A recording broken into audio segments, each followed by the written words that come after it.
Wood Jade Emperor was very good at starting conversations and connecting when Luo Feng wanted to go walk around Hong Alliance City, Wood Jade said confidently, I'm extremely familiar with everywhere within the city, I'll accompany you and introduce you to a few things. That would be troublesome for you, Luo Feng smiled. No trouble at all. Undyings have limitless life, they can't always be. Training and the dangerous battles only occur once in a while over the long years. We do have to do some other things, no, to accompany a good friend. Around Hong Alliance City is a happy thing, Wood Jade smiled, revealing his snow-white teeth. With Wood Jade leading, Luo Feng began to explore the city. Hong Alliance City, the lowest level of strength here was at Emperor level. Countless warriors gathered in such a city, and the city itself was naturally very advanced. Rare scenes that occurred in a typical place was very common. Here, large ship deals, plant life forms, metal life forms being exchanged, warrior employment, special item acquirement missions, huge auctions, gambling establishment. Gambling. Luo Feng looked at the peculiar-looking 7-story palace. On it were 3 human language words, Puya Palace. Warriors all have the characteristics of taking risks, and over eternal life. There aren't that many new things to do. Puya Palace is a gambling place, a hobby. Come, I'll introduce you. Wood Jade dragged Luo Feng in the moment they entered. They saw large numbers of warriors about. This huge palace took up several km in space. It was bustling. Open! Open! Open! The many emperors all stared ahead, laughing as they shouted excitedly. Number 1031. A loud voice shouted the numbers. Many of them within immediately cursed. There was one, however, that shouted 1031 is Nongtsong Emperor. He struck it rich this time. Nongtsong, you've won 100 million mixed elements worth of treasure. You'll have to treat me next time. Don't be stingy. Is Nongtsong a stingy human? Loud shouts came from all over, after which, a curly long-haired, tall man shouted out, Go go go, those with tickets can all head to the 9 fragrant Palace Hall. Luxurious. Generous indeed. Large cheers could be heard. Luo Feng looked over immediately, asking curiously, Wood Jade, what's going on? This is a 1 out of 10,000 gamble, he laughed, and this lottery system allows the gambling den to earn quite a bit. Odd. Luo Feng was shocked. These sort of games are very simple. They produce treasure worth 100 million. Mixed elements. These aren't some random lousy things. The treasures here are worth at least that much when exchanged or sold outside, Wood Jade explained. One treasure from the gambling den is produced and then they will sell 10,000 tickets also. Every ticket is priced at 10,000 mixed elements.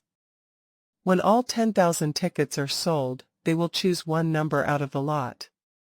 The one with that ticket will get the treasure, Wood Jade said. So it's like that, Luo Feng realized. It was interesting. It was akin to 10,000 warriors buying one item together, and one out of all of them would get the item alone.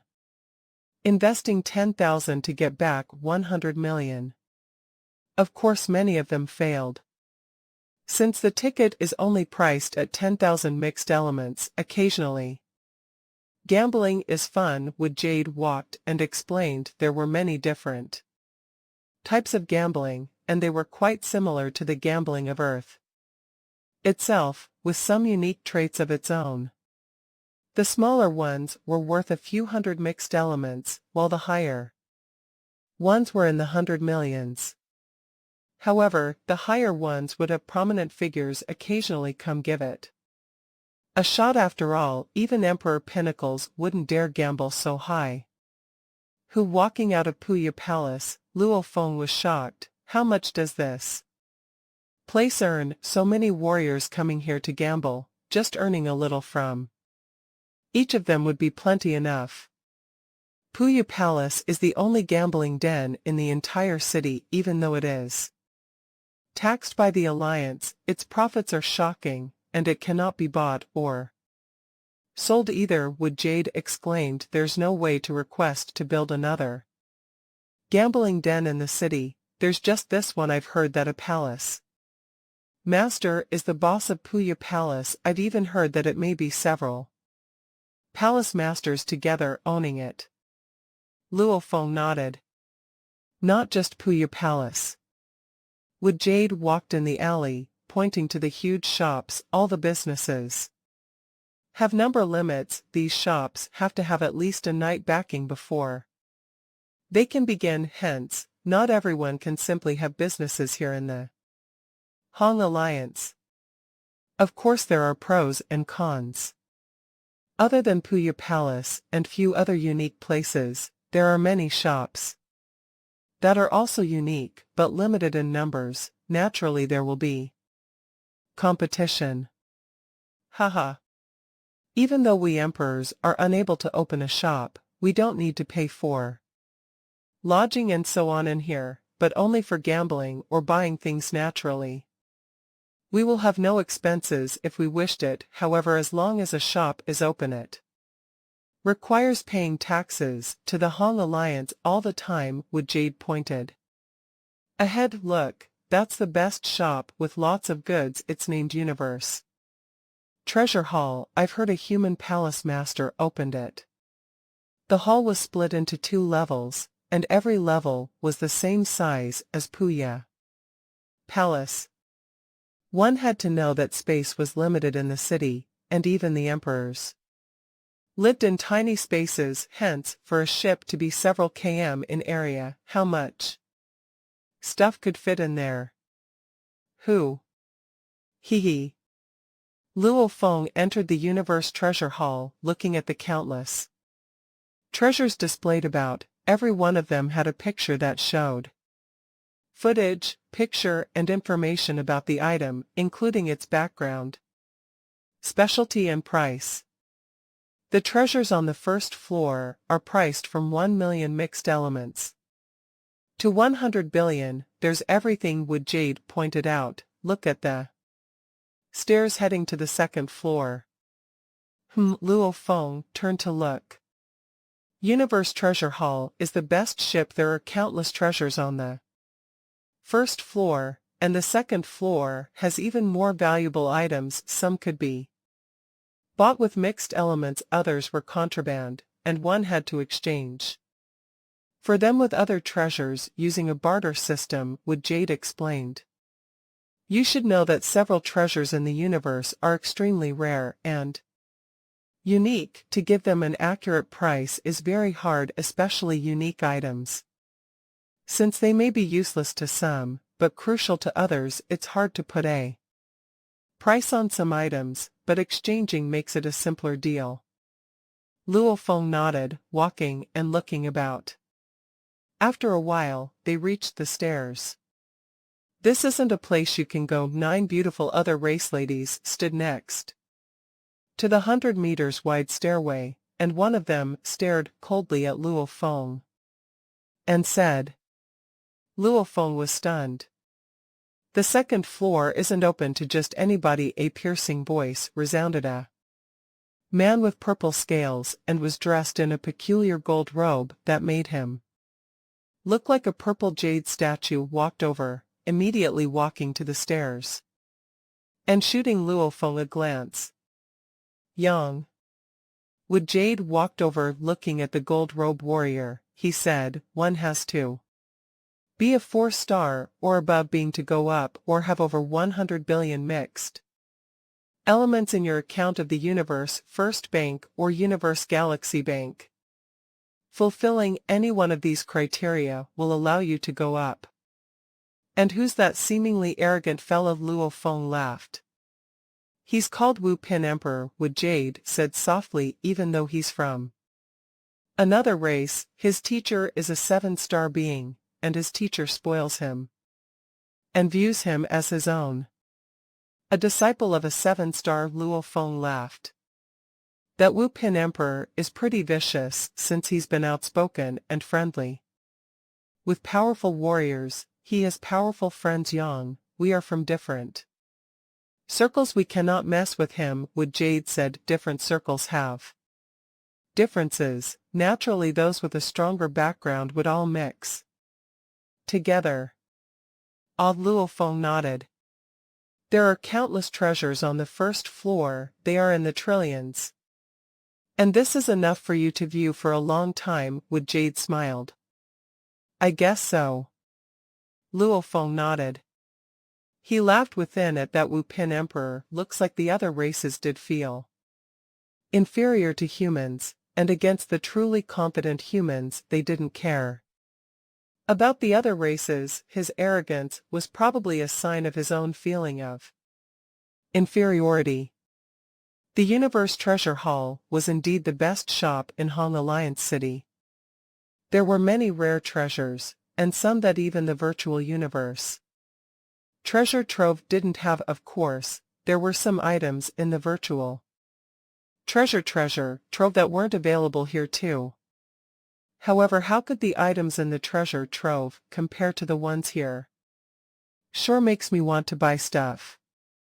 Hee, the treasures needed for golden horned beast training deities of the world. There are a few here. Luo Feng was happier as he looked around. He didn't intend to buy anything initially, however after seeing trillions of treasures, he couldn't help but want to buy something. However, the things he was truly interested in were normally worth a few hundreds of millions to billions of mixed elements. Unfortunately, he had no money on him, even though he had several items after killing that sure youth. He didn't exchange them for cash. Luo Feng's gaze suddenly landed on a over 8 tall, peculiar gold armor. Even though this was simulated by the virtual universe, the instant he saw it, he immediately thought of the soldier and general armor. This is. Luo Feng's eyes gleamed. Luo Feng carefully examined the gold armor before him, especially the energy that was simulated from it. It was similar to the soldier and general armor. But the only thing was this armor was something scanned and simulated in the virtual universe, hence, Luo Feng couldn't feel the calling here. If it were in reality, he would easily feel it. That was impossible in the virtual universe. The feeling it gives me is similar to the two armors I possess. Luo Feng looked at the picture. On it was detailed information about it, along with a price. Luo Feng couldn't help but reveal happiness. Mother Flame Race. The detailed information of the picture. This armor was acquired from an ancient battle in the race wars. Its original owner was an emperor of the Mother Flame race, who was incredibly powerful. 10 emperors died from his hands, and later on, he was killed by a knight. The warrior was instantly reduced to nothing from the attack. The gold armor on him, however, was undamaged. It was a shocking and a mysterious treasure. This armor was kept as a memento of the battle. After careful examination, it couldn't change its size, unable to be absorbed into any body. However, its material is sturdy enough so that even a knight would take quite some effort to break through it. Because of the tests, there are 3 very tiny tears in it. Even though it cannot change its size, an undying can become undying energy and enter it. The undying can then form his body accordingly. According to the tests, even if one cannot fuse with it, as long as one wears it, soul attacks would be diminished by over 90 by it. Even other attacks would have the same effect. Just with the soul and physical attack diminishing properties, this golden armor is a true treasure. It is priceless, however its weakness is its form is fixed and cannot change, making it slightly troublesome. 1. A fixed golden armor is rigid at the joints. If one is a fighter, he will find it hard to wave his blades. 2. A 2-meter tall god having to form an over 8 m tall body affects his strength greatly. A human undying with a height of 2 m would definitely never purposely make himself 10 m, 1,000 m or even 10,000 m tall. Even though it was possible, it would have great effect on his strength, hence the original form was the optimum. 3. Even though this gold armor had a helmet, its face area was revealed as long as a soul attack goes through that area, it wouldn't be blocked by the armor. Its power wouldn't be diminished. 3. Great weakness. Combined with its incredibly high price, 5 billion mixed elements, it made it so that no one would even bother asking about the armor. 5 billion mixed elements. Luo Feng nodded. Not bad, it isn't too absurd. Yang Would Jade walked over and saw Luo Feng engrossed in the description of the golden armor. He couldn't help but laugh. This armor is very mysterious. It can block both physical and soul attacks, however its weakness is obvious. Especially the revealed face portion, it makes its strength useless. Especially with its 5 billion mixed elements price. Haha, this armor is useful even for emperors, but who would be willing to pay 5 billion for an armor they have to change their undying body to fit with so many flaws? Old Luo Feng looked at him. No one has bought it before, even with so many weaknesses. Its strengths were shocking. There should be some who would buy it. Of course it's been bought before. Would Jade laughed back. Then the Black Phoenix bought one to fit into it. She changed her body just and even specially making an alloy armor to help it. What happened? She met another race warrior in a secret region, and because she changed the size of her body, her strength got lowered and the other race warrior was much stronger, discovering her mask's weakness after a while as her special alloy mask isn't as good as the gold armor. It only decreased half of the soul attacks. The enemy's soul attack went through her face. She fell in the war. Oh, what a pity. Would Jade shook his head. One has to know that the most terrifying emperors are those proficient in soul attacks. They pass through space itself and are incredibly fast, able to go in through anywhere as long as there's a weak spot anywhere. The defenses of the other parts are useless. The gold armor is useless against it, even making an undying change her form just to fit it. It's simply a waste and useless. If it were cheaper, like about 500 to 600 million, people will buy it more. But 5 billion? It's enough to make an emperor feel the pinch and not buy something like that. What Jade said. Over countless years, there have been several unlucky warriors that have fallen, hence no one buys it stupidly anymore. However, it is strange. This armor has been transferred about several times, even taken by the enemy, but returning after a few battles. However, the price has always been fixed. Theoretically, the price should drop after so long. However, it's always remained at 5 billion.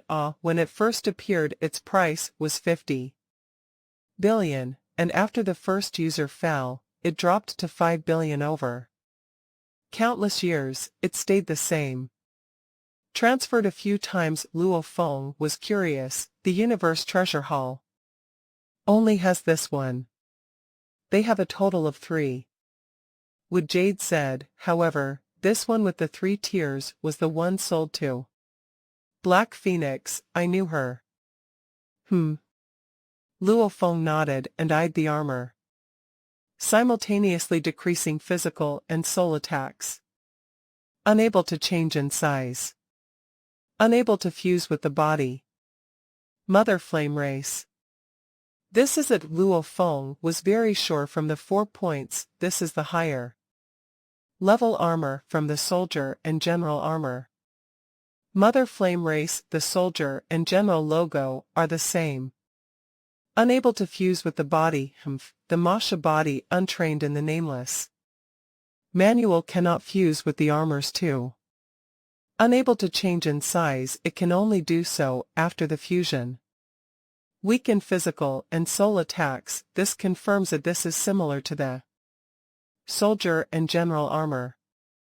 Luo Feng was very excited within. The Hung Alliance was indeed a place where the strong and countless treasure gathered. He randomly stumbled upon a mysterious gold armor, and even though all its treasures were priced accurately, it was lucky that no warrior in the Alliance had a way to use this armor properly, hence it wasn't too expensive. I definitely have to buy it, Luo Feng thought. Luo Feng was very clear about his own trump cards. Even though the Shawu wings were very strong, the more important thing to him was the nameless manual and the general armor, because these two could raise his strength. The general armor allowed him to have an extra 10,000 sector Lord strength, making up for the difference between him and the Undyings. It not only increased his defense and offense, it increased his chances of survival. General armor. The Golden Horned Beast and Earth Body both had Emperor-level strength, mainly because of it. In terms of law comprehension, Luo Feng relying on the Beast God presence was only at level 18, this is far from Kudi's level 20 from back then. However, with the mysterious general armor he had intrepid strength. Along with the Shawu wings and his own pinnacle technique, he could easily kill a pinnacle official, even relying on the Flame God crystal to kill a low emperor. If I didn't have the nameless manual and the general armor, I'd only have official level strength. I have to thank the creator of the nameless manual. Luo Feng guessed that since Earth humans were nurtured by that great creator, the Mother Flame race was probably nurtured from the same creator. The nameless manual should therefore be from the same great creator. I have never met him, but he's given me so much, Luo Feng thought. Would Jade Emperor? Luo Feng said. Yang Would Jade looked curiously at him. I need your help in something. Luo Feng smiled and walked out of the shop with him. To buy the gold armor, he needed 5 billion mixed elements. Luckily, it was only 5 billion, and it was not enough to force him to sell the inheritance crystal, but the goods left behind by the Nasher youth. Luo Feng had to sell them all. As for those goods with his discounted price, Luo Feng would still have to spend at least 8 billion points. Naturally, the other emperors couldn't get it at such low prices. Luo Feng was the disciple of the Primal Chaos City leader. Only because of that was he so privileged. The virtual universe company earned very little from him. After a day and a half, Luo Feng finally sold everything. He first got an estimate from the virtual universe company. They agreed to use 7 billion to buy everything. After which, he asked around the shops in Hong Alliance City, and they agreed to buy some, the highest giving him 7-8 billion. It was crucial to get a good price.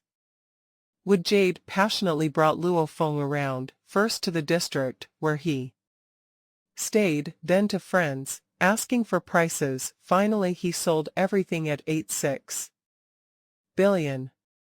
If I exchanged for treasure within the virtual universe company and then sold it here, wouldn't I make it rich? It's a pity that the virtual universe company is very strict to all Primal Region members, banning any sales of items. Luo Feng sighed. The company nurtured him well and didn't earn much from him. Hence, the prices were so low. A day and a half later, Luo Feng came alone to the Universe Treasure Hall, making sure there was no one else around. The treasures were extremely expensive, and it took an emperor countless years to buy one, with only more than 3 million emperors. In Hong Alliance City, only a few would come in and browse. It was mostly empty. "Come here," Luo Feng called the employee. "Valued customer, what do you want to buy?" He walked over. "This gold armor is special, I'll buy it," Luo Feng said.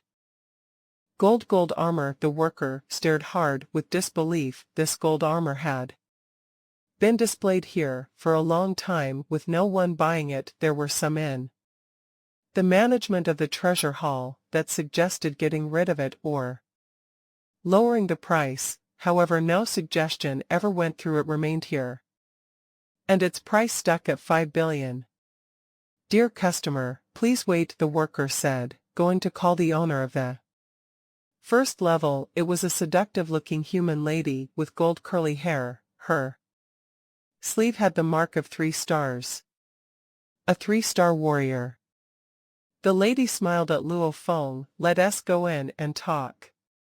Luo Feng nodded and entered a room behind the shop, and the two of them sat opposite to each other. "Let me introduce myself. I am Kan Xian Emperor, the secondary owner of the treasure hall," she said. Luo Feng nodded silently. "It's rare to meet someone who wishes to purchase the gold armor," she smiled. "I will warn you, there have been many that have purchased it before, but none have ended well, and 5 billion is not a small amount." Luo Feng nodded. He was pretty wealthy, however he still wasn't able to simply dish out 5 billion for a worthless item. This, however, was an armor that was similar to the soldier and general armor, one that even a knight would find hard to destroy. It was too obvious that this was a higher-level version of the other two. Even if it meant selling everything, he had to buy it. "I'll buy it," Luo Feng said. "This is the contract," the lady said, "with the virtual universe system as witness. Both parties will sign, and you will immediately transfer the funds to us. After, if we do not send it to you within the time, you'll be refunded 10 times the amount." Luo Feng and the lady signed. Luo Feng immediately transferred the 5 billion to the Universe Treasure Hall account. "I hope to remain anonymous within your records. I don't wish for anyone to know I purchased the armor." Luo Feng frowned. "Relax," the lady said confidently. "Our treasure hall has a confidentiality clause. Of course, if you reveal it yourself, you cannot blame us." Luo Feng got up and left. The lady watched as he left, and she vanished from the hall. Virtual universe, a space opened specially for a night. The lady appeared within a vast iceland, and in the center was an ancient palace. It was completely empty within, but on the surface of the ice outside the palace sat an old man. "Palace master," the lady stood before him respectfully.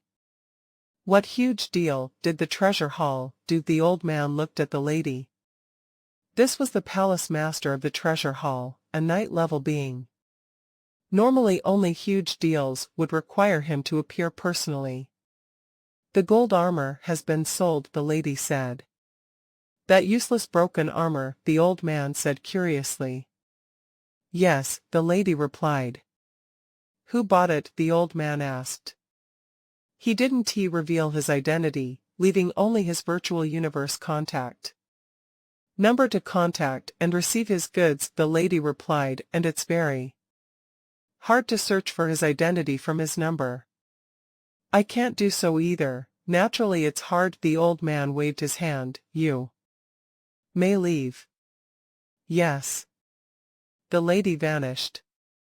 Only the old man was left in the vast iceland. He frowned. "A lousy gold armor is worth 5 billion. why does the master value it so much? The master ordered that the price would remain at 5 billion, and to inform him immediately when someone buys it, is this armor truly that mysterious?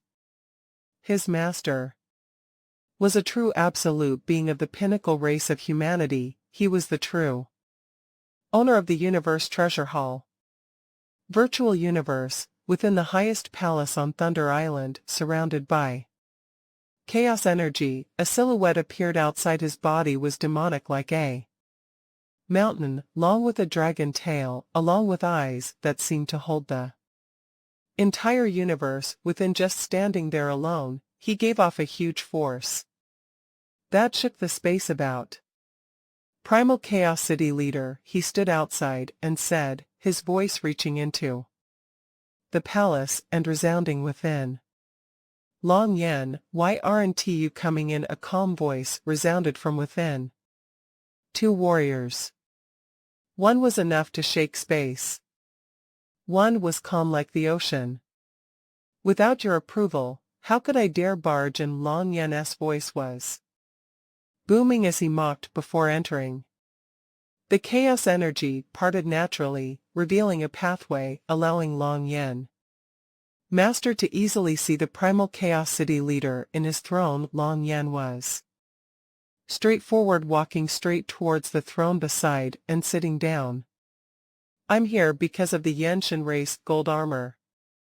That armor, the city leader's eyes gleamed. Long Yen, have you found the way to duplicate it? No. Long Yen shook his head. That creator was simply too powerful to make these armors in bulk. Even after so many years of studying it, humanity still hasn't created a single one. Then why have you come? The city leader asked curiously. Someone has bought one of the gold armors, Long Yen master said.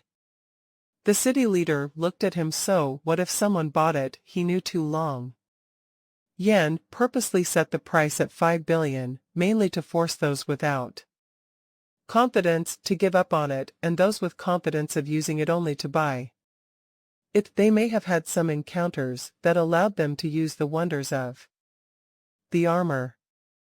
However, to tell him personally, could it be the buyer of the armor is your disciple Luo Feng? Long Yen master said. Even though he had guessed, many thoughts had rushed through his mind as Long Yen confirmed it. Your disciple is from Earth, and the humans of Earth were nurtured by that great creator. Long Yen said the Yenshin race was also produced by the same creator. I'm afraid your disciple may have a way of using the gold armor. So what if he does? How many gold armors are there within the race? The city leader shook his head. The most important thing for the race is to study how to make the armor in bulk. Studying the Yenshin race's limitless amplification royal armor, just a few sets of the gold armor alone, is useless for humanity. The city leader and Long Yen master, such absolute beings, how far did they see? The way to create the Yenshin race's most powerful royal armor was the only thing they were looking for. It was obvious that the Yenshin race could make it in bulk. There was obviously a way to do so. It was a pity even after killing many Yenshin warriors and searching their souls, using all methods, they still haven't found the answer. Haha, I won't bother about your disciple then. You as the teacher can manage him yourself. Long Yen boomed. If he discovers any important secret in relation to growing humanity's strength, that would be a huge contribution. The city leader nodded. Leave it to me. Has your main body returned? Long Yen suddenly asked, his expression serious. Not yet. The city leader shook his head. Be careful, Long Yen said seriously, don't fall. Even if I do, I'll use my clones to make another body, using some energy and time. The city leader said. How many energy crystals are required to make another body of yours, and how Much time that's a huge blow to humanity, and the loss of your body for such long periods of time has a huge effect too. You are an important strength too. Our race, Long Yen smiled, don't get too crazy, know when to retreat. The city leader nodded. I'll be leaving. Long Yen turned and vanished. Within the palace, the primal chaos city leader sat in the throne. Long Yen had been gone for a while.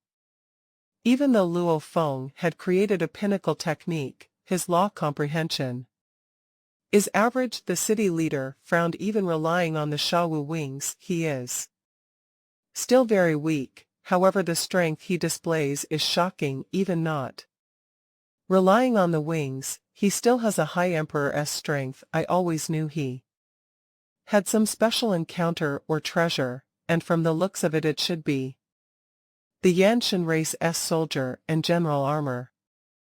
Sigh. He sighed. He was very disappointed.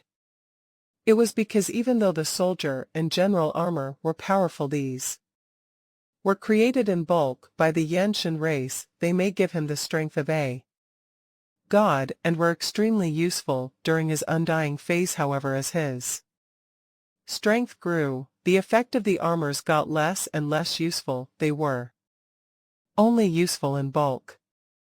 It had a temporary effect on one only. I thought he had some great encounter, or got some treasure produced by the universe, or from before the Big Bang. The city leader shook his head. A true treasure was supposed to get stronger as a warrior's strength grew, like the Shawu wings in the hands of an undying could only unleash average strength. However, in the hands of a knight, it was terrifying. At the universe master level, it was still useful. This was a true treasure. This is only a conjecture. We'll see if he can really use the gold armor, he said softly. Maybe he cannot use it and has some other hidden things, but if he can use it, it also means he has a special way of using armors from the Yanshan race. Humanity knew of the way to use the armors long ago. However, they couldn't copy it other than the Yanshan race. No other races could use it. Just like back during the first few wars, countless undyings were reduced to nothing, and countless fragments of the soldier and general armors were broken apart and mixed in the remains the humans later on never discovered these fragments, thinking them as part of the debris. And as the gold armor wasn't completely destroyed, it was valued and treated as a treasure. After Luo Feng purchased the gold armor from the treasure hall in Hong Alliance City, he had set the delivery to be 3 days later at the 26th camp. Naturally, rushing over from Yanji main continent would require a few months to even a couple of years. However, Luo Feng was very anxious to get the armor. Also, the many deals he had selling the goods of the Nasher youth were mostly set in the 26th camp too, hence, he had to rush over. Using the star-eating plant's God Country teleportation, he immediately returned to human territory. This time he teleported to a close space to Songbird Star. After flying in the dark universe for 2 days, he arrived there and used the space pathway to head to the 26th camp in the 7th battlefield. Within the transportation pathway of the 26th camp, new recruits are here. Go lead the new recruits. Why are there so little this time? The leader of the new recruits, the white-robed Undying, and his underlings, were all shocked to see so few of them. According to the rules, normally only after 100 sector lords were gathered would they send the group, and usually the accompanying domain lords and universe levels would add up to a few thousand at least.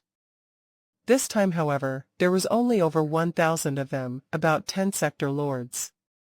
A formless pressure spread out. The expression of the white-robed undying changed, his gaze landing on a silver-armored and silver-winged youth. The pressure coming from the youth was powerful. It made this undying go pale. So an emperor has come, no wonder they sent so little this time.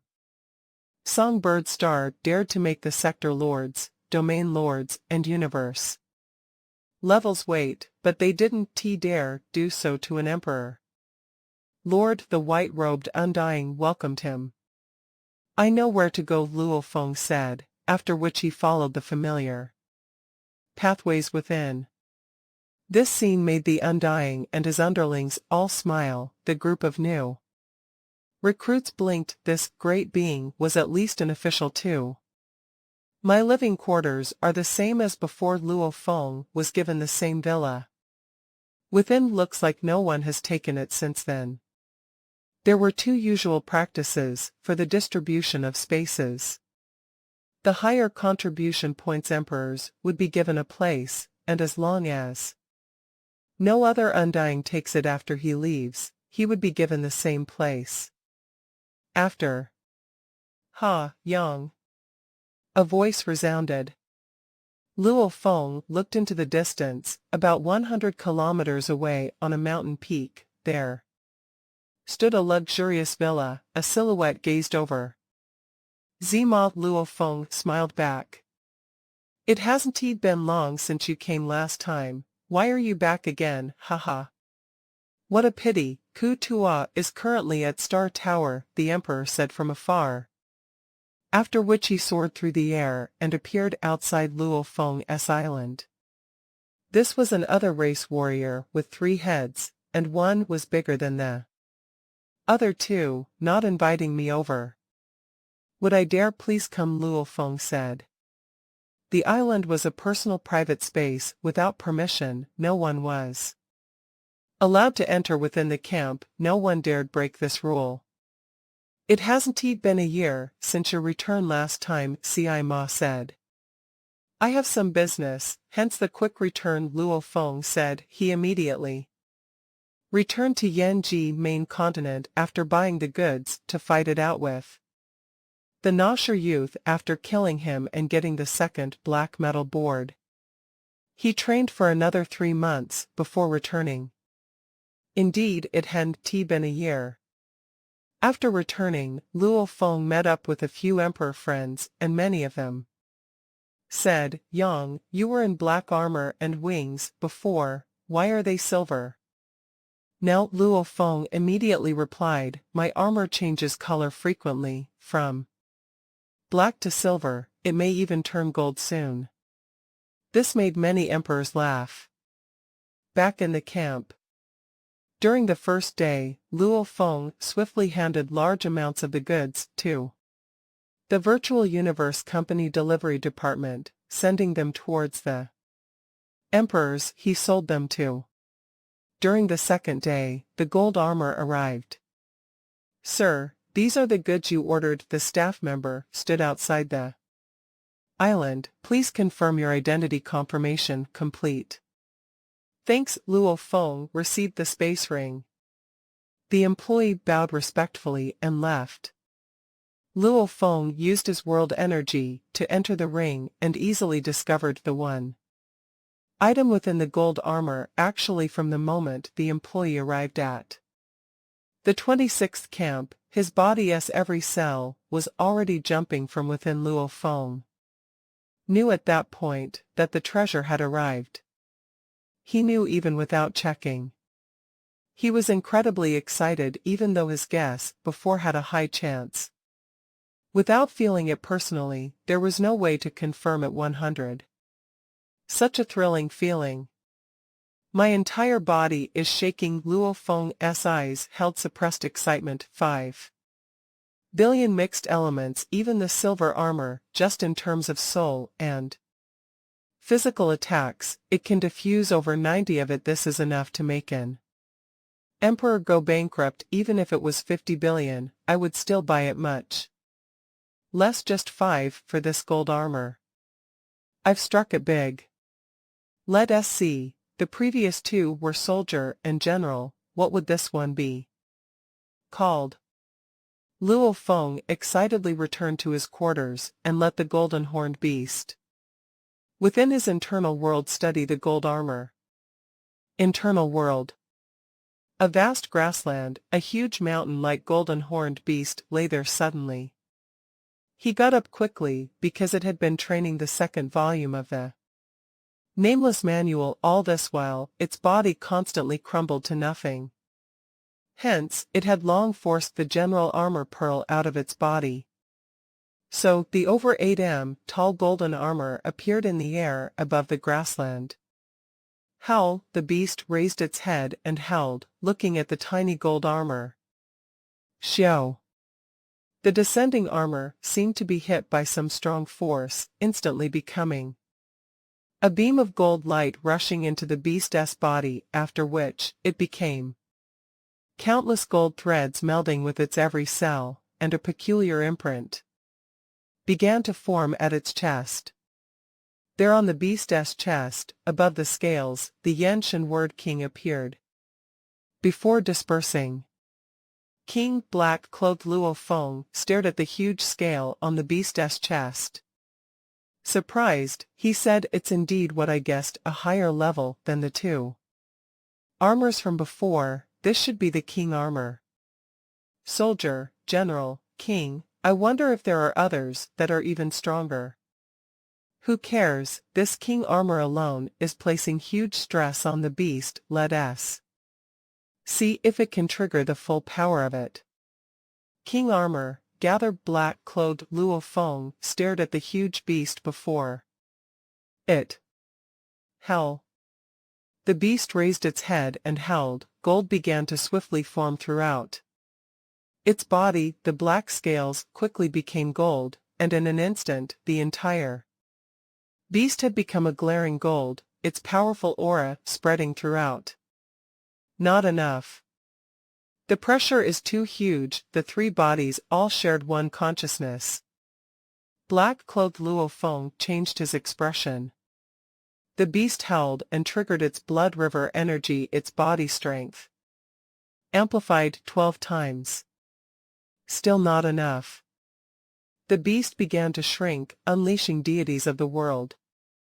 Beast God transformation. Natural ability. Using everything. The beast's body kept growing in strength. The pressure formed the gold armor was decreased over 99, yet it still felt painful and uncomfortable. It was obvious the beast hand pushed it to its limit. The beast's body is actually unable to fully utilize the king armor. Later on, Luo Feng forced out the king armor pearl and let the beast continue training in the second volume of the Nameless Manual. Simultaneously, he left the camp and took a ship for a few months to return to Yanji main continent, beginning his training days. Studying the laws. Studying his moon policy. And also studying the second volume. He would occasionally go out to hunt. It was pretty easy on him as his earth body had the silver armor and silver wings. It made the warriors on Yanji continent know there was a powerful human warrior called Yang with emperor strength. He was fast and intrepid with high emperor strength, and was not to be messed with. In the blink of an eye, 30 years had passed. Haha, I've finally finished the second volume. Now I can completely unleash my strength. The beast can unleash over 10,000. Sector Lord strength. I don't believe I can't fully utilize the king armor. Now, within his internal world, black-clothed Luo Feng floated in mid-air and stared ahead. The beast once again melded with the king armor pearl. Hua. The completely black golden horned beast shrank and became like a little beast god, instantly becoming its strongest form, and was covered in gold. Completely. I've already successfully pushed it to its limit. It truly takes 10,000 sector lord strength to push the king armor to its Limit, the beast howled with joy as it resounded throughout the grassland and skies. This king armor had given the beast a total of 100,000 sector lords. Strength. A human emperor body at pinnacle level could only produce 100,000 sector lords strength. This king armor's power was incredibly. Haha. I fear no one on Yanji main continent anymore with such an intrepid body.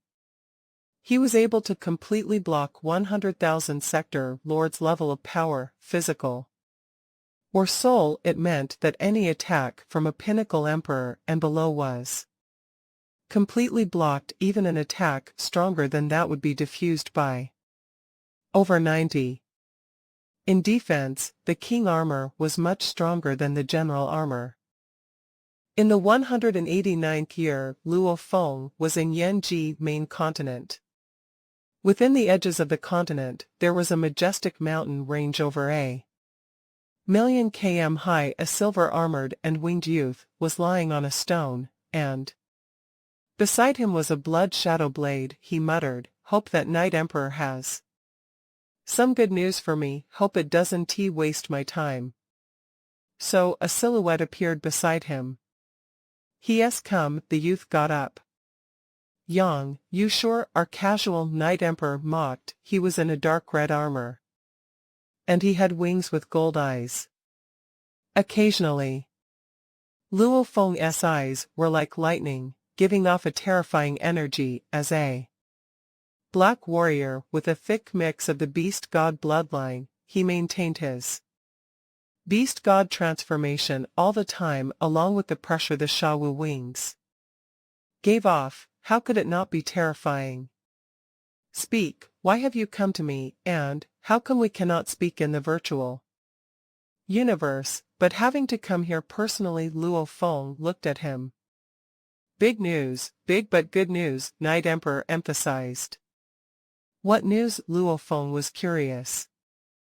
Over time, he had acquired many emperor friends, of which some were in the main continent with him. The main thing was that his earth body form used the name Yang to interact. Naturally, the golden horned beast had several friends too, like Star Fantasy Emperor. However, the beast made friends mostly with the rare other races, and it only had a total of 3 friends. The earth body had many friends, of which he was closest to this Night Emperor. Night Emperor was one of the human races, a pinnacle emperor with the ability to teleport. He was intrepid and brutal, not easily recognizing others.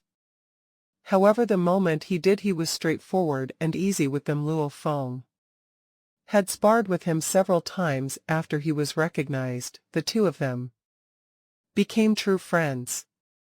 In the words of Night Emperor, "Your instantaneous speed is simply too fast.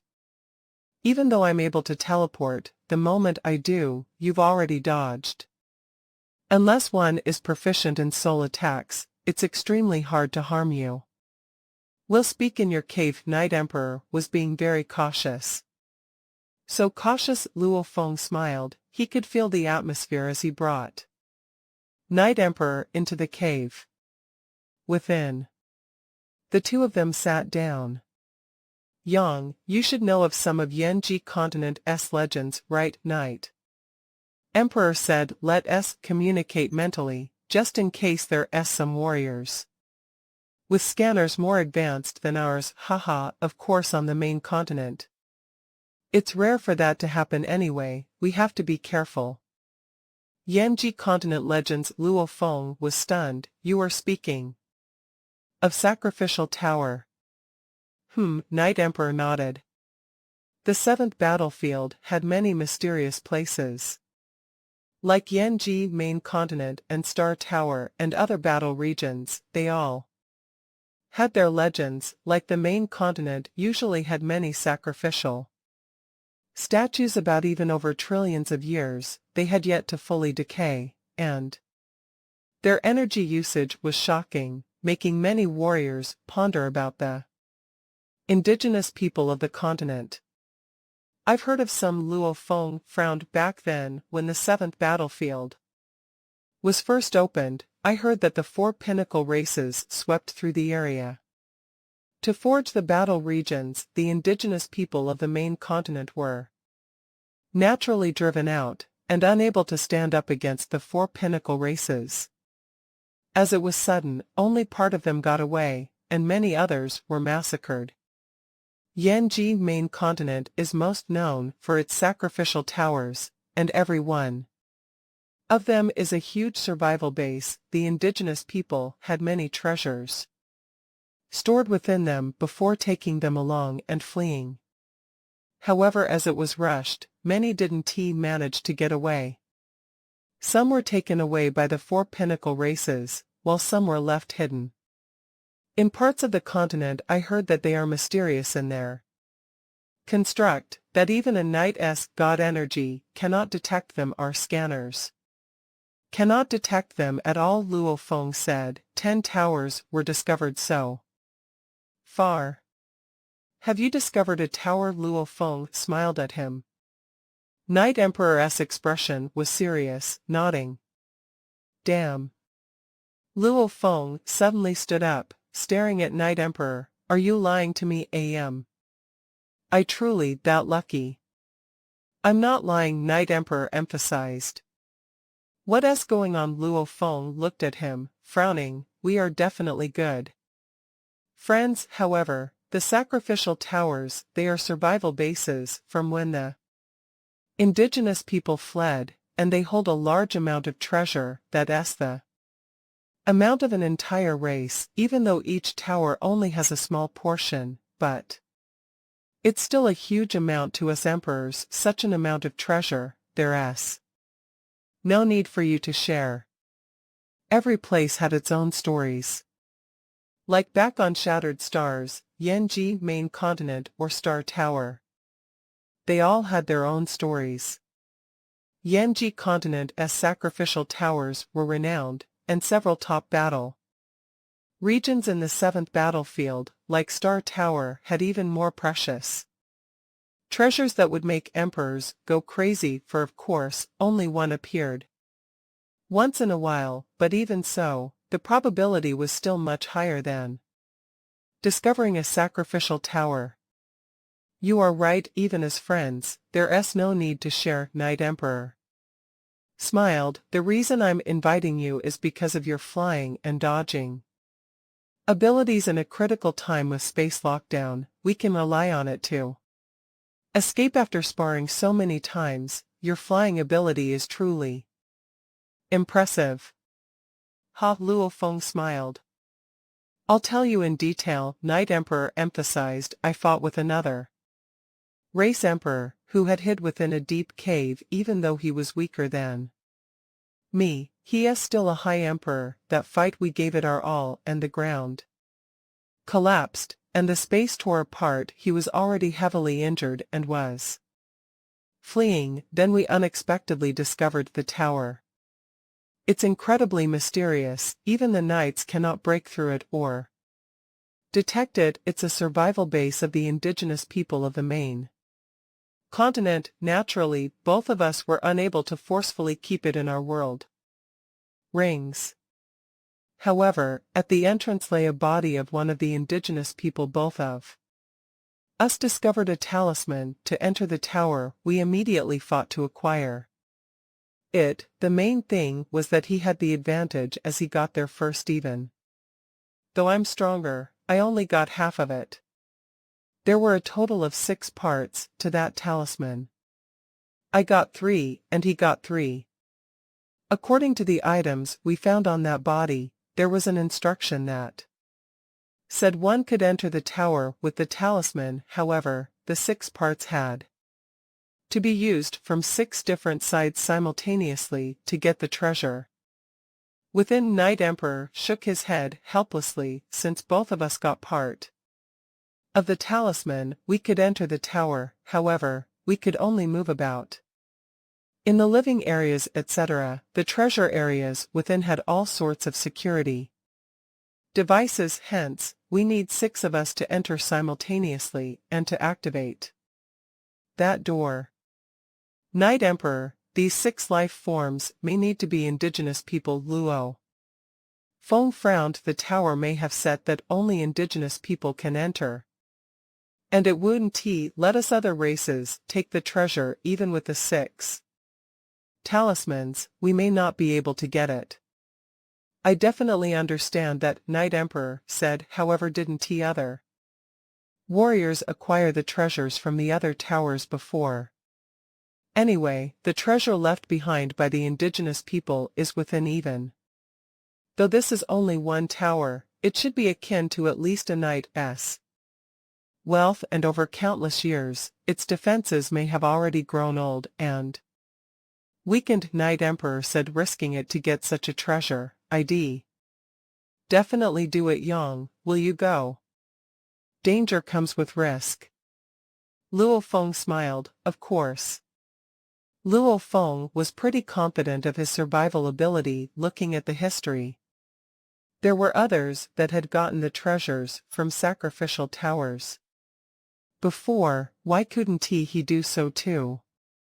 Let us go. Follow me to look for Piercing Tiger. Emperor, Night Emperor said. Piercing Tiger? Luo Feng asked, curiously. Let us go. Shua.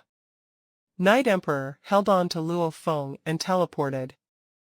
In another side of the continent, Piercing Tiger Emperor and his team were stationed around a cave in a mountain. It was normal to see one stay either in a cave or underground within a palace.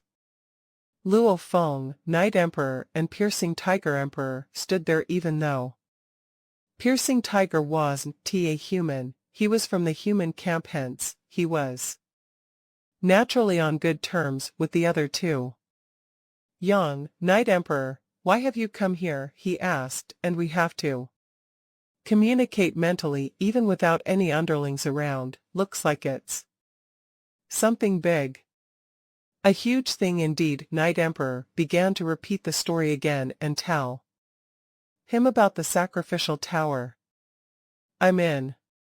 He slapped the table. How could I not go for such a chance? Even after exploring the many secret regions amidst life or death, we may not get such a treasure. Good Night Emperor was very excited. I'm proficient in teleportation. Piercing Tiger, you are proficient in space lockdown and attack, and Yang is proficient in flying. With the 3 of us combined, and all of us having plant life forms, we can definitely get the treasure. We'll set the distribution of the treasure 211. How's that? Night Emperor looked at the 2. We'll all work together to get the treasure. I'll have the portion of 2 while you both get 1. Piercing Tiger exchanged glances with Luo Feng, after which, they both nodded at Night Emperor. Good. Sweet. Night Emperor smiled too. He was clear that these 2 were not ordinary people. Piercing Tiger had strength on par with him. As for Yang, his flying ability was absolute, and they all had their own trump cards as well, especially Yang. Every time he saw him fly, he would get shocked. This movement was something he created himself, and it displayed his amazing talent on how he must be heavily nurtured by the race. If it was something taught by his teacher, it meant his background was terrifying too. This is a talisman. Night Emperor flipped his hand and produced 2 triangular crystal-like rocks with complex engravings on them. This was somewhat similar to the jadeite of Earth. Once you send your spirit imprint in, you'll become its master. Night Emperor said, only with this can you enter the tower, otherwise, you can't even get in. These engravings are infused with the space laws and water laws. Wow, how mysterious. Piercing Tiger Emperor couldn't help but say as he received the talismans and examined them. Luo Feng sent a thread of spirit energy in and immediately placed his spirit imprint. It fused right into his skin. The spirit imprint was an imprint of the soul, a mark of life. Piercing Tiger kept his 2 All right, let us go, Night Emperor said. Show. The three warriors from the human camp instantly vanished from the cave and appeared deep underground over 1,000,000,000 km away. Deep underground. Luo Feng could feel the space warp, and in the blink of an eye, he appeared within a dark cave underground. This is Luo Feng looked at the huge object stuck in the ground before them. As the mud had covered part of it, he could only see a few hundred meters ahead. The huge construct had a round entrance that was completely shut even. After trillions of years, it was still perfectly undamaged. Babada, scan it, Luo Feng said. I cannot detect it, and am only picking up the mud and stones within a 20 kilometers area. Even the mini-scanner cannot detect it. Luo Feng was shocked. He had long heard that the towers were undetectable, and even a Knight's god energy couldn't he detect it. However, only after trying did he fully feel its power. It's right before me, and yet my god energy cannot detect it. Piercing Tiger's voice was booming as it resounded about, my god energy can only pick up the mud and rocks around, yet I can see it right before me. This is the mysterious sacrificial tower. Night Emperor smiled. Without being in front of it, even a knight cannot find it. This tower is the survival base the indigenous people used to flee in. Even though it is an important fleeing tool, and yet it's so mysterious. Corpse. Luo Feng saw a corpse in the mud ahead. It was about 26 m tall, completely jade-like, with 6 arms, bald and giving off terrifying energy. This was the energy of an undying, which was able to withstand trillions of years without any decay. Naturally, this was an undying. Quite some power. This undying energy has some pretty powerful god energy. He should be an emperor. Piercing Tiger walked over and glanced at it. It is an emperor. Night Emperor looked at the body and smiled. The tower was managed by 6 emperors. When they were fleeing, they all had one talisman each. From the looks of it, he didn't suffer any pain when he died. Luo Feng carefully examined the body too. This body had a sense of anxiety. His eyes were wide open, yet he just died. Like that, it was almost like he experienced a very sudden death. He died very quickly. An emperor is very hard to kill, yet when he died, his armor was completely undamaged. It's obvious there wasn't even a battle.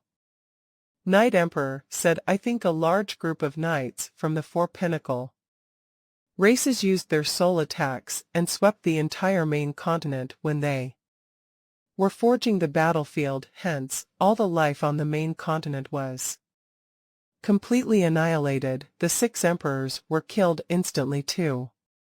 Luo Feng nodded. Night Emperor, Piercing Tiger and Luo Feng stood outside the entrance. We'll wait patiently for the enemy to come. Night Emperor said they should be here soon. Luo Feng and Piercing Tiger sat cross-legged there and waited. After a while, whoosh whoosh whoosh, 3 figure appeared.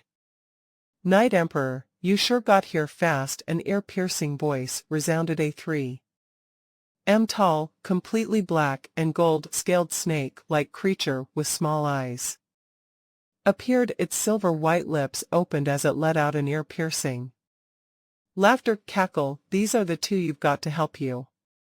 This brute must be Piercing Tiger Emperor. Silver armor and wings, never seen before. It glanced at Luo Feng.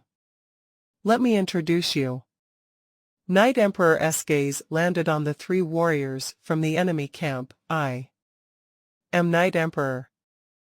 I am Piercing Tiger Emperor. The powerful booming voice resounded from Piercing Tiger. I don't have an emperor title yet. I'm called Young. Luo Feng looked at the 3 enemies. There were 3 of them. Luo Feng instantly recognized that two of them were from the Qichang race, and another was from the renowned Gold Song Emperor of Yanji main continent. He was well known. Luo Feng knew much about it. The other two, however, Luo Feng didn't he know anything, as he hadn't spent a lot of time on the main continent. After all, among the two Qichang warriors, one was close to 3m tall and the other was 16m. We've already introduced ourselves, Iceblade. What about your side, Knight? Emperor roared. I'm called Iceblade. The 3m tall Qichang warrior laughed weirdly. Purple Clock Emperor, the 16m tall Qichang emperor, who seemed skinny, spoke, but its voice was even more piercing. Gold Song Emperor, this huge beast, which was as tall as Piercing Tiger and had thunder engravings on his face, he stood there and glowed with electricity. His energy pressured against the human camp. Piercing Tiger, however, gave off his own terrifying energy. The space seemed to almost fall apart. There were two camps. One was the humans, and the other the automaton. Naturally, on their side none of them were automaton race. Now that we have introduced each other, Iceblade said, let us go. Go, Knight said too. Gold Song went along with Purple Clock and Iceblade, while Luo Feng and Piercing Tiger went along with Night Emperor. They all headed towards the entrance. It had been shut for a long time. However, as Iceblade touched it, the seemingly solid and sturdy material became like a liquid and flowed. As Iceblade walked in, Night Emperor did the same. As for Luo Feng and the others, as this was the first time they entered, they were extremely cautious. How strange! As Luo Feng touched it, the entrance door automatically flowed away, making him feel as though he was passing through water. The 6 Emperor-level strength warriors stood within the huge 1-kilometer wide pathway, with the entrance behind them. Getting the treasure won't be easy. Luo Feng looked at the 3 enemies. That Iceblade is a high emperor. His threat level isn't. That huge Gold Song, however, is a well-renowned warrior of the main continent. He should have the emperor limit strength. Young Knight, this is going to be troublesome, Piercing Tiger communicated. I didn't expect to meet Gold Song here. Humph. Knight looked at Luo Feng and Piercing Tiger, saying that Iceblade is weaker than me. He knew that without getting someone stronger, he wouldn't be able to get the treasure. According to the information I gathered, that Purple Clock should be Pinnacle Emperor, and all of you already know Gold Song. He is at Emperor limit.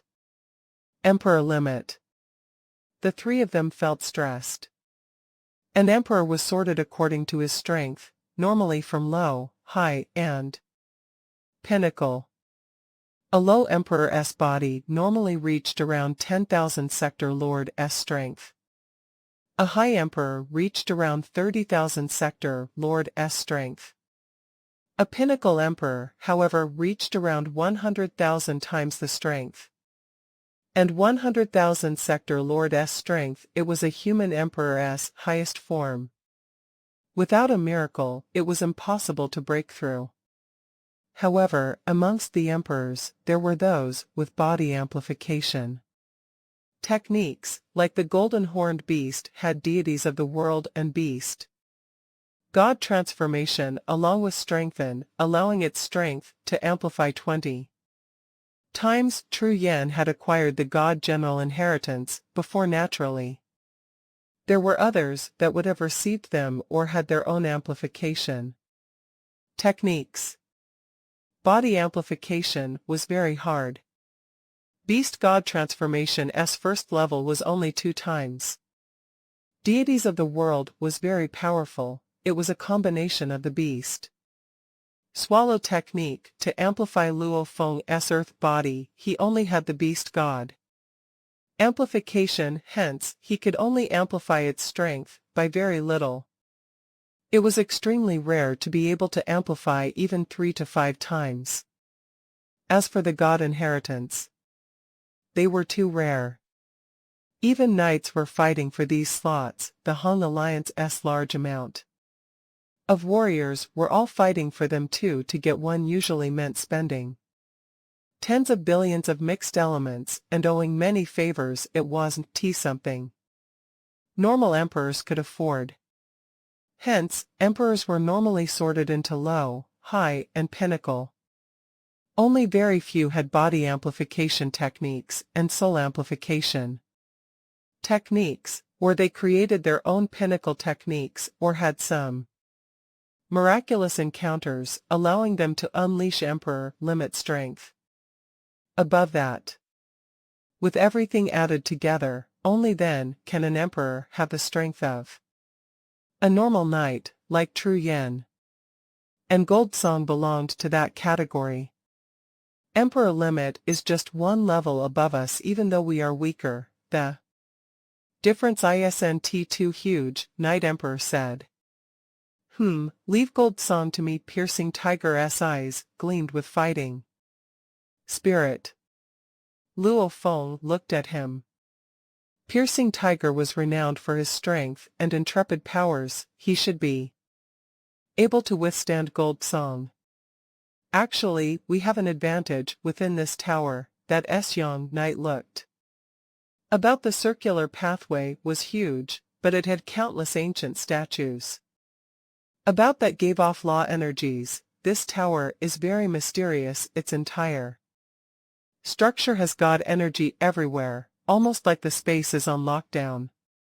Within this is also the reason I cannot simply teleport into the tower. Teleportation was very powerful. One could teleport straight into a ship from outside if the sacrificial tower was made from normal material. Knight Emperor could teleport into the center easily. With the space lockdown, Yang's speed and dodging will become our greatest advantage, plus Piercing Tiger and I are both Emperor Pinnacle. Even though that Goldsong is Emperor limit, we aren't too different in levels, Knight said, as they were discussing secretly. The other group was doing the same. After a few seconds, "Let us enter the core region," Iceblade said. "Let us go," Knight nodded. Even though they spoke in a friendly manner, both sides were extremely cautious since they needed to work together to enter the core area, hence they maintained the truce. However, the moment they entered the core, with both sides from enemy camps, they would fight it out for the treasure. Purple Clock Emperor gazed at Luo Feng's group. His gaze was sharp, like a blade. Luo Feng looked over coldly too. Both sides didn't hide their hostility. No one was stupid. There was no need to hide it. Corpses. So many. Luo Feng and the others walked within the walkway. It was 1 kilometer wide and 3 kilometers tall, and was winding about the core even though the entire height of the tower was tens of thousands of km. The length of this walkway was at least hundreds of thousands of km. They would occasionally pass halls along the way. Bodies could be seen throughout. All of them are undying bodies, and the bone remains should be sector lord level. As for the domain lord and universe level, anything below, they long decayed into nothing. Luo Feng saw many bodies along the way. All these dead bodies experienced death at the hands of the 4 pinnacle races. The knights of the 4 pinnacle races may not have discovered the sacrificial towers. However, they at most hid the indigenous people. It couldn't block against the soul attacks. With a sweep of the entire continent, everyone died. Even the emperors died instantly, much less the other undyings and the weaker residents. Yang, piercing tiger, communicated. Luo Feng looked over. Have you noticed that all the bodies we've seen don't have any space or world? Rings or even weapons, he said. Haha, Luo Feng naturally understood. Night Emperor and Iceblade definitely did a good cleanup. They both entered much earlier. Other than the core area, they swept the entire tower of everything else. 6 emperors worth of treasures, along with a large number of undyings about Night Emperor. Probably got a lot from it. It sure makes me itchy. Night Emperor, how was the collection? Piercing Tiger was straightforward as he asked. I only managed to get 3 emperor corpses. The indigenous people cannot compare to the humans or pinnacle races, and their emperors were much poorer than normal emperors, he said directly. Still complaining about it, Piercing Tiger replied. They chatted mentally while walking. The 2 teams quickly reached the entrance of the core area. This entrance, Luo Feng looked at the huge 6-edged star. The 6 edges were the pathways, each with diameters of 10 m. The pathways glowed with light. Within it was almost like membranes surrounding each walkway. It gave off large amounts of terrifying energy. According to the information we gathered, the 6 of us have to head in from all 6 pathways. We will have to rush past the barriers and place the talismans in there. Only when they are placed in there together will the core area open. The treasure is within there, Night Emperor said. Right, Iceblade nodded. Every pathway has many layers of barriers that normal officials cannot get through. It must be something the indigenous people used to stop their own later generations from rushing in. Layers of barriers. The Chichong race Purple Clock Emperor looked coldly at Iceblade beside him. Snorting, he said, Iceblade, are you playing with me? The energy these pathways are giving off isn't weak at all. If it is a special attack, what will happen if we fall? Don't enter if you are afraid, Piercing Tiger snorted coldly. Coward, Luo Feng egged him on. Iceblade, the helpers you got sure are cowards, Night Emperor mocked. The human side mocked them. It made Gold Song, Iceblade, and Purple Clock frowned. Purple Clock shot a glance at the human camp and snorted coldly, not speaking again. However, from their glances it was obvious they argued mentally for a while. Luo Feng and the human side communicated secretly too. I've already tried several times. Relax, I'll lead the way in, Night Emperor said confidently. I have the Shawu wings and general armor. The energy here can't possibly kill me. What's more, it's only the earth body. If something happens, it'll still be under control. Luo Feng was extremely confident. Night Emperor, we trust you. Piercing Tiger trusted Night Emperor too. After a while, after both sides concluded their conversations, they arrived before the entrance. Since they were already here, how could they possibly retreat? Enter. Enter, both teams said. The human side followed a pathway while the other side entered through another. 6 pathways, 6 warriors. This water screen is like membrane. Luo Feng flapped his wings and covered himself, forcefully rushing in. Chi. The water membrane was passed through, as its force was unable to stop Luo Feng's strength. Chi chi chi chi chi chi. He flew past the many layers. Even though each layer was stronger than the previous one, his earth body had over 10,000 Sector Lord's strength, hence, he easily reached the end. There was a wall at the end with a triangular slot in the wall. This seemed to fit the talisman he received before. Luo Feng floated the talisman and gently placed it in Ding, the talisman fit in and the engravings around the pathway all lit up. And the space quivered. Ding, the same sound could be heard from the other pathways. After a while, all 6 pathways shook. All the engravings within lit up brighter and brighter. This scene made Luo Feng and the others get nervous. Such treasures usually came with risks. How could one get rewards without any dangers? And everybody knew that the dangers wouldn't be too great, hence they dared to risk it. Even so, no one was fully sure. Within the core control room of the tower, a 3D image floated there. Through this image, one was able to see every portion of the tower. Naturally, when Luo Feng and the other just entered the tower, their image was captured as well. Other race invasion. Other race invasion. A 6-arm automaton puppet made of alloy sat in the control room. This was a puppet that resembled the indigenous people, but it was a living AI. Over countless years of looking over the tower, it evolved into a living AI. It has been countless years since it discovered an invasion from another race. So, it immediately stood up and stepped through the water membrane beside. This membrane was the pathway to a god country. Just like the fixed pathway built within the Black Dragon Mountain Empire country, the fixed pathway had a relation to the distance the further apart the 2 spaces were, the more resources it took to maintain the pathway.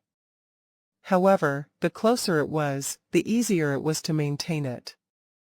Even the Undying of the Black Dragon Mountain Empire could maintain it. This pathway within the sacrificial tower was a very simple thing to create and maintain.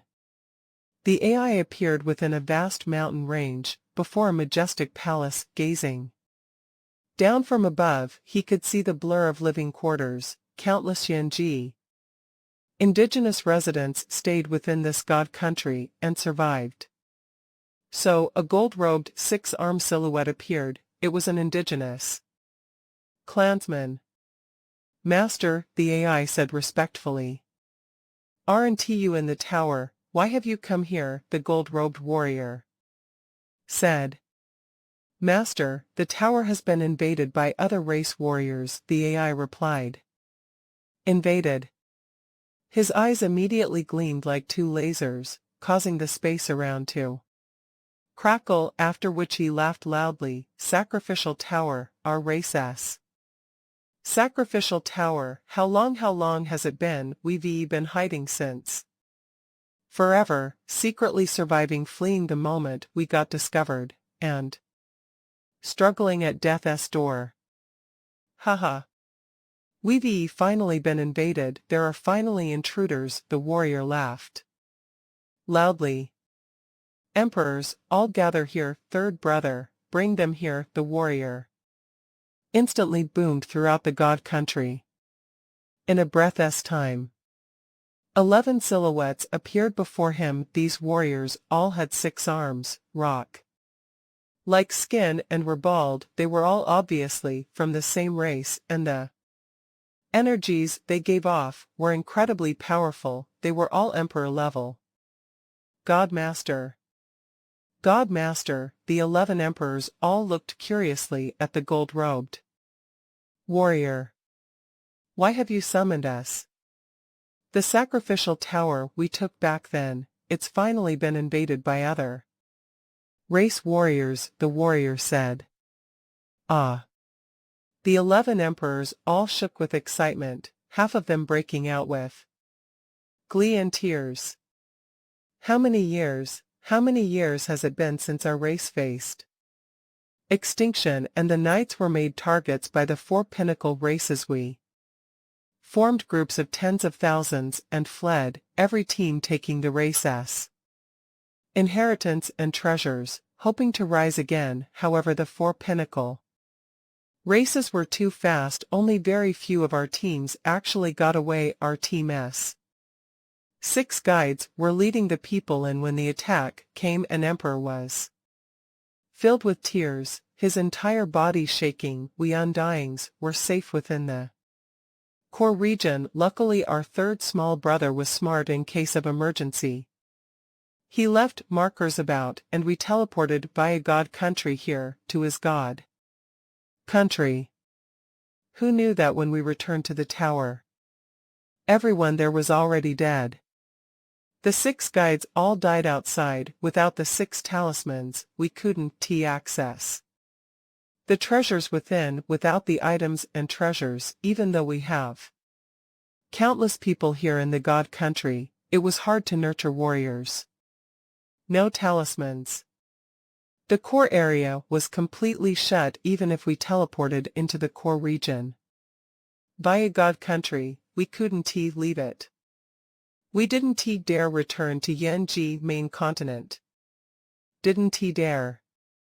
We didn't dare gamble. The moment we were discovered, the 4 pinnacle races would rush over to kill us, and we would face complete extinction.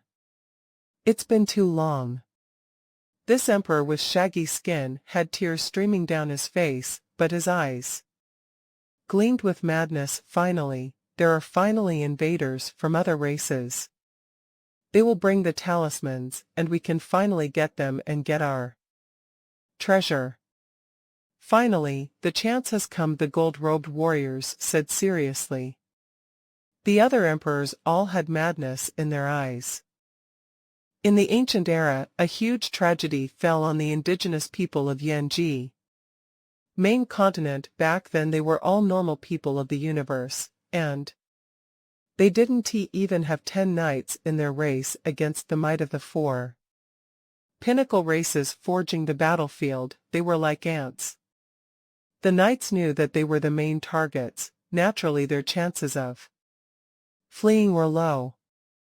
Hence, they swiftly distributed their treasures to their people. It was originally distributed to 100 little teams with 9,900 other little teams that acted as decoys. The 10,000 towers had different levels too. These 9,900 teams were used as cannon fodder against the 4 pinnacle races, using the special energy of the sacrificial towers to hide the rest from scanners and space ripples, etc. Its material itself was, however, just average. Actually, the 100 inheritance teams had many differences from the 9,900 little teams. The inheritance teams had 6 emperors each, but the 9,900 normal teams only had 6 officials in total. The treasures within were different too.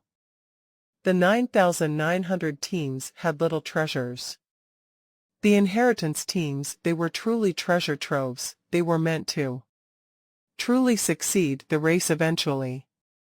And obviously, the Tower of Luo Feng and the others entered had 6 emperor guides, and it was one of the 100 inheritance towers.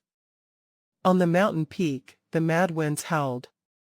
The 12 emperors of the survivors exchanged glances, as their eyes were burning with madness. "Let us go to the tower," the gold-robed warrior said. The 11 of them nodded. The 12 emperors swiftly went through the water membrane.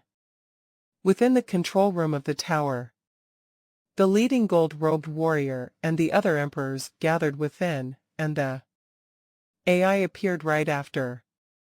"Master, look," the AI pointed at the 3D image. "This shows the entire tower.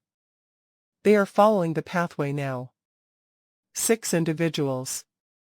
The gold-robed warrior stared hard at the 6 individuals who were clearly projected, whether it was the Gold Eyes Winged Knight Emperor, Iceblade, Gold Song Emperor, Silver-Winged Luo Feng, they were all clearly shown. "There are humans and some weak races," the warrior said. "Completely simulate their energies," a fat emperor standing beside ordered. Immediately, the 6 silhouettes were displayed as their original heights and sizes along with their energies. With the Tower S simulation, at least 10 of their energies was emulated. The surviving warriors all looked on, the fat emperor saying softly, "These 6 should all be Emperor Pinnacle, with special items, they may be even stronger." What? Third brother. Elder. The other warriors looked at him. This third brother was the cautious Undying. Back then, teleporting them into his god country, including the others that were originally in there, that was the only way to keep his people alive. He was the strongest amongst the group, and he hardly ever meddled in affairs. The person usually managing everything was the gold-robed warrior. Third brother, are you sure? The gold-robed warrior looked at him. Yes, I, Chio Chi Ka, will never be wrong. The fat warrior smiled, and the 6 of them should be from 2 different camps. Even though they are moving together, they are enemies, we still have a chance. Ah. Enemies. The gold-robed warrior and the others continued to observe, swiftly discovering the little traits that allowed them to discern that the 6 of them were from 2 different camps. This is our chance, Chio Chi Ka said. However, the weak will be useless in this fight. Elder. Third brother. It immediately made some of the low emperors shout out.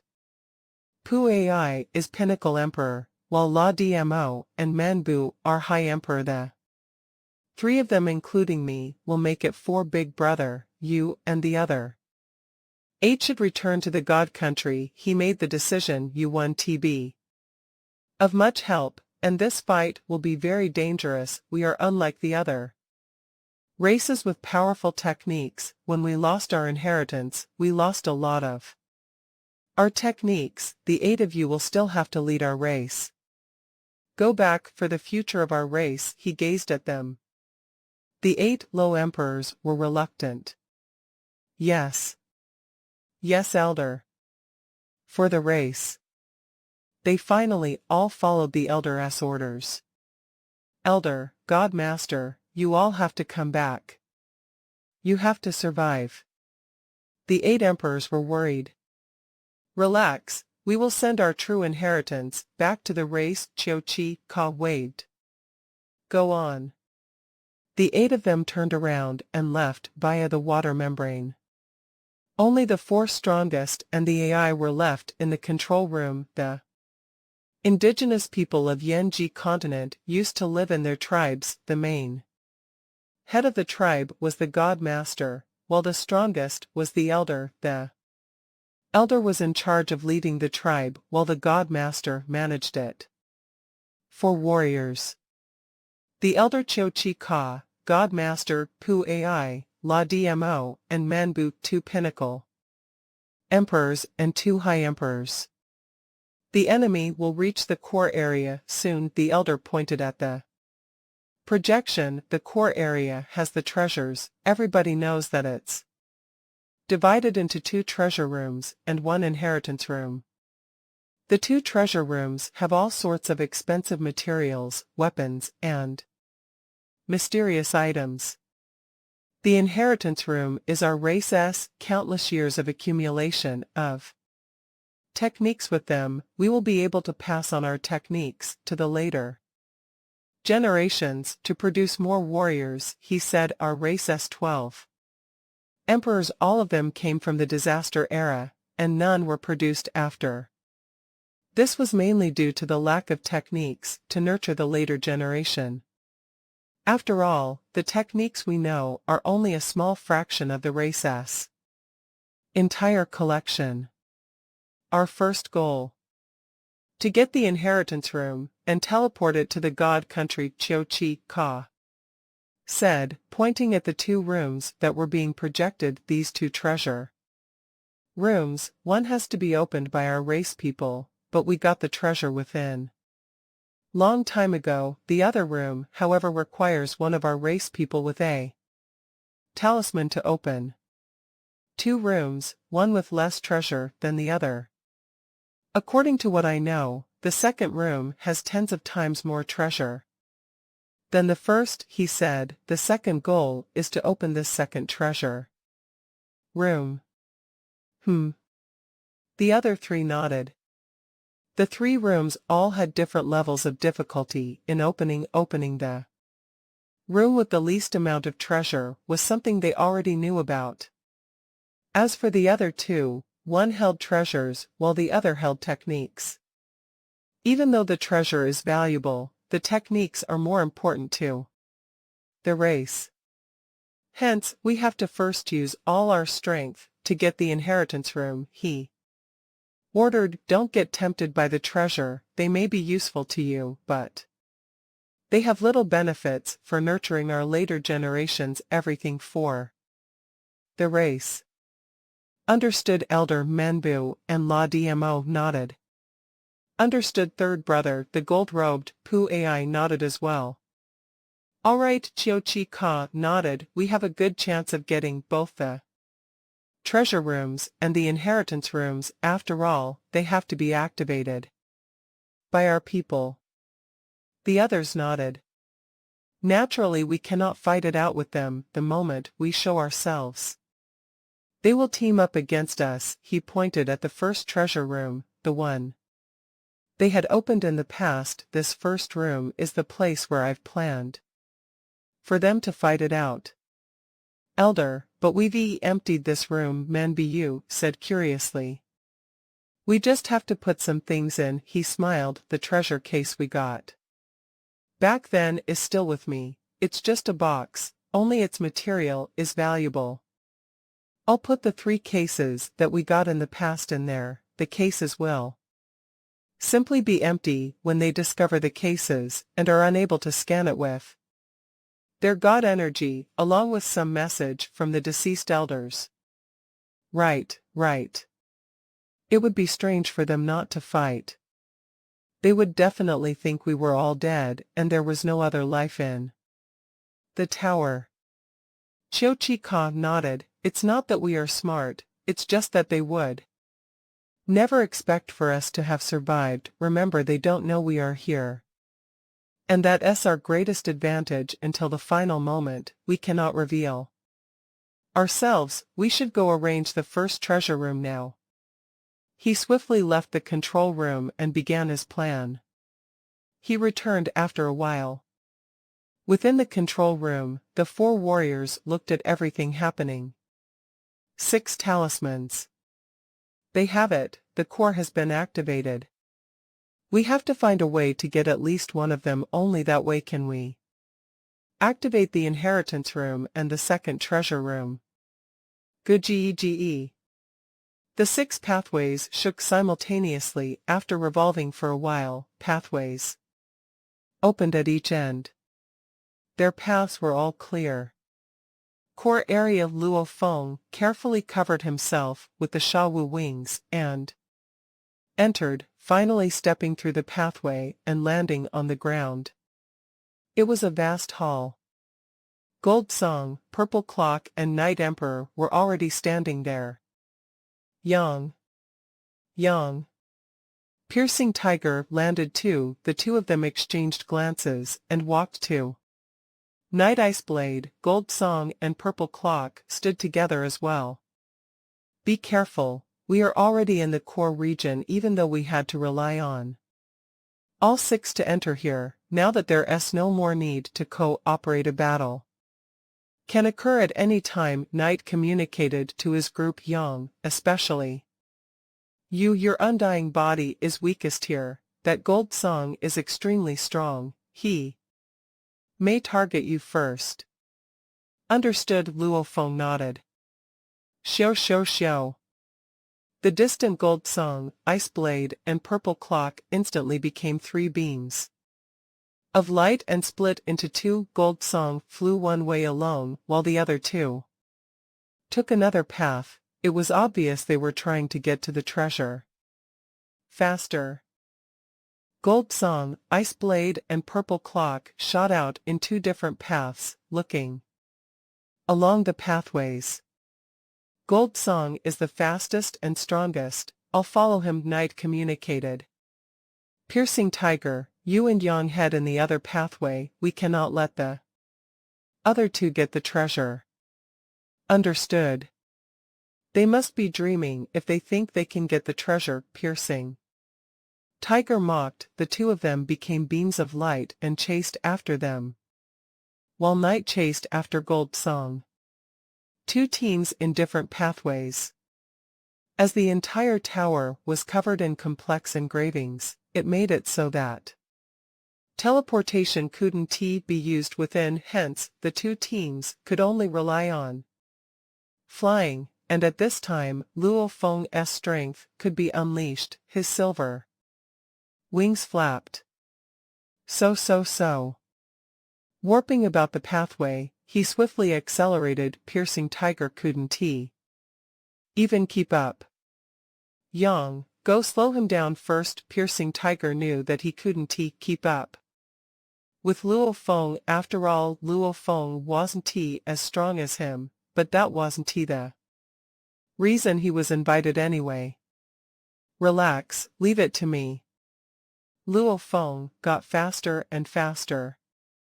These were internal pathways within the tower, and with the core area only, stretching several hundreds of thousands of km, wrapping around the tower. It was narrow at certain parts, and the directions kept changing as well. There were spots where one had to completely turn 180 degrees just to follow the path. Luo Feng had to slow down rapidly and stop before turning.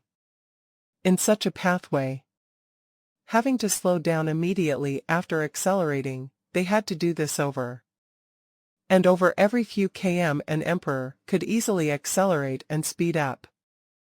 However, to stop and start like this, it was tedious, just like several bending pathways on Earth. No matter how good a car one had, he couldn't accelerate, and could only decelerate during a turn. To these warriors, traveling close to light speed, bending every few km or 100 km, it was a torture.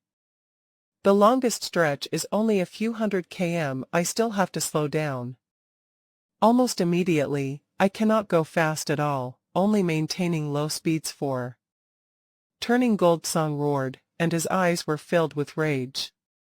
Haha, Gold Song, your speed is shocking. However, in such a place, you cannot go fast at all. However, I, as a Nai human with wings, I'm good at direction changes. Haha, Night Emperor caught up from behind. Humph. Gold Song snorted and turned to look at Night Emperor. Rumble. A thick bolt of lightning shot out from Gold Song's eyes. The bolt dispersed immediately after shooting out. It seemed almost like countless lightning snakes, forming a huge net that shot at Night Emperor, who was behind him. The pathway was only that huge. The net completely covered the pathway. Rumble. Night Emperor's eyes flashed coldly. He became a beam of white light and forcefully broke through the net. However, it did affect his speed. You want to surpass me? Haha, Night Emperor, you keep on dreaming. I will always be ahead of you. As long as there is treasure, I will definitely be the first to get it. Gold Song mocked as he turned and flew, occasionally shooting out more nets at Night Emperor. Behind, Night Emperor could only helplessly grit his teeth as the two of them fought on. At the other pathway, Luo Feng was different. He naturally warped around since all the other warriors couldn't reach their max speeds. Naturally, Luo Feng couldn't do so either. However, he was proficient in changing directions, and this was a huge advantage for him. He easily reached close to 10 times the speeds of Purple Clock and Ice Blade. 10 times, how fast was that? He instantly caught up. You wish to flee? Luo Feng gazed at the two Chi-Chong silhouettes ahead. It was the two emperors. He caught up. Purple Clock turned and got a shock when he saw Luo Feng. This Yang is extremely fast. No problem, his strength is the weakest of the three. He should only be Proficient in flying in such confined spaces, Iceblade said confidently. Purple Clock, will rely on your ability. My one attack will knock him back, he said confidently. Luo Feng was too fast. He rushed straight beside them and was trying to get ahead. Howl Purple Clock opened his mouth, and the ripples from his peculiar howl rushed into Luo Feng. The silver armor diffused the ripples of the attack, and the remainder of it, hitting the cloud contact armor within this, completely blocked off the attack. Even though it was blocked, Luo Feng's speed was still affected. Humph. He flapped his silver wings fiercely and unleashed strike travel. He became a beam of silver light and shot through in between the two emperors. He was so fast that they had no time to react. Quick, stop him, Iceblade said. Purple Clock, you are most adept at stopping. Bastard. He gritted his teeth and howled again. Immediately visible ripples formed a huge clock in the air. It flew extremely quickly. The speed of the attack naturally exceeded Luo Feng's flying speed. It trapped Luo Feng before shaking violently. It exploded as Luo Feng diffused the attack. Damn! Luo Feng shook his body as his speed decreased. Human, don't think about getting the treasure, it's mine. Purple Clock howled. Up. Luo Feng shook his wings. The Shawu wings were indeed incredible. Even though he was affected by the attack, with a shake, he once again shot forward. The other two emperors had no way to keep up at all. Now I know why Night Emperor got him in. This human's flying is too peculiar, and his instantaneous speed is shocking. Even in such a pathway he can still go that fast, Iceblade said. Purple Clock, with your little abilities, haha, keep dreaming about the treasure, Luo Feng said. He turned sharply at the turns in the pathways and continued. Purple Clock soon lost sight of Luo Feng, and was even unable to attack him. Bastard. Chase. The two gritted their teeth and chased. Within the control room, the four indigenous warriors looked at the two chase scenes. They sure are incredible. The more intense the battle, the better. In fact, it's best if they killed each other. Qiu Chi Ka said coldly as he looked at the projection. These other races back then, the four pinnacle races, forged the battlefields, destroying our home and taking it from us in the future. We will definitely let them taste the destruction of their race. Let them taste the destruction of their race.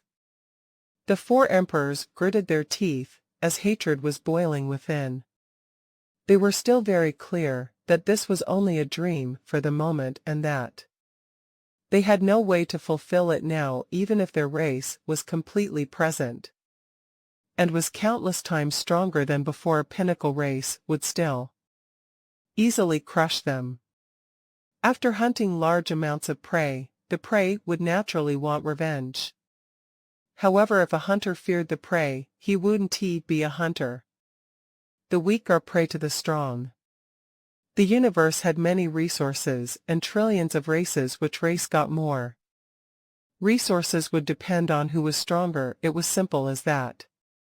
Two pathways. The four warriors' pathway is closest to the first treasure room. That silver-winged human is the fastest. He is already reaching the room, Qiu Chi Ka said softly.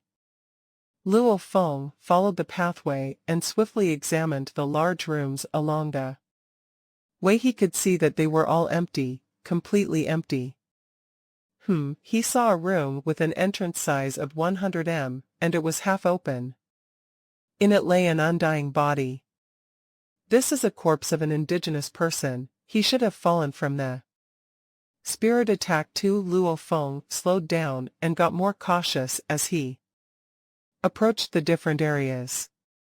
Glancing in, There was a translucent platform within, and before it lay the body Luo Feng. Could sense from the energy that it was a fallen undying. There were 3 normal book-sized silver cases on there too, and his eyes gleamed. So he flapped his wings and became an arc, rushing into the room.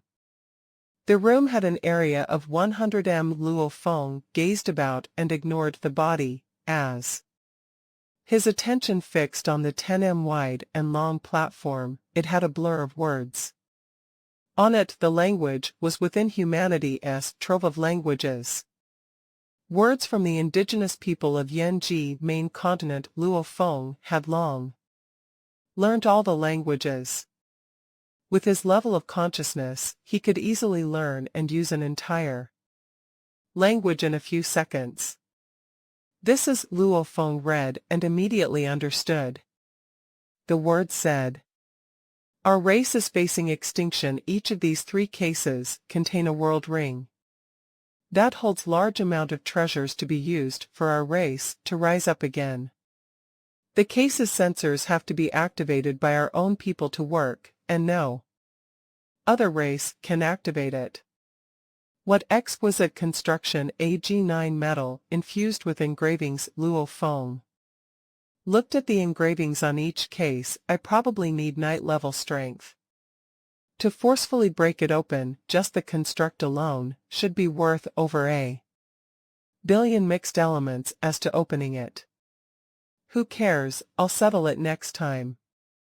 He smiled and instantly kept the 3 cases. Leave the treasure. Iceblade rushed in from outside, gritting his teeth and roaring. The treasure is mine. Purple Clock's eyes were filled with madness. Even though they didn't see any cases, they saw Luo Feng standing within it. Was highly unlikely of him to stop while searching for treasure, hence there must have been something that made him stop here. Gold Song Yang got the treasure, Iceblade roared. His undying energy spread out, and the howl immediately resounded about its speed was shocking, and the pathway Gold Song picked did have a meeting point with the one Luo Feng picked. Treasure, Gold Song's eyes gleamed. Yang got the treasure. Night Emperor was happy. So. The 2 of them immediately followed the direction of the howl and swiftly flew. Within the control room, Chiu Chi Ka and the other warriors watched the scene nervously. Go and die, it's best they fight and killed each other. The Godmaster Pu Air said, staring hard at the projection. Watch carefully, observe what moves they have. Chiu Chi Ka emphasized. Even though we are all Emperor level, because we've been hiding for so long, we haven't truly fought with other emperors, and these invaders have been fighting for so long. We have to observe and gain experience by knowing their trump cards. We need to acquire the inheritance and treasure room. Just relying on plans won't be enough. We have to rely on strength. Yes, Elder. The other 3 nodded. They were already prepared to fight to the death. This battle would determine the growth of their entire race. Within the first treasure room, Luo Feng kept the 3 cases. He just got. Iceblade and Purple Clock rushed in madly. This is part of an entire race's treasure. It's definitely worth much more than normal emperors. Purple Clock communicated. Iceblade, even if we have to burn part of our undying bodies, we have to get the treasure. I know. Iceblade's eyes were like little venomous snake eyes. Among the 2 of them, Iceblade was huge while Purple Clock was small and skinny. In terms of strength, Purple Clock was pinnacle emperor while Iceblade was only high emperor. While the 2 of them communicated, their speed didn't slow down at all, as they rushed into the room. Luo Feng turned to look at the 2 Chichong warriors rush in. Luo Feng flipped his hand and a blood shadow blade appeared at the same time. The silver wings on his back began to flap. Cloud contact vine, help stop them, Luo Feng ordered. Thin vines sprouted out from his arms. As they shot out, they began to swell rapidly, splitting into large amounts of vines and leaves, rushing like a tsunami at the two emperors.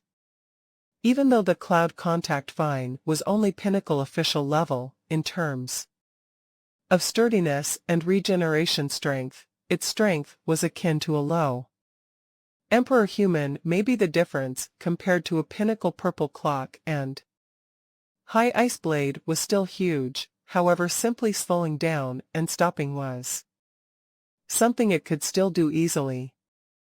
Blood cloud, purple cloud, held. Hua. Two bloody flowers shot out from his waist portion, extending and swiftly swelling. The huge flowers were like the ceiling itself, blocking the large number of vines. The vines tried to extend through the flowers, however the edges of the flowers were filled with sharp thorns. They began to madly bite at the cloud contact vine. In terms of attacking, the cloud contact vine was obviously weaker. It madly wrapped around its enemy. The two fought on, and were evenly matched. It's rare for normal undyings, and even officials, to have a plant life form. It's only common amongst emperors. However, they normally only manage to grow them to pinnacle general level or low official. Luo Feng frowned at the scene. I didn't expect purple clock to have a pinnacle official blood demon flower. Don't think of escaping. Purple clock twisted his ugly face into a malevolent smile. Humph. Luo Feng flapped and became a blur beam of light, wanting to escape through the 100 wide entrance. It was troublesome to be trapped in this small room. The moment he got out, however, it would be much easier. Cackle and ear-piercing laughter resounded as a huge blade slashed at Luo Feng. Break. A glaring silver light tore through the space like a stream, dispersing the huge blade slash, causing the space around to break apart like glass. However, it quickly recovered. Luo Feng's speed was affected even though he dispersed the enemy attack. At this time, a voice resounded from behind Yang. I'm here to help you.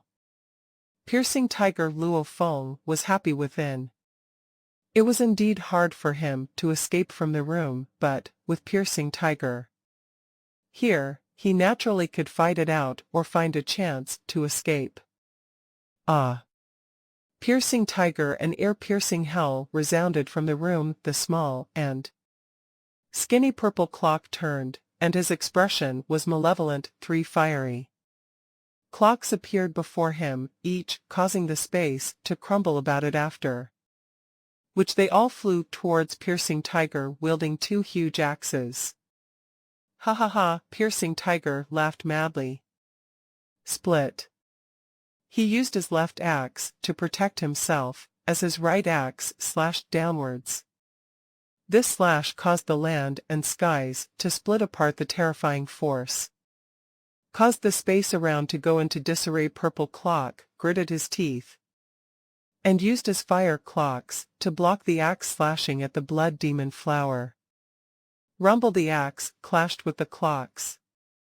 The force of the clash caused the engravings about the tower to flash. Later on, they took the brunt of the attack, leaving the tower undamaged. Iceblade, you and Blood Cloud attack the human together. I'll stop Piercing Tiger. Purple clock held. Wait, once Gold Song comes, we'll win for sure. We don't need to defeat them, just block the entrance and not let them out. We'll definitely win. Leave it to me. Iceblade held. Purple clock and Piercing Tiger fought outside the entrance, while Luo Feng and Iceblade fought within. Luo Feng rushed over and over even though he could suppress Iceblade, with Iceblade bravely stopping him, along with the Blood Demon Flower S help Luo Feng couldn't escape. Gold Song Purple Clock, who was getting fatigued, saw a beam of lightning shooting over, and was extremely happy. That lightning bolt was Gold Song. He flashed. Gold Song had arrived. Get out of the way, he held it resounded directly within piercing Tiger S.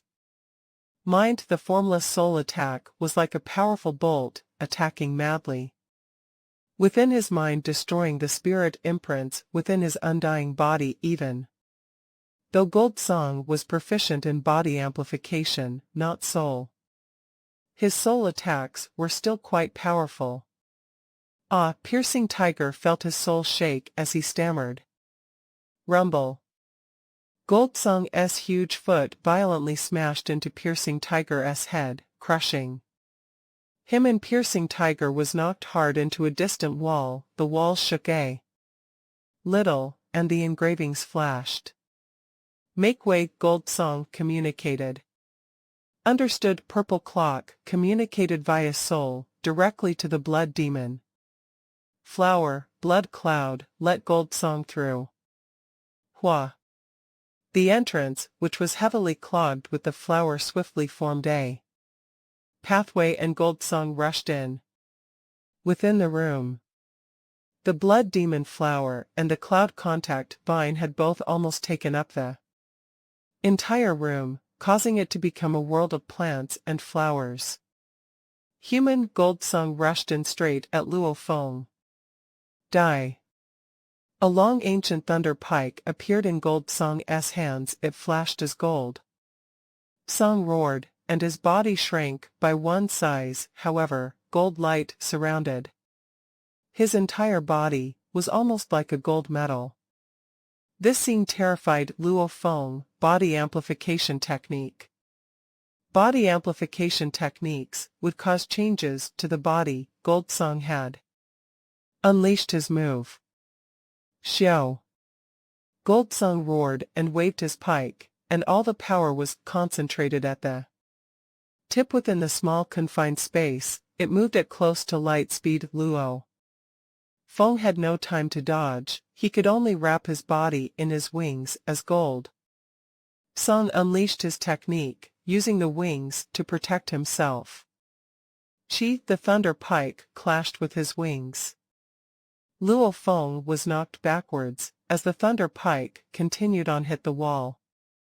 Accurately speaking, the pike didn't pierce through the wings, however the force was strong enough to stick Luo Feng against the wall. What? Gold Song was extremely shocked. I didn't destroy his body. Even though he knew it was extremely hard to kill an emperor, this human Yang was only High Emperor with his full strength. Even if he didn't kill him, he should have destroyed his body. Yang, I'll stop. Gold Song Night Emperor rushed over in a blur. Piercing Tiger was fighting with Purple Clock. Night Emperor. Gold Song turned, his eyes flashing and raging at Night Emperor. Even though Luo Feng had blocked his attack, Gold Song was still clear that he biggest threat in the human team was Night Emperor, followed by Piercing Tiger. They were both pinnacle emperors after all. The smallest threat was Yang. Ice Blade, stop Piercing Tiger. Gold Song immediately ordered Purple Clock, even if you have to burn your undying body, we have to get the treasure. Leave Night to me. Okay. Purple Clock gritted his teeth and instantly rushed into the room. Ice Blade rushed to block Piercing Tiger. As for Gold Song, he waved one hand. The thunder pike landed in his hand as his cold gaze landed on Night Emperor. His body glowed with green light with the body amplification technique. The formless pressure he gave off made Night Emperor shudder. He had to be careful. Burn my undying body to get the treasure. Purple Clock gritted his teeth, as his eyes were filled with madness. Luo Feng wielded his blood shadow blade, looking at Purple Clock. At this critical point of the battle, burning one's undying body was the solution. Looks like, to get the treasure, everyone will have to burn their undying bodies, Luo Feng thought, but I don't have an undying body. Hand the treasure over or die. Purple Clock's eyes were filled with madness. Rumble. 3 fire clocks revolved, they were almost like small stars burning intensely and rushing at Luo Feng. 3 fire clocks burned the space about into stream particles, they revolved and formed a huge fireball, which rushed towards Luo Feng, even controlling the space around and forcing Luo Feng into a corner, making it difficult for him to even move. The incredibly hot fireball rushed over. Humph! Controlling space, Luo Feng flapped his wings, and the wings easily tore through the suppressed space, unleashing strike travel. Xiao. He left behind 3 visible warps, making the fire clocks hit nothing but the wall, causing the engravings to once again shine and leave the walls undamaged. Again. What terrifying speed! Purple Clock's eyes were filled with shock and rage. Even though he knew that this human was proficient in speed, to dodge in such a confined space left him baffled. A spirit weapon attack was actually dodged. Of course, the combined attack of his 3 fire clocks became much slower. Together, however, at such close distance, even normal emperors wouldn't have been able to dodge at all. Purple Clock, don't waste time, Gold Song roared within. Bastard, leaving me the troublesome one to deal with. He cursed within, after which his eyes gleamed as he looked at Luo Feng. Roaring, human, go and die. Hell. Purple Clock raged as terrifying undying energy erupted from within his body, causing Gold Song and Night Emperor to change their expressions, burning his undying body. Good. Ice Blade's eyes gleamed as he engaged Piercing Tiger. Haha, Gold Song couldn't help but laugh. Burning his undying body, Yang is going to be in trouble. Piercing Tiger was shocked. Yang, be careful. It wasn't just them who noticed what happened in the core of the control room. The group of indigenous warriors held their breaths and watched as well. They then muttered, die, hurry and die in their eyes. These invaders were better off killing each other. Within the treasure room, Purple Clock burned his undying body, and his energy grew even stronger than Gold Song's. Break. He looked coldly at Luo Feng, putting part of his burning undying energy into the 3 fire clocks, making them form 3 fireballs. Even though they seemed like normal fireballs, every one of them was much more terrifying than a star. They could easily pierce through a star like an iron needle through tofu. Luo Feng could currently treat stars as playthings, however, against these 3 fireballs he could only rely on his wings and the general armor to defend him. They were lightning fast, forming together and attacking Luo Feng new. I cannot dodge, I can only defend. As the 3 clocks had to revolve to form 1 fireball, before, it was much slower. This time, they rushed together and infused with burning undying energy. Their power was over 1,000 times stronger. How fast was it? Luo Feng could only hide behind his wings and cover himself. Rumble. Rumble. Rumble. The first clock hit Luo Feng's wings and knocked him back into the wall. The terrifying force caused the entire room to shake, the engravings madly shining. As the tower began to shake, it was using its entire construct to defuse the attack. The second clock hit, and then the third clock. Luo Feng was pinned against the wall. Rumble. Space around the room instantly crumbled into stream particles. Amidst the mad explosions, the engravings shined madly, trying to defuse the attack. Gradually the space recovered and peace followed. This ice blade stared wide-eyed, his ugly face was warped. Piercing tiger opened his mouth wide. Night Emperor couldn't even speak, his eyes filled with surprise and joy. How can this be? Gold Song stopped his attack against Night and stared at the scene. Purple Clock's expression was complex, shocked and in disbelief. Against the wall of the room, Luo Feng gradually slid down and stood back up, smiling at Purple Clock before him. I actually didn't destroy him. I burned 3 of my body, and he didn't explode. He was stunned. Burning the undying body was akin to burning one's soul. If he burned 50 of his undying body, that would mean losing half his soul, and his strength wouldn't even be 10 of what it was before. And burning too much would cause one to lose too much of his soul, and would be unable to maintain a complete consciousness, falling into slumber.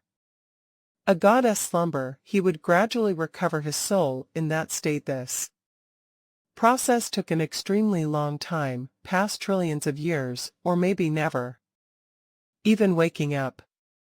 Hence, normally, they would only burn 5 of their bodies. Recovering this much wasn't too hard.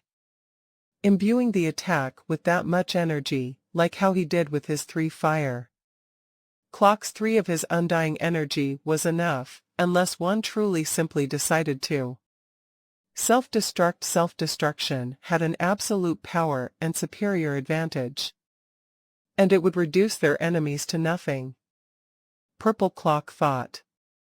Burning 3 of his undying body would at least destroy 10-20 of his opponent's undying body. That was normal. However, Luo Feng's wings weren't even scratched. Good. Piercing tiger roared excitedly. Yang, your survival ability sure is incredibly. Do you have a pinnacle Emperor plant protecting you, or pinnacle Emperor metal life form? Night communicated, surprised, as those were the highest probabilities. The plant and metal life forms naturally have advantages in their physical states. If one had a pinnacle plant life form, its body will far exceed an emperor. Pinnacle human also, its regenerative abilities could definitely withstand that attack. Haha, Luo Feng laughed. Night and Piercing Tiger didn't ask more. Who didn't have their own trump cards? Yang's trump cards were probably related to survival and fleeing, only it was at a simply absurd level. Haha, the treasure is ours. Night Emperor communicated excitedly. Hurry and escape from the room. We will escape later on. After we get out, we will teleport and distribute the treasure. Right, let us go, Piercing Tiger said too. The battle scene had changed. Before, Gold Song, Purple Clock and Ice Blade had the advantage. They had planned for Purple Clock to destroy Luo Feng's body. Once it was destroyed, his weapons and world ring and so on will be thrown around naturally. They could take the chance to get the world ring at that time. The world ring was, after all, just a storage world. They would have their own ways to get the treasure within. However, now Gold Song, I cannot deal with him, Purple Clock communicated. Gold Song, what do we do? Ice Blade said nervously. I didn't expect this little human who seemed the weakest to have such a move.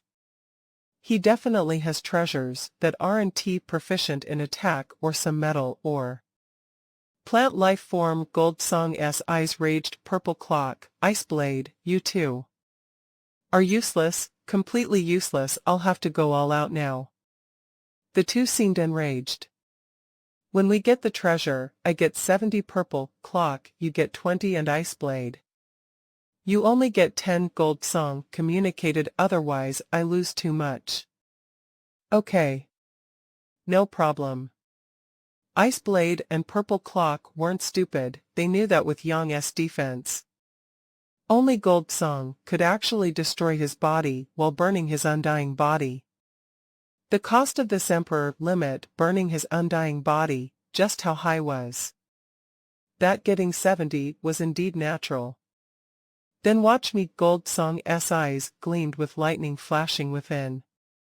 It may seem slow, but in truth after Purple Clock's attack against Luo Feng failed, only a few seconds had passed before Gold Song went all out. Yeah. Green light began to shine from Gold Song's entire body. Rumble. Terrifying energy filled the room, it shook the walls and the engravings. Flashed. This scene made Luo Feng, Knight, Ice Blade and the others all shocked. Not good, Gold Song is going all out. He's burning his undying body. Flee.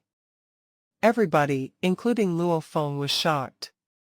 Gold Song was an Emperor Limit warrior with his body amplification technique. He could unleash up to 1,000,000 Sector Lord strength if he self-destructed. It would be even more terrifying than Luo Feng's Million King Bug Army combined attack. Even if it was only burning a small part of his undying body, it was incredibly terrifying. However, once one reaches his level, the cost of burning any bit of the undying body was huge. Unless one was forced into a corner, they would never do so. Flee. Flee. Flee. Luo Feng and the others panicked, as no one dared to take on Gold Song in this state. Howl. Gold Song let out a roar, easily reaching the closest Night Emperor. Beside, so fast, Knight couldn't even dodge. Rumble. A lightning-infused large palm smacked Night Emperor's head, with a rumble. Night Emperor was immediately reduced to ashes. The winged human Night Emperor, who was reduced to ashes, had incredibly weak amount of energy left. The scene made Luo Feng, who was about to flee the room, shocked. From his energy level, Gold Song had actually instantly made Night Emperor lose half his undying body. 50. Losing half his soul made it so that Night Emperor could only unleash 10 of his strength from before. The soul was very important. Gold Song, don't force me. Night Emperor's eyes were filled with madness as he reformed, staring hard at Gold Song. Gold Song was incredibly intrepid now. Even if Night Emperor burned his undying body, he still couldn't escape. He could only hope for Gold Song to spare him. If forced, All Night stared at Gold Song. Self-destruct, haha, do you think that if you do so, I'll be afraid my undying body won't be hurt even a little from it? Haha, I've already destroyed half of your undying body, and destroying the other half will kill you, so why should I let you off? Just die. Gold Song didn't show any mercy. Remember, I will return to take revenge. Night Emperor roared. Explode, explode, explode. Night Emperor held, self-destructing with only 50 of his undying body left. That was the result of Gold Song's undying energy destroying Night Emperor's other half, hence his explosion wound be too huge. At this time, Gold Song could take the blow alone, but who would be that stupid? Gold Song chose to retreat. Rumble. A Pinnacle Emperor's self-destruct. It was so powerful it made everyone else, such as Purple Clock, Ice Blade, Piercing Tiger and Luo Feng, shocked. Pinnacle Emperor self-destruct was akin to 1,000,000 Sector Lord King Bugs attacking together. This was able to kill a High Emperor, heavily injure a Pinnacle Emperor, or even cause the Pinnacle Emperor to fall because of it, but of course that required luck. Even though Night Emperor only had 50 of his undying body left, it was still half of a Pinnacle Emperor's explosion, unlike Gold Song's attack that destroyed him. This was an explosion that rippled in all directions. There was no way to control the direction of attack. Self-destructing meant the death of a god. His energy would ripple in all directions. No, Ice Blade, who was engaged with Piercing Tiger, changed his expression. Gold Song, you caused this. Ice Blade fled in fear. Rumble, the powerful force, instantly acted on his body. The High Emperor Ice Blade was instantly reduced to ashes, and his ashes were further destroyed. Night Emperor, you are dragging me along with you. Piercing Tiger rushed into the room in shock. Rumble. The force rushed over Piercing Tiger like a torrent of water. His armor gleamed before his entire body exploded, after which he reformed. Rumble. The force rippled through Purple Clock's body. He gritted his teeth, and a membrane flashed throughout his body, withstanding the attack for a while, before his body became powder too, after which he reformed back. Rumble. Luo Feng wrapped himself in his wings and withstood the attack. Gold Song, Purple Clock, Ice Blade, Piercing Tiger, and Luo Feng all withstood the force of Night Emperor's explosion. Some were undamaged, some hurt while one fell. Not just the 5 of them. Even the sacrificial tower wasn't as stable as before against the force of a Pinnacle Emperor's explosion. The walls within the pathway and room glowed madly from the force before breaking apart and crumbling as the ripples spread about. Every wall gleamed for a while before falling apart. However, with each layer of wall it broke through, the power slowly diminished too. With a diameter of 60 kilometers, a circular crater was formed as everything was reduced to nothing. The tower itself was made of F-grade metals. This was a special weapon, and just like how many weapons could become big or small, this tower could do so as well. However, it was closer to a god base or star fortress level of weapon, but its internal defense wasn't the same throughout. The inheritance room and second treasure room, these 2 important rooms, had higher defenses. The walls outside the core region were incredibly strong as well. Although there were many walls within, they were weaker even with the help of the mysterious engravings. Night Emperor's explosion still destroyed an area of 60 kilometers in diameter. Silence. Within the tower, there was silence. Luo Feng and Piercing Tiger exchanged glances, communicating. Night Emperor actually made me lose 6 of my undying body. What a waste. Piercing Tiger communicated. However, Yang, we are in trouble. Night Emperor's death is a big loss to our strength. Even though they lost Ice Blade too, he was only a High Emperor. There is not much of an effect on the remaining 2. What a pity for Night Emperor. Luo Feng replied. What is there to pity? Isn't he a human? You humans value each and every emperor. Even if they fall, they will be revived after reversing space and time in the future. Piercing Tiger said, it's a pity that I don't have that kind of luck. Even though I am a member of the Hong Alliance too, for me to get that kind of chance I have to earn more contribution points to raise my position. Luo Feng was shocked. A universe master had unbelievable power, and they could reverse time and space to a point before the target had died, reviving a warrior. Humanity had several beings that could do so, like the founder of the Huge Axe Dojo, the Primal Chaos City leader, Long Yen Master, Void Gold Master. They would, in a certain point in time, revive a large amount of warriors together.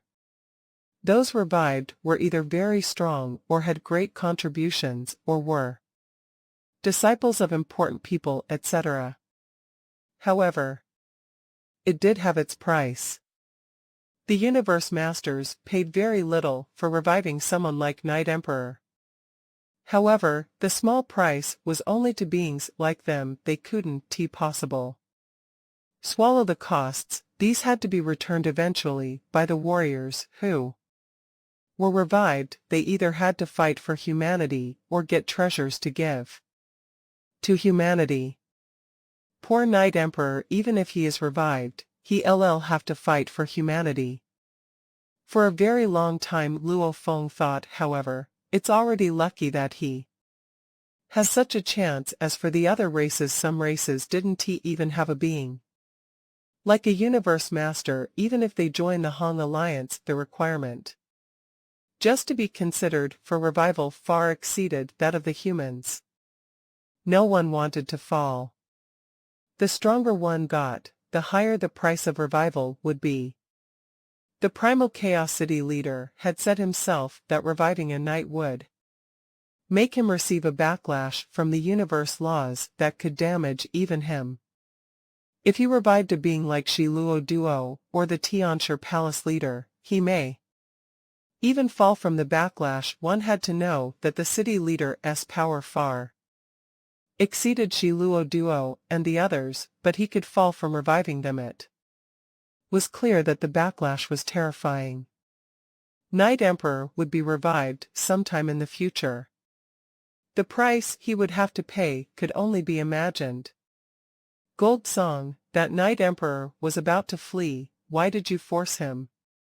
Purple Clock was enraged. Even Iceblade has fallen. Iceblade was from the Cheatsong race too. Even as a fellow clansman, Purple Clock didn't respect him too much, but they had explored together and were of the same race, hence they trusted each other. I got hurt from his explosion too. Purple Clock raged, and humanity is one of the 4 pinnacle races. Some Universe Master being will eventually revive him. Shut up, Gold Song cursed. That will take countless years to happen. Even if he is revived, he still won't be my match. I only know that I can get his wealth from killing him. With a wave of his hand, he kept the world rings and items from Night Emperor and Iceblade. Don't let the other humans escape, Gold Song roared. Xiao. Luo Feng flapped his wings in the distance and unleashed strike travel, swiftly accelerating and disappearing down the pathway. You can't escape, Gold Song chased behind.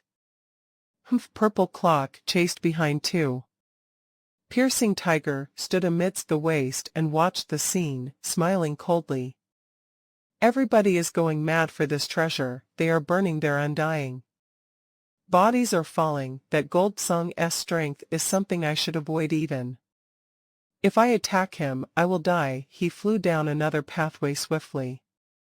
Within the control room, the elder Qiu Chi Ka, the Godmaster, Pu Ai, Menbu, La Dmo, the 4 indigenous warriors stared at the projection. When they saw Night Emperor's explosion damaging the other warriors and killing Iceblade, they all revealed a look of happiness and shock. Look, the talisman. That's the talisman. Night and Iceblade's death made the originally melded into their bodies. Talismans fall to the ground. Go, hurry, and go, you invaders, leave the talismans, the elder hoped, but no one would have expected Gold Song to wave his hand and keep all the items that fell from their deaths. This made Qiu Chi Ka and the others change their expressions. They are heading out of the tower. But the talismans are still with them, the Godmaster, Pu Ai, said urgently. Third brother, the moment they leave and teleport, we will never be able to open the inheritance room. The elder gritted his teeth and roared, listen to my order. Pu Ai, Menbu, and La Dmos eyes gleamed, listening to the order from there. Elder, they knew that it was time to move. When Qiu Chi Ka and the other indigenous warriors began to move, Luo Feng, Gold Song and Purple Clock were in a frantic state. Flee, flee, flee! Luo Feng flapped his wings, warping like a demon, through the pathways. This Gold Song is too strong. This is an emperor limit strength, which far exceeds a pinnacle emperor's strength. Even Knight's self-destruction did no damage to him. Luo Feng was panicking within. Even my combined attack from my bug army cannot harm him. If I fight it out with him, he may burn some undying energy and kill my earth body. The moment the earth body falls, that would be troublesome. The pathways are too narrow. The golden horned beast cannot fight here at all. The beast was much stronger than the human body, however the tower wasn't suitable for it. Human, don't flee, just give up. Gold Song howled and chased behind. Rumble. Rumble. From time to time, bolts of lightning burst out of his eyes. These lightning bolts naturally exceeded Luo Feng's speed, instantly forming countless lightning snakes that acted as a net, bound by countless strings. It greatly affected Luo Feng's speed. Right after breaking free, the second net had already reached. Lightning bolts connected and formed a net over and over. It made it extremely hard for Luo Feng. If it weren't for this pathway, I would have long gotten far away, and his lightning wouldn't even be able to touch me. Luo Feng flapped his wings and fled. You can really run, Gold Song shouted from behind. He slowed down Luo Feng over and over, yet he could only shorten their distance a little at a time. This made him feel disappointed with himself. The two of them continued as Purple Clock chased from behind too.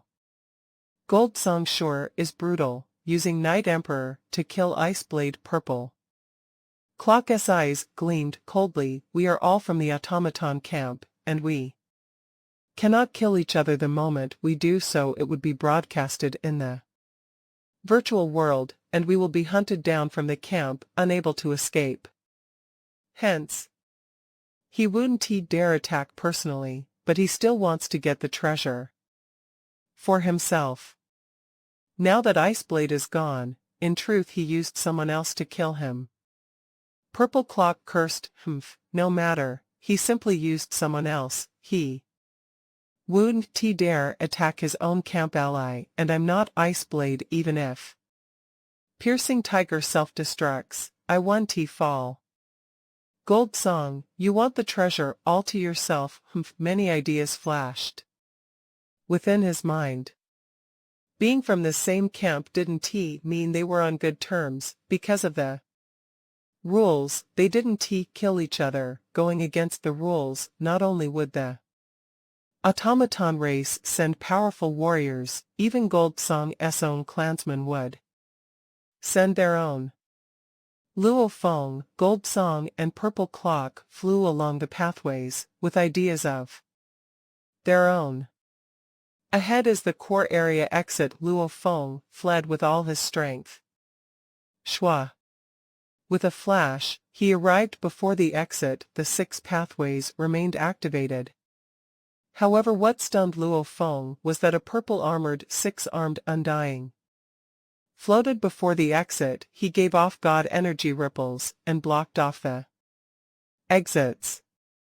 Yanji, indigenous race. Luo Feng was shocked at his appearance, but he couldn't care less at this moment. Make way, he roared, and was about to rush forward. Voila! The 6-armed Undying's arms grew thicker and thicker. It blocked off the 6 pathways as Luo Feng rushed towards one. Each arm was incredibly powerful. After growing in size, it slapped and knocked back Luo Feng.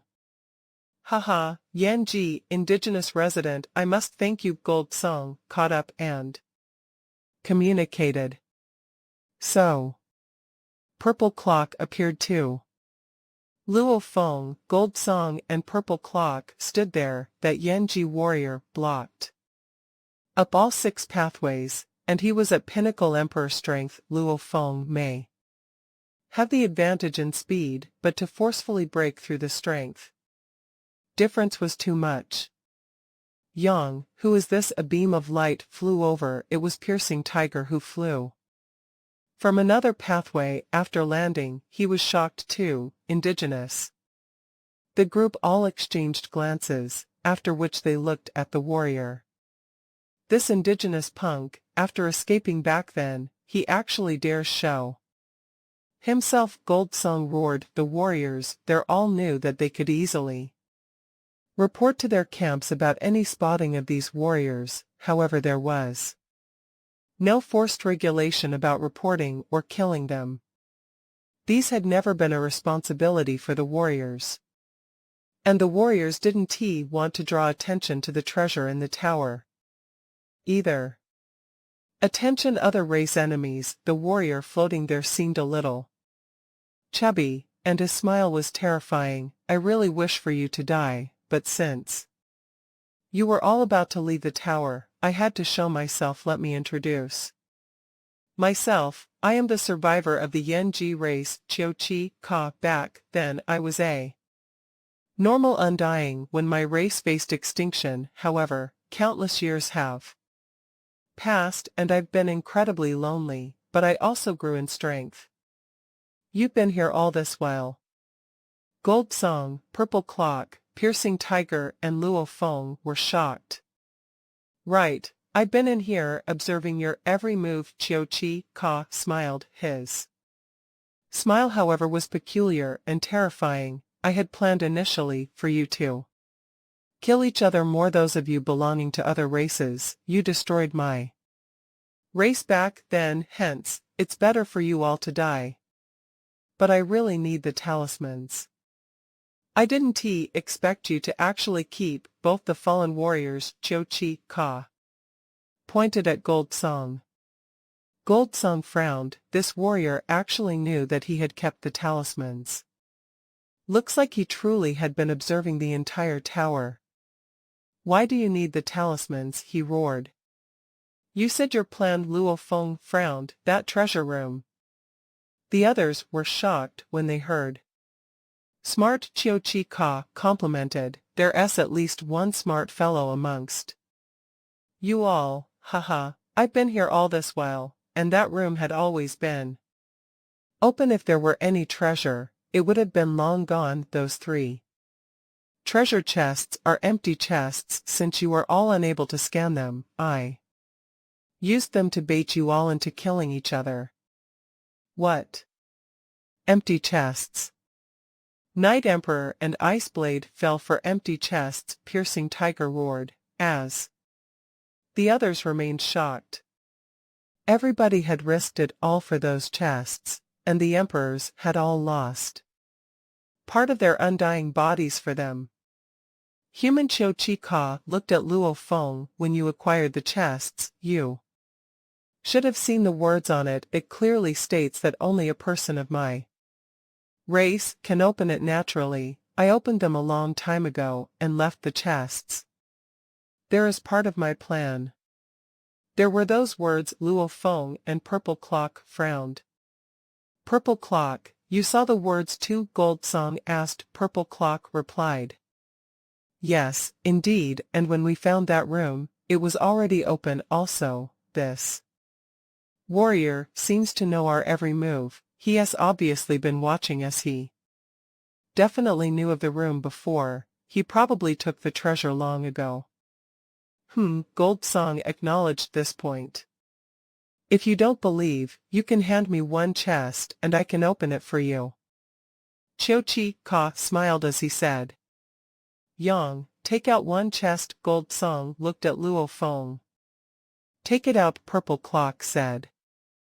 Luo Feng frowned but still retrieved one chest. There were complex engravings All around the chest, since one couldn't forcefully open it, Luo Feng tossed it over. When Qiu Qi Ka received it, he rubbed his hand along the sides and with an easy click opened the chest. The emperors all stared hard. The chest was completely empty. Empty chests. Gold Song was enraged, roaring, "Bastard!" He had burnt part of his undying body for this, even though the material of the case was worth some money too. He didn't care for such petty wealth. What he wanted was the treasure from the fleeing race of Yanji back then. Haha, Qiu Qi Ka laughed. If you all weren't fleeing so fast, I wouldn't even have shown myself. The more you killed each other, the better it would have been. So why have you shown yourself now? Gold Song asked. The others stared at Qiu Qi Ka. Qiu Qi Ka's expression suddenly grew demonic as he stared at them. You other race punks, if it weren't for the true treasure of the tower, I wouldn't even care about you. True treasure? Luo Feng was shocked. The others were stunned too. Haha, you don't think that a room that a pinnacle emperor's self-destruct can destroy will hold the real treasure? He mocked. Why would you think that I, having gotten the treasure before, would risk my life here to waste my time with you? Right? They all agreed. Would an inheritance treasure room be that weak? The treasure is separated. Qiu Qi Ka said coldly. The room you all saw was indeed one of them, but it's an ordinary one. The secret ones, however, hide the true treasure. Anyone of our race can open that normal room. The true treasure in the secret room requires not just our race, but also the talismans to activate. Only with it will it confirm our identity, and one without it cannot open the room. Qiu Qi Ka said. Back then when we fled, the knights were worried that the normal warriors would be controlled by others, hence he entrusted talismans to a few to hold, and those holding the talismans had to be emperor level. It's incredibly hard to control an emperor. Undying. Luo Feng and the other warriors nodded as they listened. They had to admit, whatever he said was logical, it fit. If you all leave, I will never be able to get the true treasure, and without the talismans I won't be able to open the doors. However, without me, you all will never be able to open it too. Qiu Qi Ka looked at the group. My request is simple. I just want half of the treasure. At the exit of the tower, Qiu Qi Ka spoke, revealing the secret of the hidden treasure. Real and fake treasure? Luo Feng pondered. They had to admit that whatever he had said sounded true. The treasure chests I got before were empty, plus he could easily tell us about what's been going on. There's no doubt that he was here long before us. That's confirmed. There are two possibilities. The first one is that he truly wants to get the true treasure, and it requires the talisman, hence he is here to work with us. The second possibility is that everything is fabricated. He had long gotten the true treasure, however, since his race was destroyed back then, he holds immense hatred against us. He then set up the plan for us to kill each other. But now that we are about to leave, he is holding us up. It could very likely be a ploy for revenge, Luo Feng thought. A survivor of a destroyed race. If Earth was destroyed or humanity was destroyed, Luo Feng knew that he would probably be driven mad with vengeance too. Is it for the treasure or revenge? He hesitated. The other three emperors were doubtful as well. Gold Song, do you think what he has said is true? Purple Clock said. There's a 50 chance, Gold Song replied. Rubbish, Purple Clock thought. What do we do? Purple Clock thought. I must get the treasure. Gold Song's eyes gleamed with ferocity. He had already burnt part of his undying body, even though he had already gotten ice blade and Night Emperor's wealth. That little bit couldn't satisfy an emperor. Pinnacle warrior like him, his aim was only one, the tower's treasure. Without that, he wouldn't be satisfied. Then I'll trust you and stick with you, Gold Song, even if this warrior has any trap set up, it won't go through, Purple Clock said. Haha, plans are all useless against true strength, Gold Song said. Confidently, relax, after getting the treasure, I will distribute it with you. Accordingly, you get 20. Thanks, Gold Song. Purple Clock felt hatred within but suppressed it. Before, they had agreed on the ratio of 7-1, now that Iceblade had died.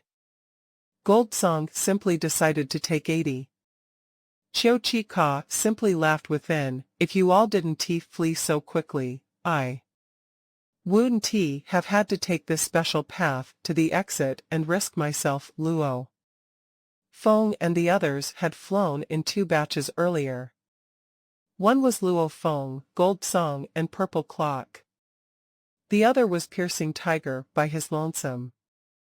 While both the groups rushing towards the exit, Chiao Chi Ka was in the control room then, but there was a path that led him straight to the exit. He actually wanted to simply stop Piercing Tiger and use all 4 of their warriors to overpower him.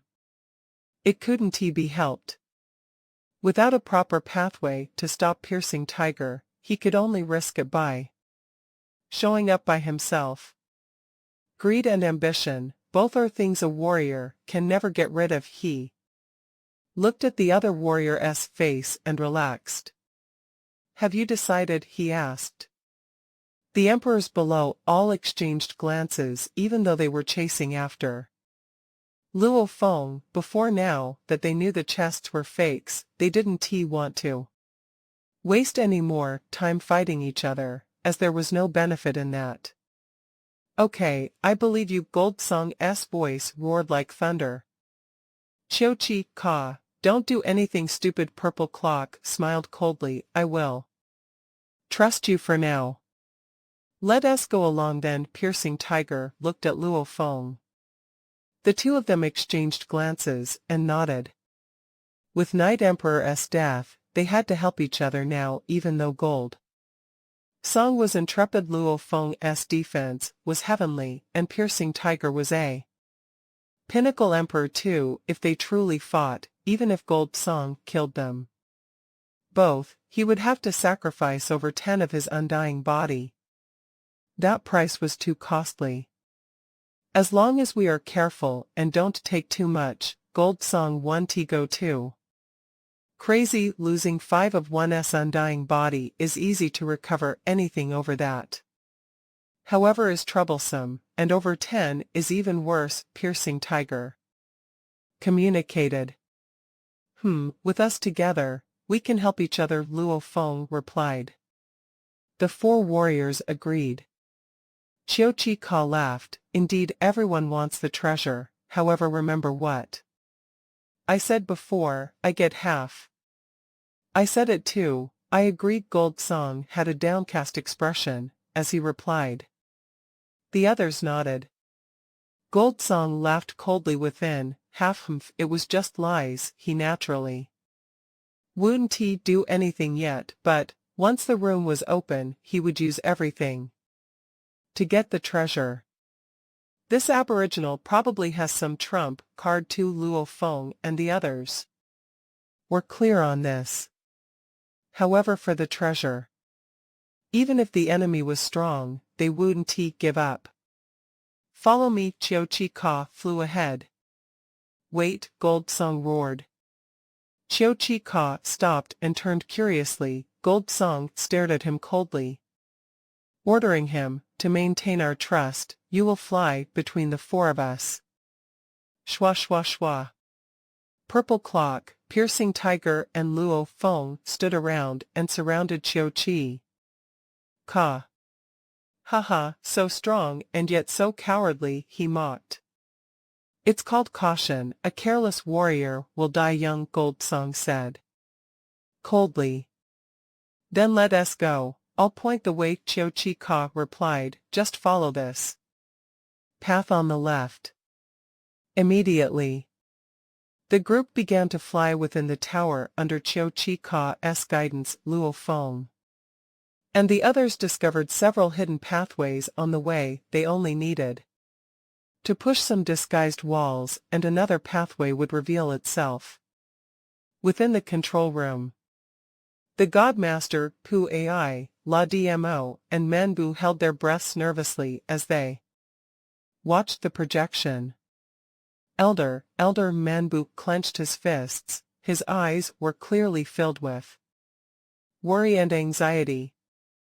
Third brother is doing everything for the race, that's why he's putting himself in danger. Pu Ai said the invaders are already acting according to his plan. Half of the plan has succeeded this time no matter the cost. We have to get the inheritance treasure. The other two nodded. Keep watching. Pu Ai continued, we'll see if third brother can succeed after all. The invaders are all extremely cautious and clever, and they are strong too. To succeed, we'll need both third brother and a lot of luck. Along a dark internal pathway, the four warriors surrounded Chiu Chi Ka and flew carefully. The further they got, the brighter the pathways were. After a while they arrived within a bright hall. Where do we go next? Goldsong roared. We've arrived. Chiu Chi Ka's eyes were gleaming. We've arrived. Luo Feng looked around curiously. This huge hall had a diameter of over 10 kilometers. The walls were smooth with complex engravings on them, and he didn't see anywhere to hide any treasure. You invaders, even after standing before the treasure room, you wouldn't even be able to recognize it. Chiu Chi Ka mocked. Even if you find the treasure room, you wouldn't be able to open it. Where is it? Goldsong raged. They all looked at Chiu Chi Ka. He, however, walked very calmly towards a distant wall. The others naturally followed closely to stop him from doing anything devious. On the smooth wall, Chiu Chi Ka took a deep breath and muttered, my countless dead clansmen, I let these invaders enter the treasure room for the sake of the race's prosperity. Again, my clansmen, forgive me. He extended his 6 palms simultaneously. The engravings on the wall lit up and rumbled. Luo Feng turned. The wall began to pull apart, revealing 10 kilometers wide pathway. The treasure room is within, Chiu Chi Ka said. Very good, isn't it good that we all work together? Goldsong laughed. However, they maintained their cautious position and flew in. The pathway was only 100 m long. At the end was a door covered in gold light. The engravings on it were incredibly mysterious as it emanated powerful energies. This is G-grade metal. It's G-grade metal. Other than the treasure chests, this is the first time we've seen another G-grade metal, and it's the entire door. Just this door alone should be worth several hundreds of millions of indigo gems. Purple Clock smiled beside him. Goldsong smiled as well. The door alone was incredibly valuable. Looks like everything Chiu Chi Ka said was true. The treasure within must be shocking. It was worth it to burn my undying body. Goldsong could barely suppress his excitement. Luo Feng carefully observed everything. No matter what, he had the Shawu wings and general armor, hence, he had a certain guarantee to survive. He naturally wouldn't give up on the treasure that easily. Attention all, to activate the door, I have to have a talisman, and I will Have to personally do it. Chiu-Chi said coldly, give me the talisman and let me open the room.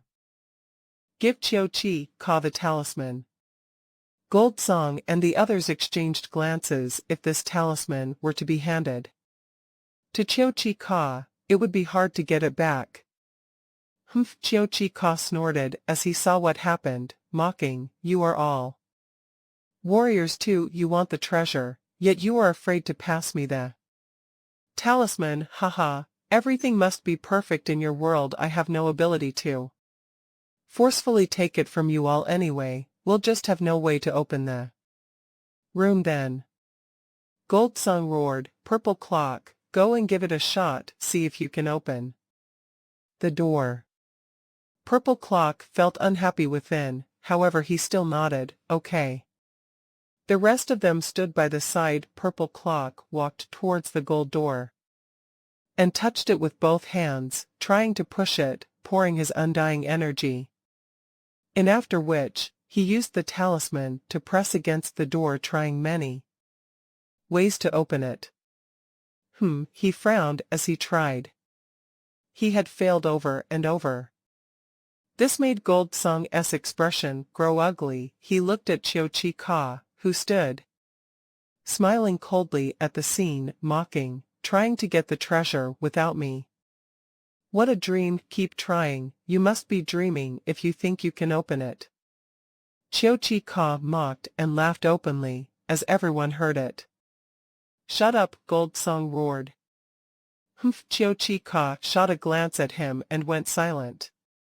Gold Song turned to look at Purple Clock and roared, forget it. Purple Clock was incredibly unhappy within, but he obediently walked back and said, looks like only an indigenous Yuan-Ji can open this inheritance room. Chiu-Chi, you are an emperor too, don't be stupid, and try any tricks. Gold Song roared. Chiu-Chi simply shot him a glance and remained silent. Give it to me. Gold Song tossed out a talisman to him. Chiu-Chi extended his hand, received the translucent talisman. His hands were shaking from the excitement. He sent in his spirit energy for it to recognize him as its owner, and it melded with his skin. His eyes were wet as he howled. Within, my clansmen, I've finally received the talisman. Wang. After he successfully melded with it, the entire tower seemed to connect to him. Master, a voice communicated mentally with Chiu-Chi. Tower, he said excitedly. Yes, the tower was a movable survival base, just like a space fortress. It had its own AI. The AI could control the entire tower. Different levels of Yuan-Ji people had different levels of authority within the normal residents and undyings with. The talisman had higher authorities. Chiu-Chi could only do low-level actions within the control room in the past. Now, however, he was the master of the entire tower.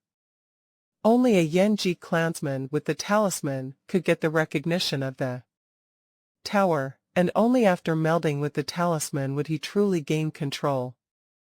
When the 6 leaders fell before the tower became useless, and was unable to fly within the control room. Pu Ai, La Dmo, Manbu watched the scene, especially after seeing him melding with the talisman. They were incredibly excited. Manbu even teared a little. Pu Ai, La Dmo, Manbu, I'm halfway there. A voice resounded within the control room. Third brother, Pu Ai shouted excitedly. Elder. Elder, the other 2 shouted excitedly, you can communicate with us. I've already become the master of the tower, I can communicate with it. Mentally, naturally, it can resound within any part of the tower. Right now I must carry out the most important step. My beloved clansmen, wish me luck and pray that our fallen race can get its most important inheritance. His voice was filled with excitement and anxiety. Before the treasure room door, Hurry and open the door, Gold Song frowned. Luo Feng carefully observed Qiu Qi Ka's actions, however, it was hard to tell. Just from looking that he had become the master of the tower. Ha ha ha, how many years has it been, how long have I waited, I'm finally able to get the treasure of our race, he laughed and glanced at Gold Song, we are working together, don't get cocky. Humph, Gold Song snorted coldly, looking at Qiu Qi Ka, I'll let you be arrogant for a while. I am here to open the door. Qiu Qi Ka walked straight to the door. The others quickly followed closely, they didn't dare let there be any distance between them.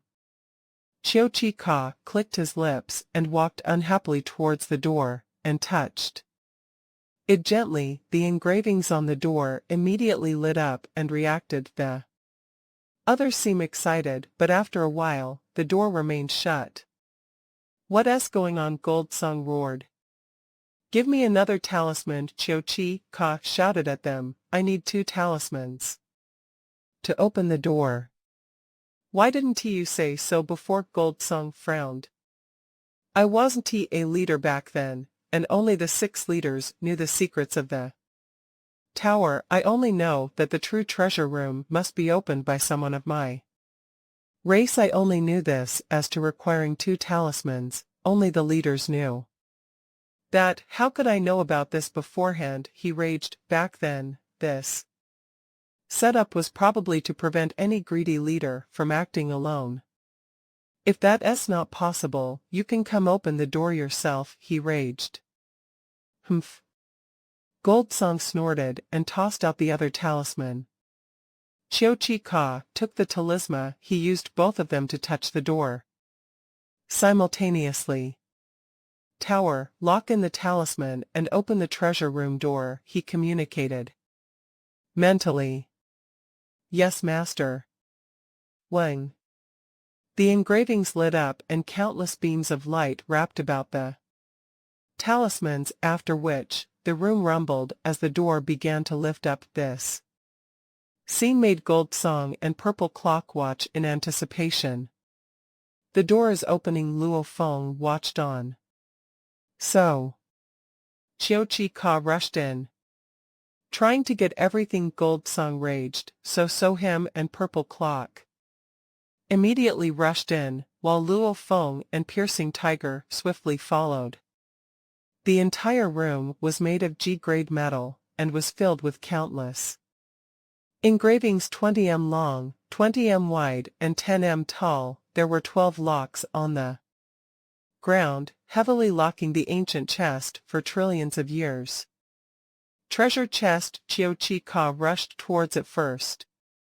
He had truly brought the invaders here for the treasure chests, and those chests held within the true treasures. Qiu Qi Ka had never gotten them before.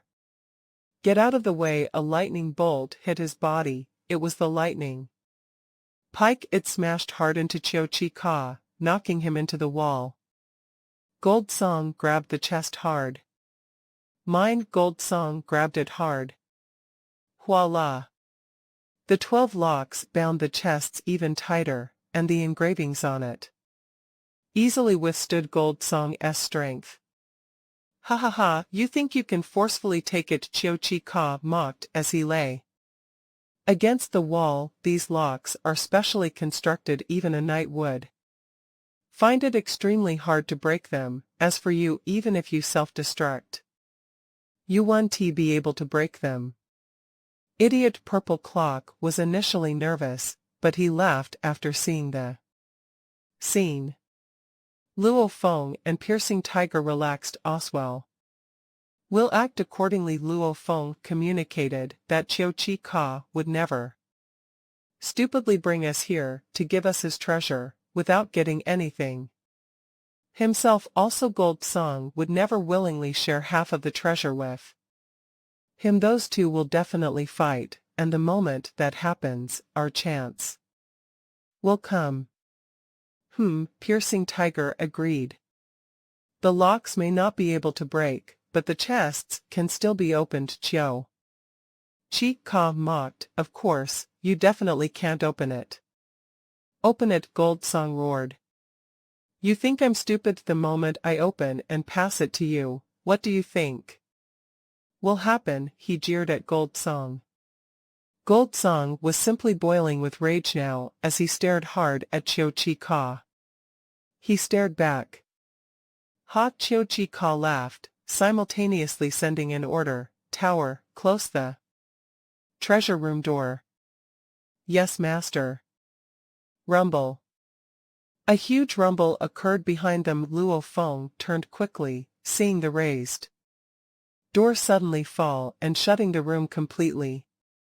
What's going on? Gold Song raged, simultaneously using his lightning pike to pierce at Chiu Chi, pinning him to the wall. Why did the doors suddenly shut? How will we get out? Right, the doors are shut, Chiu Chi exclaimed. How will we get out? I'll give you all a suggestion. He seemed to ponder hard before saying, you can teleport via your god country and leave this room. Everyone's expressions changed. Luo Feng pondered too. Nobody trusted each other here. How could they teleport via their god country? What's more, without the treasure, no one was willing to leave this move. Chiu Chi had finally revealed his true colors. What's he doing? Luo Feng frowned. Luo Feng, who had the strongest ability to survive, naturally watched the scene calmly. Luo Feng gazed around. This entire room was made of G-grade metals, along with the mysterious engravings. It was impossible to break out. Aboriginal, what are you planning? Gold Song waved his lightning pike, staring angrily at Chiu Chi. The other emperors looked on coldly at him. Even though they were trapped within, the warriors weren't too worried because they could teleport via their god country out. Only thing was they didn't trust each other, and they still wanted to get the treasure, hence they didn't plan to leave immediately. At this moment, outside the room, two beams of light swiftly flew over and stopped outside the room. They were the Aboriginals Manbu and La Dmo. They looked at the two locked-in talismans on the door, with excitement and pain at the same time. They reached and easily retrieved them. They hesitated for a while as they looked at the room. They knew that their elder was within. Elder, they howled in pain within. Hurry and go! A voice pierced their ears. Hurry and go, we cannot be careless at all with the inheritance. Yes. Manbu and La Dmo gritted their teeth and became beams of light leaving the room. Elder, you must survive, you must survive. Manbu turned and howled as they left. Elder, La Dmo shouted too. A voice resounded within the walkway. If possible, I would. However, the chances of that are very slim. As long as you can get to the inheritance room and get the treasure there, I will have no regrets. Elder. Elder, the two of them welled up in tears. Within the control room, Pu Ai watched the scene with pain and excitement. This was Chiu Chi's inheritance plan. The entire plan was to get the talismans. The plan was simple. He would show himself and draw the invaders to the treasure room, after which he would get the talismans and open the room, leaving the talismans on the door. Then he would rush in and pretend to get the treasure. Naturally, the invaders would be drawn in along, and then he would shut the door. The talismans could then be retrieved. With the doors shut, the invaders wouldn't be able to escape. Manbu and La Dmo could easily head towards the inheritance room and take its countless treasures away. Two things about the plan required luck. One was that Gold Song and the others had to trust Chiu Chi and follow him. to the room. Secondly, it was whether they would rush into the room along with him, and whether they'd notice the talisman stuck to the door outside. If they requested for it to be taken down, Cho-Chi-Ka could secretly order the door to shut, saying that the doors required the talismans to be stuck on it or it would simply shut. All in all, there were several risks. He was the first to rush into the room, putting himself in danger. This was the most important part of the mission. If he didn't enter or rushed out immediately, the others would naturally follow him and he wouldn't be able to lock them in. That would affect the plan. Third brother, Pu Ai shouted in pain, "You could have chosen not to enter the room. If I don't enter, they won't enter either, and if they don't enter, Menbu and the others won't be able to get the talismans easily. The plan would be for not." Cho-Chi-Ka's voice resounded within the control room. "Everything is for the race." Everything for the race, Pu Ai nodded. Of the 3 treasure rooms, the first one held the least treasures. The second room had more treasures within. As for the third one, it had countless techniques and inheritance treasures for the entire race. It was the true inheritance. The inheritance room was the most important of the 3. Cho-Chi-Ka couldn't allow any failure, hence the one he entered was naturally the second room. Within the room. "What am I doing pinned against the wall?" He smiled at Gold Song invaders. "Why don't you guess what I'm doing?" "Playing with me," Gold Song's voice rumbled. Luo Feng frowned at Cho-Chi-Ka. He had felt something amiss all this while. Almost like victory was in Cho-Chi-Ka's hands. "Speak, how do we open the chest?" Gold Song pointed at the ancient chest. "Bound by 12 locks. "Humph, haha." Cho-Chi-Ka laughed weirdly at him. "Do you wish to die?" Gold Song was very angry now as he roared. Smart Cho-Chi-Ka simply looked at him and said softly, "I wish to die." The others beside him were all stunned. They looked on with disbelief at this. Aboriginal. "I wish to die. Do you understand? I've lived for far too long, and I've been in pain for too long. When my race faced extinction back then, I've been struggling for so long, I'm too tired. Now it's time to end it." His eyes seemed relaxed. "I may even take a couple of other race emperors with me. Haha, how exciting is this?" "Not good. This aboriginal is mad." Purple Clock and Piercing Tiger were stunned. This aboriginal was a pinnacle emperor too. If he self-destructed, Gold Song may be fine, but the 2 of them would be in trouble. "We've finally got the inheritance." He closed his eyes and smiled. "I've done my part. Marcia, my love, when you fell back then, I wanted to accompany you, but I couldn't. Now however, I can follow you into eternal sleep." He closed his eyes and smiled widely, after which powerful ripples began to emanate from his body. No. Pu Ai was watching the projection in the control room all this while he howled painfully, "No, third brother, don't do this. Show. 2 beams of light flew into the control room. It was La Dmo and Manbu who had just acquired the inheritance. They watched the projection and were stunned. "Elder. No." Within the treasure room. "No." Piercing Tiger opened his eyes and fiercely banged hard at the wall. However, the walls were too sturdy. "Madman, madman, madman." Purple Clock gritted his teeth and cursed madly.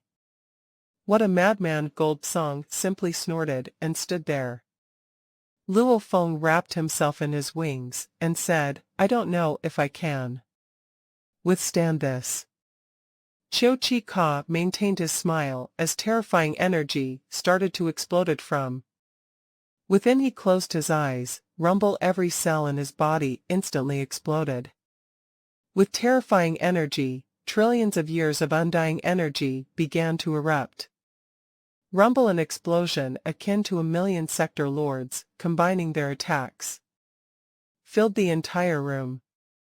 The room was only that big, so there was nowhere to hide. "I cannot die," piercing tiger howled.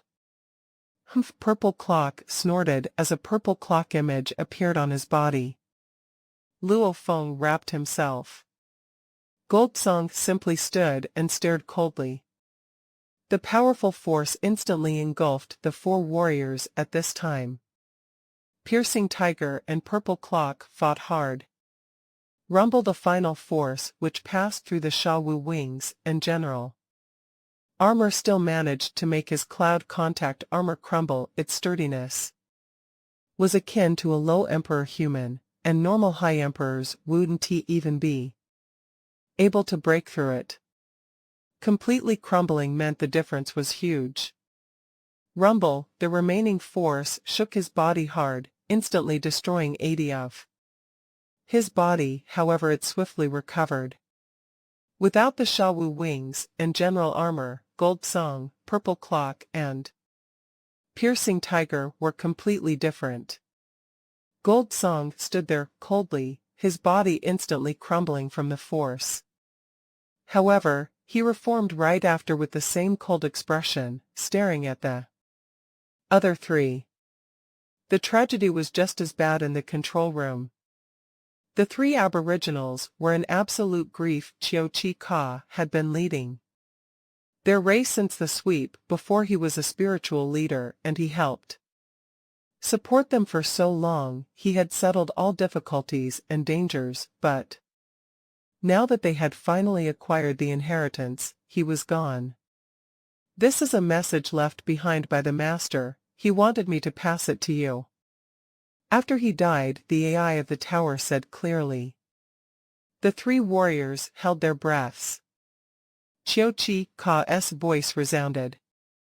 "Pu AI, Men Bu, La Dmo, when you hear this, I'll already be gone. Please forgive me. I've chosen to escape the trillions of years before, living only on faith. Now that we've acquired the inheritance, I'm satisfied. I'll leave everything to you. All the treasure room is already shut, and they cannot get out, and they cannot open the chest either. I believe they will ultimately choose to teleport via their god country. The moment they leave, you can sneak in and get that treasure chest too. This is the most perfect ending. If other invaders come, you can instantly enter the god country via the space pathway and destroy the pathway. Clean up the ends. Pu AI, my brother, La Dmo, Menbu, my children, the future of the race is up to you all. Forgive me for my escape." Silence. The three couldn't help but cry. The undying survivors had all supported each other through the years, and their relationships were incredibly close, even though Chiao Chi Ka had been their elder and leader. "You didn't escape, third brother. You didn't. You were simply too tired. You needed rest," Pu AI muttered. Beside him, the other two were silent. For the race, their elder Chiao Chi Ka had fallen. The race must rise again. We cannot let the elder's sacrifice be in vain. La Dmo held. Manbu nodded beside him. "Look at the treasure room."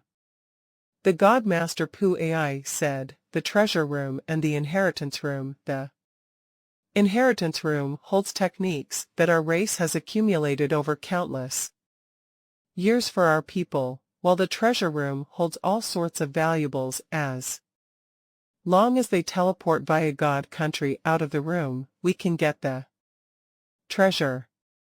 The other two nodded. Their eyes were gleaming as they watched the projection within the treasure room. The aboriginal Chiao Chi Ka, a pinnacle emperor, had self-destructed. It took a while for the room to gradually regain its peace. Bastard, bastard, bastard, piercing tiger howled as he stood in the corner, his eyes were filled with madness. Humph! Purple Clock was ashen, his gaze was fixed on Gold Song, who was in the center of the room. Gold Song retained his cold expression. Luo Feng was like a cocoon pinned against the wall. In his wings, he slowly opened his wings, and gazed around. Piercing Tiger's energy had dropped to an extreme low in comparison. Purple Clock didn't seem to have any change, and so did Gold Song. Piercing Tiger suffered huge losses. His undying body has been damaged over 50. Luo Feng thought, but Purple Clock isn't even injured. It's normal that Gold Song wasn't hurt, but Purple Clock. The two enemies. Gold Song had reached the limit of an emperor. Purple Clock was also an emperor pinnacle. He, Gold Song laughed coldly. You sure know how to act. He turned to face Purple Clock, his voice was booming. Purple Clock, if it weren't for that aboriginal self-destructing, I wouldn't be able to see your Chi-Chong race's strength other than the attack you used earlier when you burnt 3 of your undying energy, whether it was Night Emperor's explosion or this aboriginal's explosion. They didn't even harm you. That explosion. Gold Song was undamaged.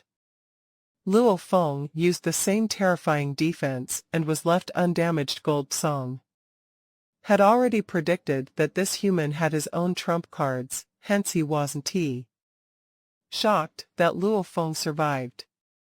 Piercing Tiger had lost half his undying body. If he was damaged any further, he would fall into a coma. This was within his expectations.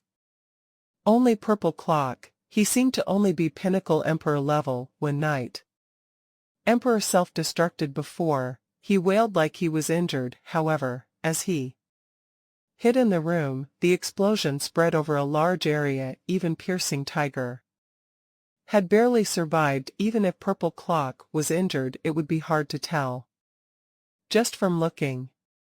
No one thought of anything special about Purple Clock. This time was different.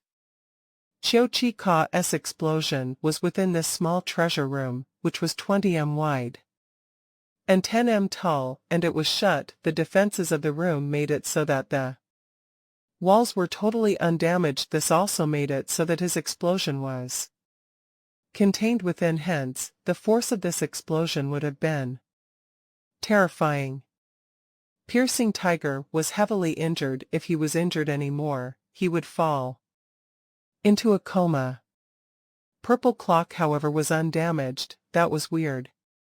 Cackled. Purple Clock laughed, his scales contracting on his face, which looked incredibly ugly. His voice was piercing as he said, Gold Song, there are trillions of races, and countless treasures. There are also countless dangerous areas. Would I not have any survival trump cards?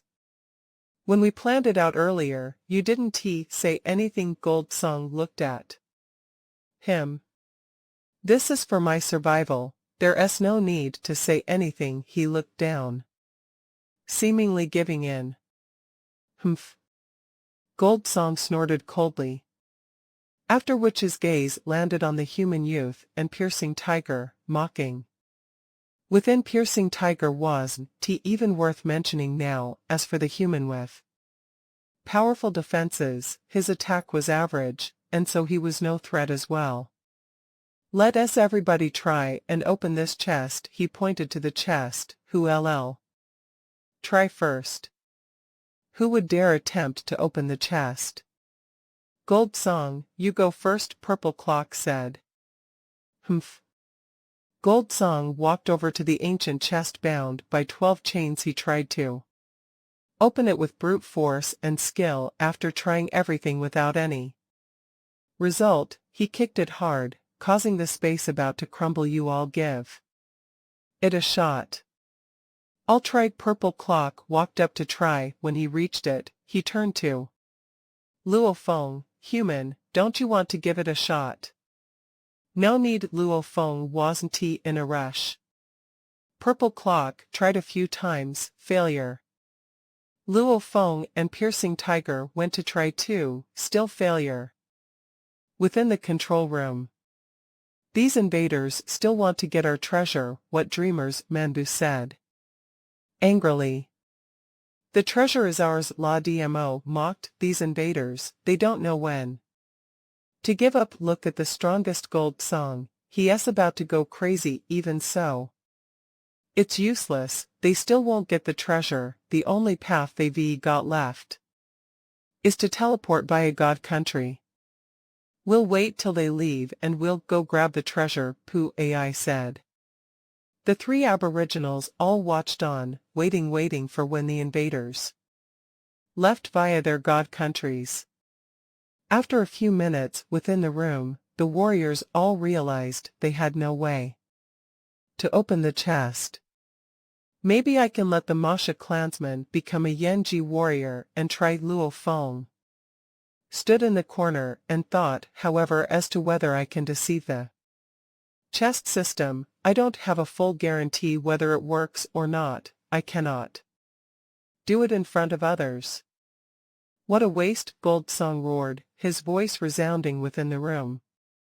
The other warriors about mumbled, Waste Iceblade and Night Emperor did get the wealth of the 6 guides, and all of their wealth ended up in Gold Song's hands. It should be worth at least several tens of billions of mixed elements. That was considered a waste.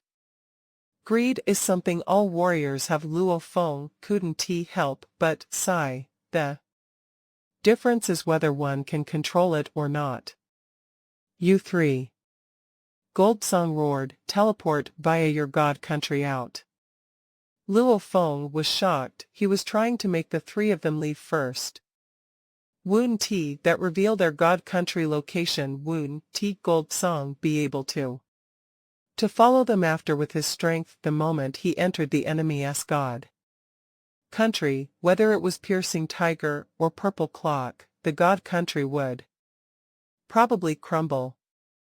We have to leave first, Purple Clock raged. Gold Song, you are much more powerful than us. Even if you teleport by a god country, none of us would dare follow you. Hence, from what I see, we should leave according to our strengths. The strongest should go first and the weakest last. Right? Piercing Tiger roared too. I agree. Luo Feng nodded. They were very clear that they had to work together now. Within the dark treasure room, Gold Song, who was covered in lightning, roared. Anybody who betrays me will die.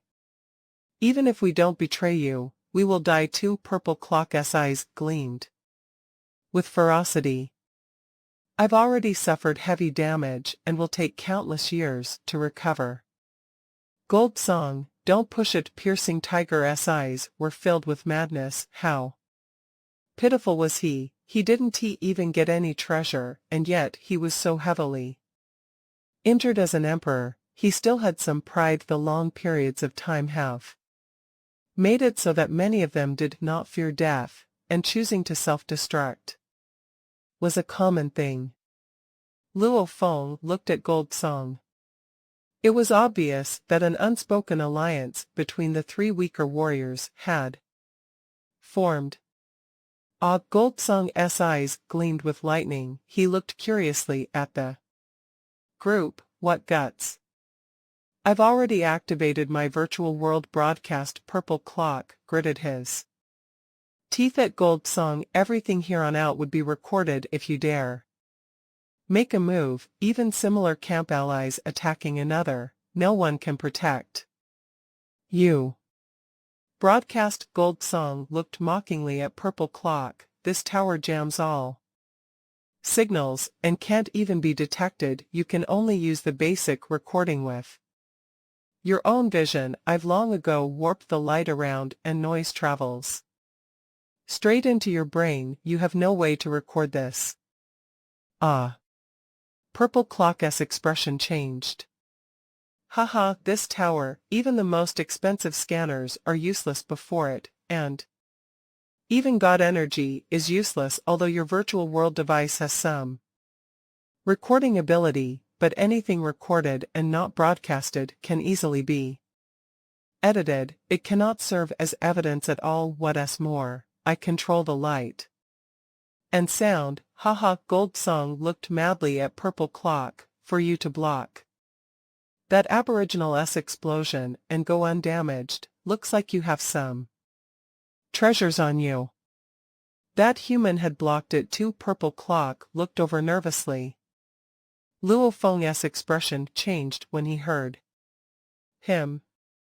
Gold Song looked curiously at Luo Feng. His strength cannot compare to yours, but his defenses are absurd. He must have some special techniques or something. Relax you all, I will settle you one by one even though I cannot get the treasure in here. Combining the wealth from the three of you, it's considered a small compensation. The three of them were all shocked. Gold Song had revealed his true colors. Don't get too cocky, Piercing Tiger said hoarsely. Shut up, you are so heavily injured that your explosion won't even harm me in the least, Gold Song mocked. I'm not even interested in your little wealth. I value these two more. He turned to face Luo Feng and Purple Clock. Don't force me. Purple Clock raged, flipping his hand and brandishing a black crystal. A terrifying energy rippled from it. If forced, we will all fall together. Piercing Tiger stood with Luo Feng, while shocked at the black crystal ball, which seemed normal, but the energies it emitted weren't ordinary at all. It's a flame god crystal, and an extremely advanced one, Luo Feng thought. It is at least a tier higher than even the one I bought. He had spent 800 million before to buy a high Emperor flame god crystal, but this one was obviously on a different level according to its characteristics. Naturally, there were thunder god crystals and water god crystals. However, in terms of explosive power, the flame god crystal was the cheapest to purchase. As it was the most common, the others had other special qualities and were useful in other situations. Naturally, warriors would still purchase them. Ha ha ha, a booming laughter. Gold Song's voice resonated within his chest. Purple Clock wielded the flame god crystal. Threatening me. You are threatening me. Gold Song's voice was like thunder. His huge body was overlooking Purple Clock, using that flame god crystal to threaten me. Haha, this crystal is your most famous trump card, an A812 flame god crystal. I heard that you brought this out to scare off many opponents in the past, allowing you to survive till now, and you dare take it out to threaten me. Purple Clock, however, spoke softly. A812 flame god crystal is an extremely high-level item. It is akin to 3 times a Pinnacle Emperor's explosion. Just this one took up all of my wealth back then. A812, Luo Feng thought. The more power the crystal had, the higher the price. A crystal with the power of a high Emperor's explosion was worth 800 million. This A812 crystal, however, would require at least 12 billion points. Purple Clock probably had to spend even more without any discounts for such a huge sum. It could make many emperors bankrupt. Many would choose to spend it on strengthening themselves, or buying weapons, and so on. Very few would actually purchase a crystal like this. You are right. I've used it to survive many times. Purple Clock's voice was thin as he continued. I believe that this time will be the same. No use, it is little threat to me, Gold Song said confidently. 3 times Pinnacle Emperor strength. It definitely cannot kill you, but within this little space, it can definitely destroy 5/10 of your undying body. Purple Clock looked at him. You are already injured anymore, and you would take very long to recover. Gold Song nodded. Well said. Gold Song turned to Luo Feng. Human, this purple clock seems like trouble. I think I'd rather kill you first. Luo Feng remained silent. The atmosphere in the room was tense. All three weaker warriors looked at Gold Song's presence, which had forced them to take out their trump cards. Should their trump cards prove terrifying enough, Gold Song would have to withdraw. If they didn't have anything, then he would make his move. This was normal in a fight between warriors. At this level, these beings were ancient with millions of years behind them. Even if they could suppress and kill the enemy, they would first completely overwhelm them if they came out with everything immediately, forcing the enemy to brandish a terrifying flame god crystal, then both would simply fall. Wouldn't that be silly? It was possible to have two casualties. They normally wouldn't risk such exchanges.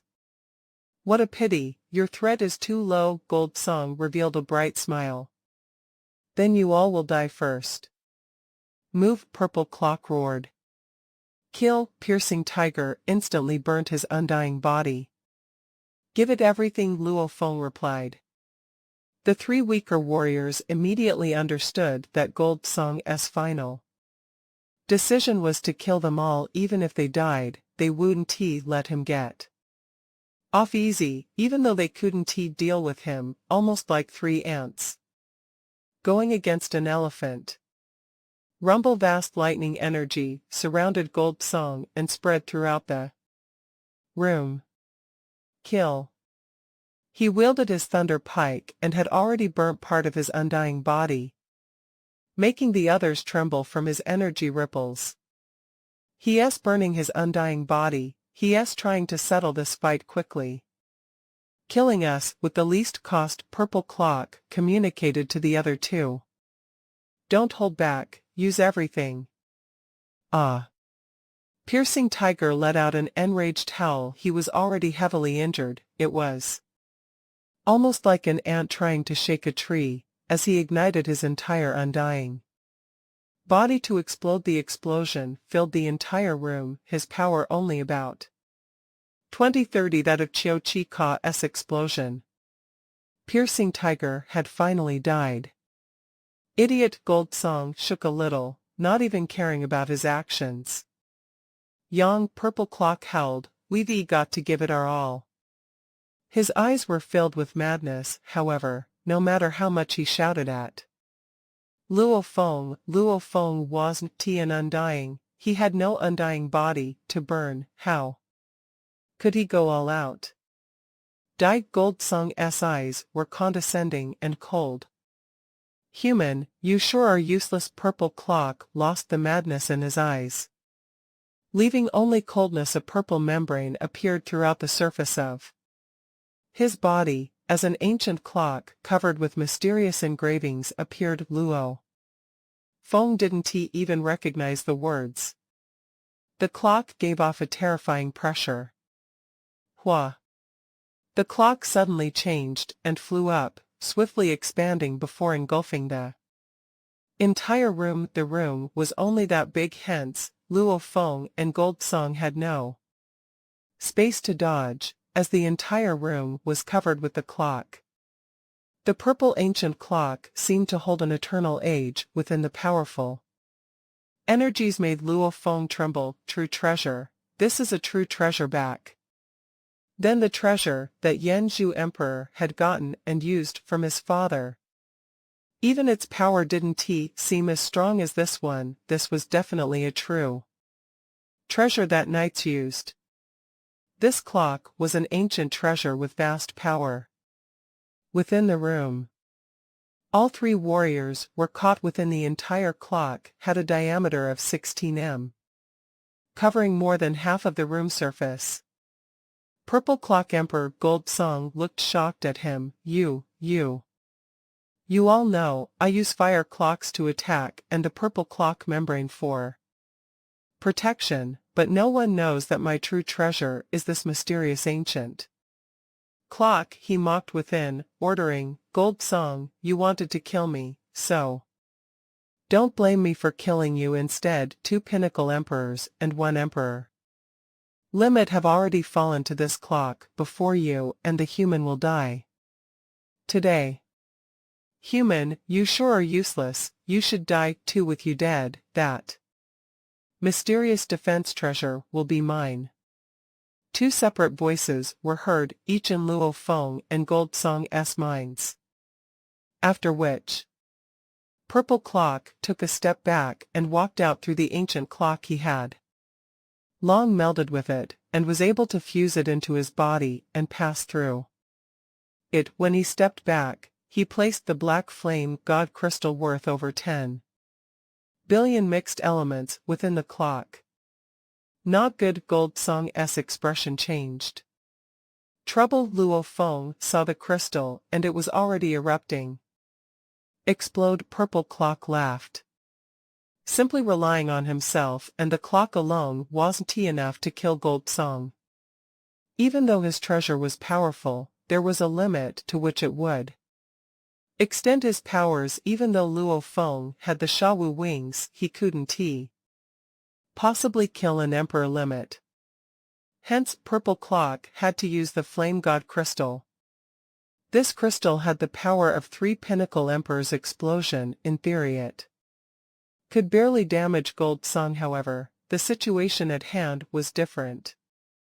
The entire explosion was contained within the ancient clock, and fine-tuned further by its special qualities into a focused attack. It was completely directed, and with Purple Clock's control, that attack would hit Gold Song. This would raise the strength of the attack by 10 times. That way, even an emperor limit would fall unless this emperor limit had the king armor or other such heavenly armors, or some incredibly valuable treasures like this ancient clock. Before, when Purple Clock experienced Night Emperor and Qiu Qi Ka's explosion and came out undamaged, he had the Purple Clock membrane protection. Ever since he acquired the ancient clock, he had killed other superpowers and used large amounts of wealth to strengthen himself, such as buying the incredibly expensive Flame God Crystal. However, he remained low profile, as those that had witnessed his moves were killed.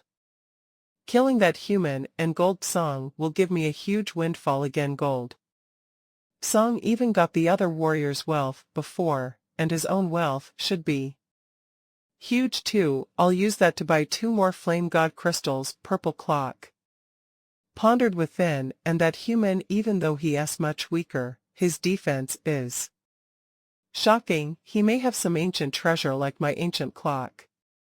Purple Clock anticipated within. Die, go, and die, everything is mine. The 3 aboriginals in the control room watched everything through the scanners, observing everything that happened within the treasure room. Kill each other. The more you kill, the better. Go for it. Just die. Pu Ai, La Dmo, and Manbu were all very excited, and they watched the projection happily. As survivors of the tragedy, they treated all other races as enemies, especially those that participated in the outer region wars. They hated them the most because their race was almost wiped out due to the 4 pinnacle races forging the battlefields.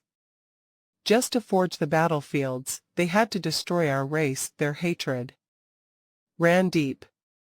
However, to the 4 pinnacle races, it was like a few powerful lions establishing an area to fight. The rabbits that occupied that area first naturally had to be gotten rid of. To the lions, eating the rabbits was like stepping on ants. However, to the rabbits and ants, the lions became huge enemies. Between races, there was no mercy. Die, all of you die. The aboriginals watched with hatred in their eyes. The Purple Clock seemed extremely ancient, filled with a blur of engravings that gave off powerful energy. With a rumble, the explosion erupted within it. And even though the entire force was channeled into one direction, it still formed a huge ripple outwards. Rumble. A formless ripple spread out through the clock. Rumble. It rushed straight back at the skinny, purple clock's body, though it was diffused by over 90. The force still made his body crumble before reforming. He was, however, smiling excitedly, and his eyes were filled with anticipation. Gold Song, human, you will all die, and the treasures will be mine, all will be mine. Ahahaha! An enraged howl came from Gold Song's throat. His eyes were filled with rage. Purple clock, he stared hard. Boom. The ancient clock howled as the terrifying force condensed within it shot out in one direction, straight at Gold Song. At such close distance, Gold Song had no way to dodge. He instantly received the terrifying attack. The force, which was supposed to explode in all directions, concentrated on him instead, as its strength was amplified by 10 times. It originally only had the strength of 3 times a Pinnacle Emperor's explosion, but now it was 10 times more. Rumble energy swelled within Gold Song's body. He had already burnt 3 of his undying body earlier to solve the fight fast, but before he could do anything, he got trapped in the ancient clock. If he burnt more undying energy, at Emperor limit, he could withstand the blast for a while. However, it was useless. He only withstood it for that instant. His initial strength from burning his undying energy could stand up to the blast for that one instant. But in terms of quantity, that 3 of his undying energy was instantly used up. While taking on the attack, he burnt more undying energy trying to withstand the blast, and at that instant, he knew, it's over, I'm dead. My disciples. My teachers. I, Gold Song, bid you all farewell. I hope in the distant future that I will be revived and will be able to see you all again. His eyes were filled with hurt as he howled with rage amidst madness. Purple clock, you want to kill me? You will die too. Explode. He chose to self-destruct at the final moment.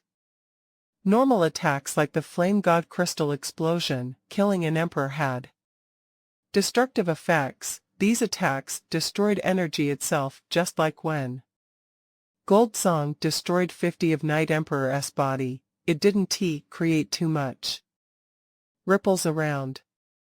However, if one chose not to withstand the destruction, but rather self-destruct, just like how Night Emperor's explosion was huge, it was akin to Gold Song becoming a Flame God Crystal explosion himself. Rumble, the crystal energy boiled. Rumble. Gold Song's explosion was even more terrifying. It was like 2 Flame God crystals exploding simultaneously. The power was terrifying. Outside the ancient clock, no. Purple clock's expression changed. He had been outside the explosion area all this while, with the ancient clock protecting him by controlling the direction of the blast. He naturally felt the powerful blast heading over in his direction. The moment he could not control the direction of the blast anymore, the energy would burst in all directions. His clock membrane could diffuse 90 of the force, but the final force was still enough to completely destroy a Pinnacle Emperor. This was, after all, the explosion of an Emperor limit, and was akin to another Flame God crystal. Bind. Bind it. All in one direction, facing death. He gave his all to control the ancient clock, trying to control Gold Song's blast too, along with the initial crystal blast, pushing it all downwards. Binding and pushing it all in one direction would make that side suffer greatly. The other areas would receive much less damage. This way, the force actually hitting the clock itself was much weaker, but it was obviously very hard to control so much power, even with the ancient clock. Bind, he burnt his undying energy, while his eyes filled with madness. Hua hua. Burning his undying energy, almost like a turbulent flood was pouring out, he madly used the strength he gained from it. His gained enormous strength in his final bid to control the blast from Gold Song along with the flame god Crystal. The two forces united. They were focused in one direction. Downwards. Rumble. The force slammed against the ground of the treasure room. This was within the ancient clock's area. The walls and surfaces of the room were incredibly strong, as it could even withstand the blast of a pinnacle emperor. One had to know that was already the strength of a knight's normal attack, an emperor limit explosion.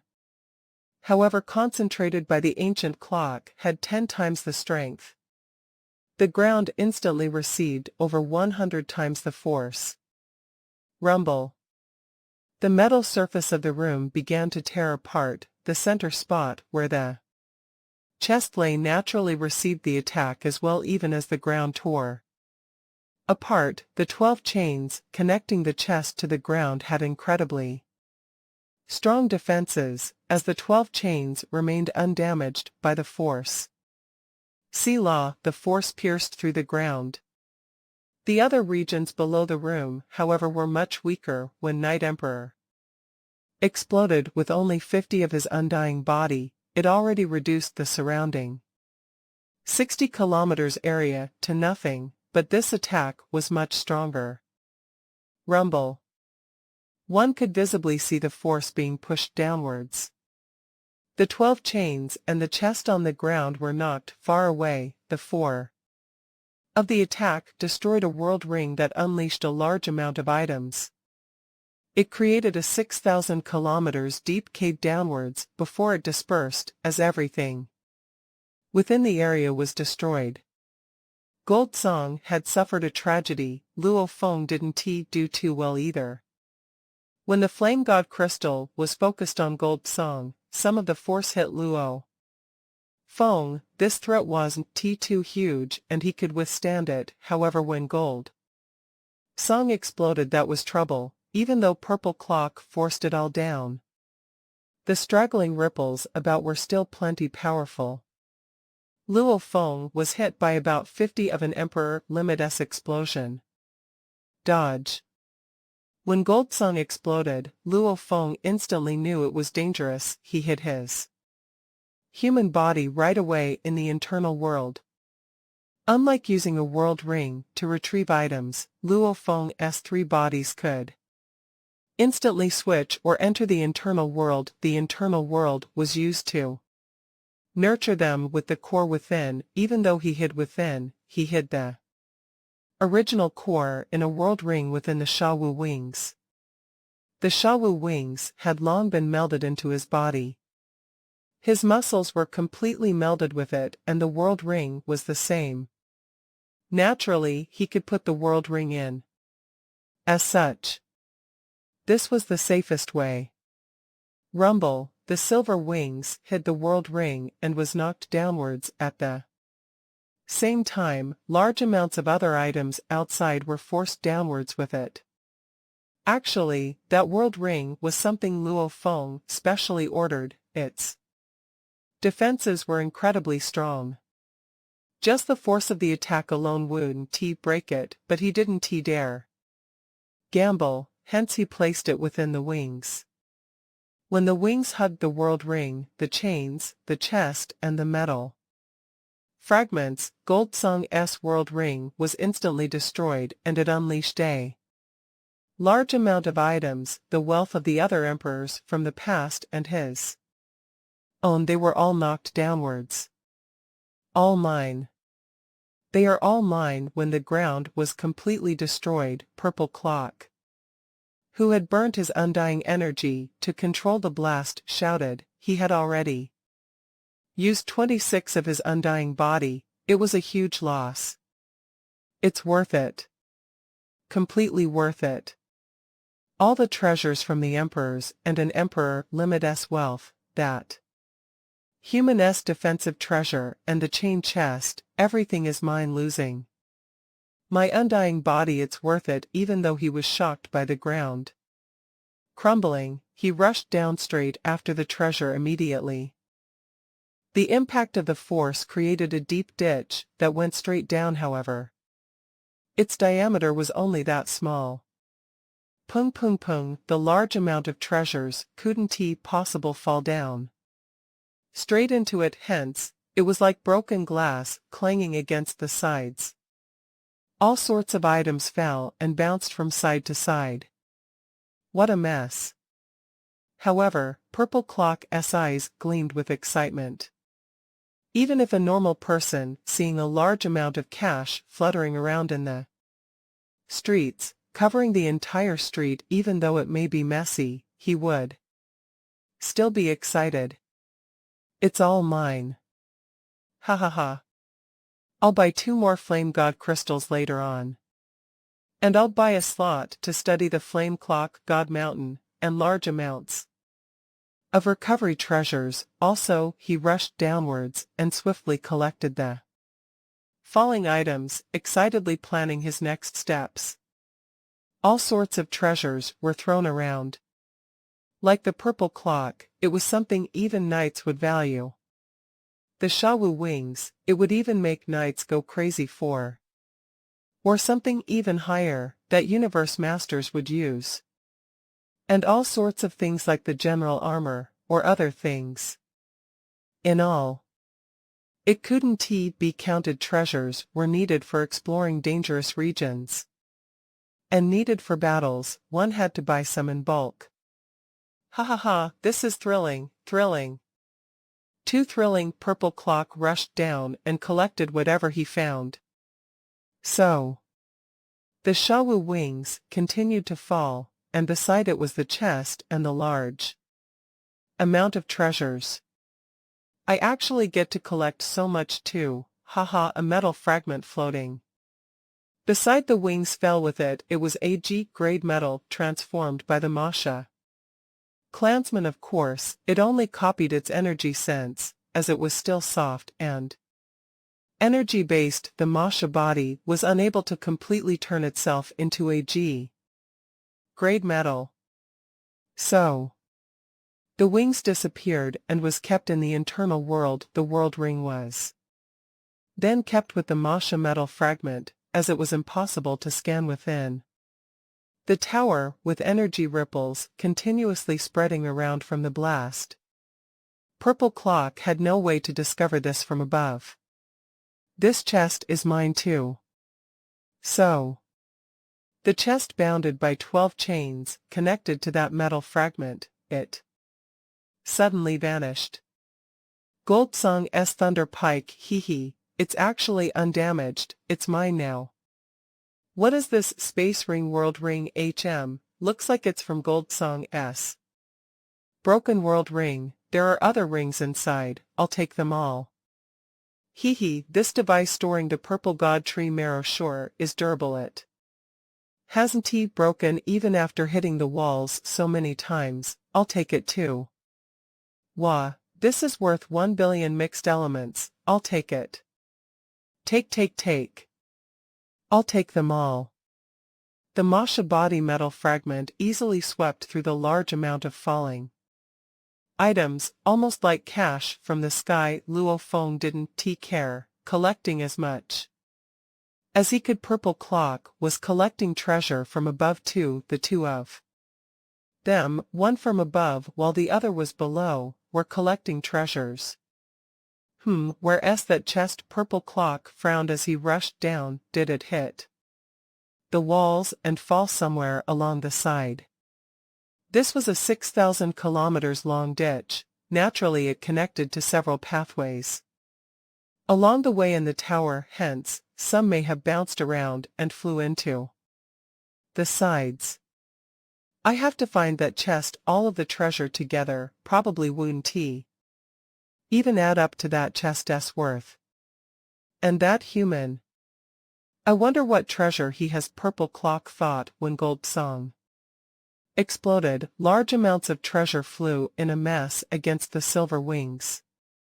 With the huge amount of items that were scattered around, Purple Clock had no way to distinguish which belonged to the human Luo Feng. I'll first look for the chest. That's the most valuable. As long as I can get it back, I'll find a way to open it. He began to search around, occasionally discovering other treasures along the way, and keeping them. He only kept them in his space ring, as he has had many experiences in his life. He had experienced many things. He knew of special life forms, things that didn't seem like life forms from appearance, but once they were kept in a world ring, that would be trouble. Hence, he kept all the valuable items in a space ring. No matter how small, it's still something. This is after all a G-grade metal. I'll take it. He collected little and big fragments of metal. The metal was very valuable too. Any single one was a normal undying's entire wealth, and if added together, they were worth over 100 million mixed elements. Where is that chest? Where is it? He looked about nervously, unable to find it. What's going on? Just where did it go? He was getting more anxious. That was the treasure he most valued from the tower, yet he couldn't find it. Xiao. Purple Clock once again collected a metal fragment. Rumble. The space ring automatically rejected the metal fragment. What's going on? He was shocked, turning fast to look at the metal fragment. Ha ha ha. A silhouette appeared. It was the silver-winged Luo Feng. The metal fragment landed in his hand as his world ring melded into his skin. The Masha body had returned into the internal world. You. Purple Clock stared wide-eyed at the silhouette. Silver armor and wings, floating and flapping there. Luo Feng smiled at him and said softly, "Thanks, Purple Clock." The three aboriginals in the control room had been watching everything from the start. Only when the huge explosion earlier destroyed the room and large amounts of the tower's construct, they lost vision for a while, but quickly regained sight. They clearly saw Purple Clock rushing down and collecting treasures. They also discovered the treasures below were disappearing mysteriously, and finally, when Luo Feng showed himself, they were all shocked. It's that human. He survived. Even that powerful invader has died, and yet the human survived. No wonder. The elder said some warriors of the four pinnacle races have many treasures and techniques. We cannot take our revenge, yet it sure is terrifying that powerful invader, even with his strength, he still died, and that human seems to only have high emperor level strength, but he still survived. Pu Ai, La Dmo, and Manbu couldn't help but feel shock. The greatest winner of this treasure hunt seemed to be that human. He's the real winner. The treasure in that room is in his hands.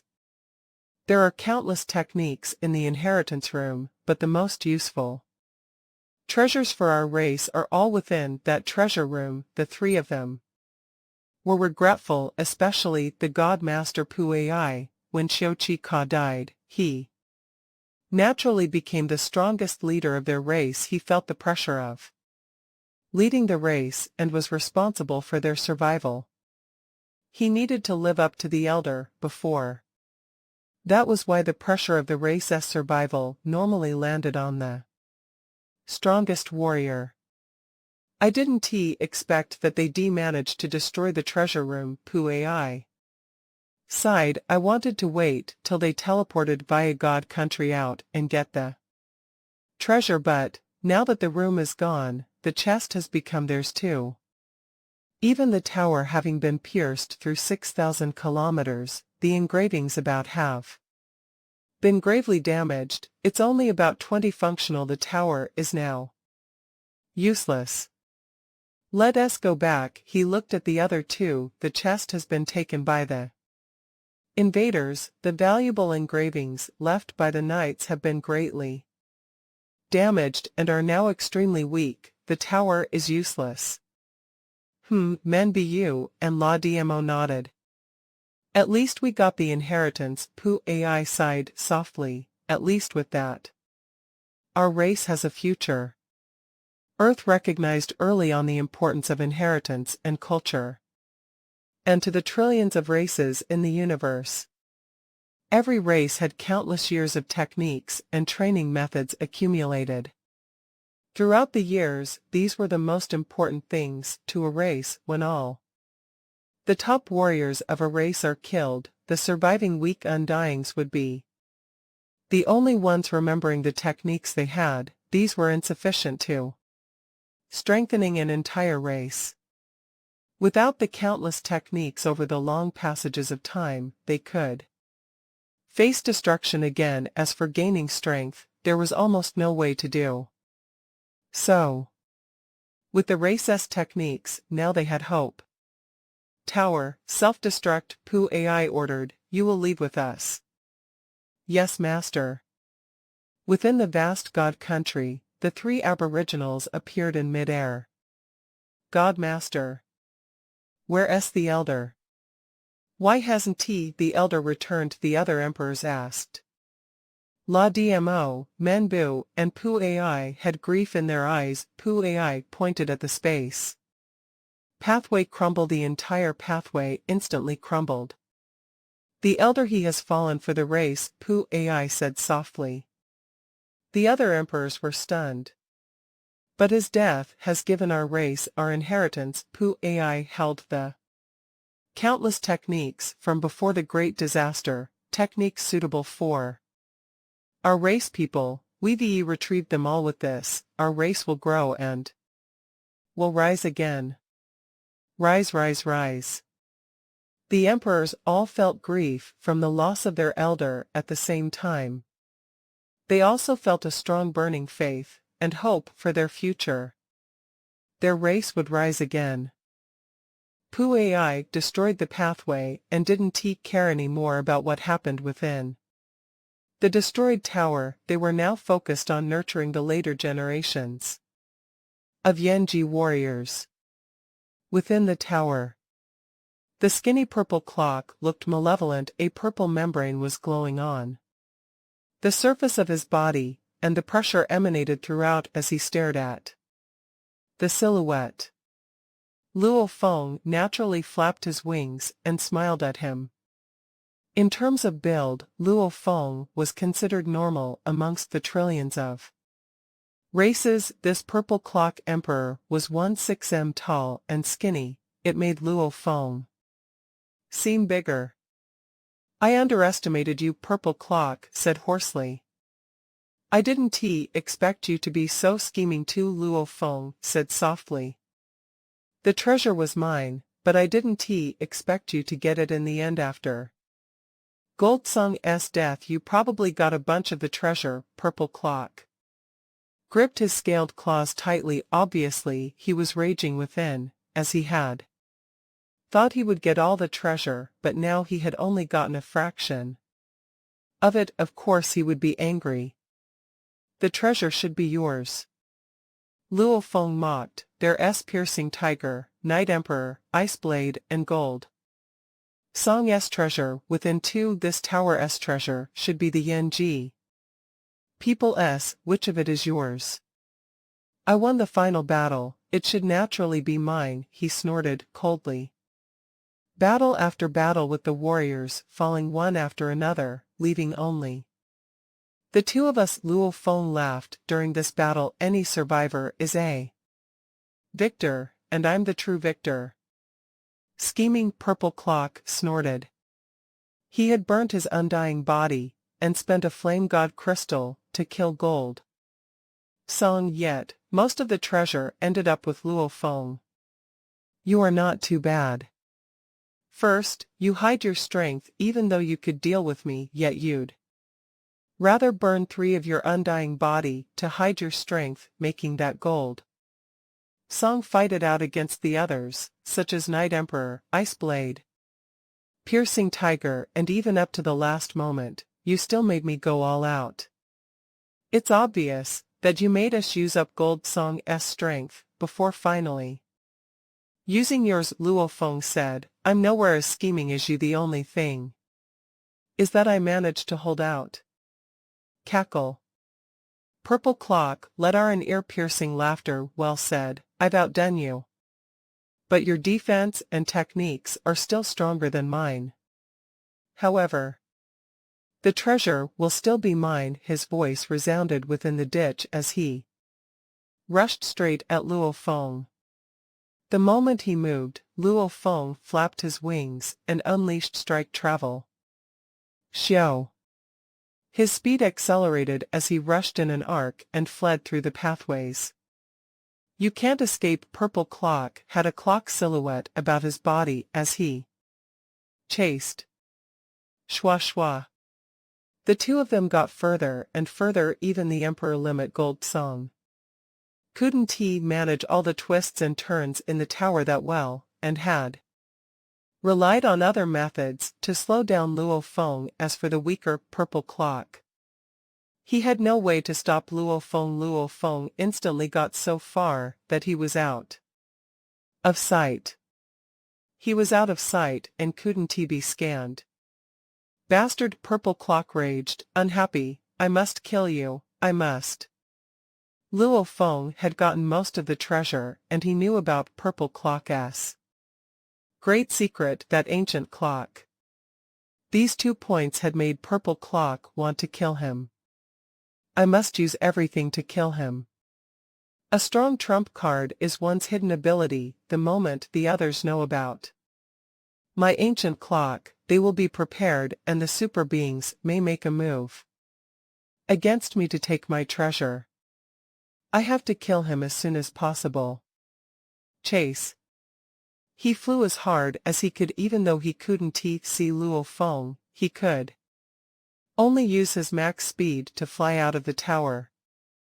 Luo Feng flew out of the core area and through the living quarters, finally flying out of the entrance and out of the tower.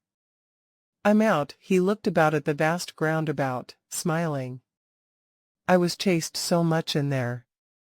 I have no way to unleash my strength within the tower. It was tiring. The pathway was at most 1 kilometer wide. The golden horned beast would be squashed within. Luo Feng smiled and immediately swapped bodies. It took less than a second for a huge beast to appear in midair. It was over 100 kilometers long and completely golden, with thick limbs and gold wings. Even its eyes were dark gold in color. How hot air burst from its nostrils.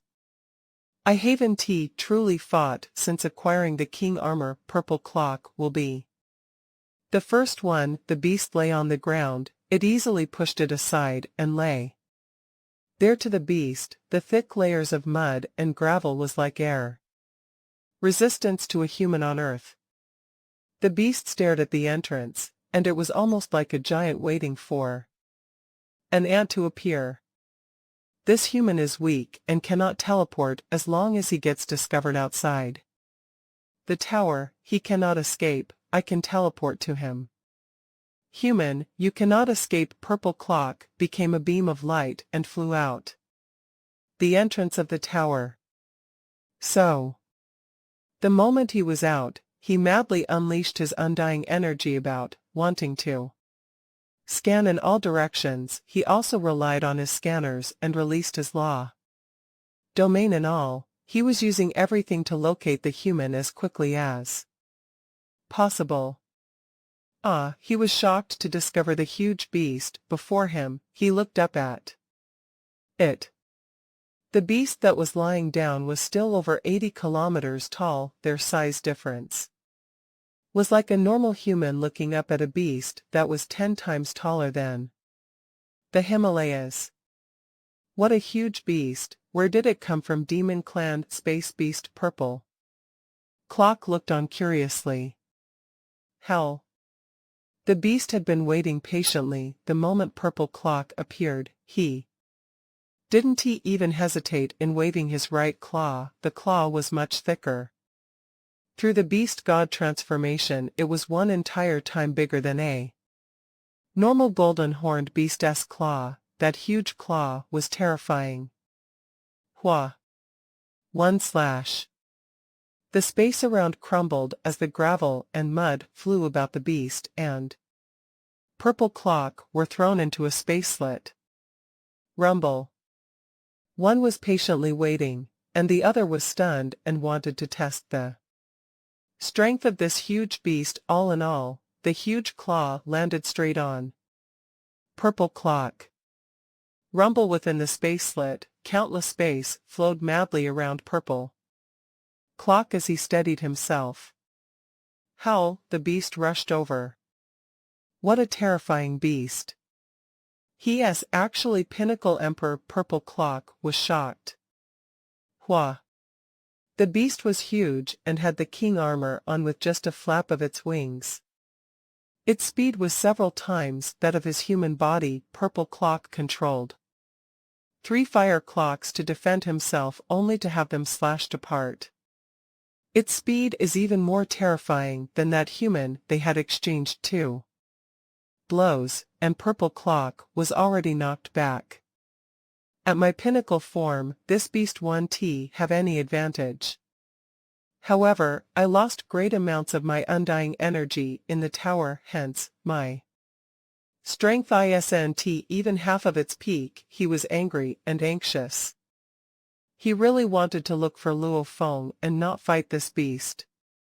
What's going on? Where did that human go? How did this beast suddenly appear?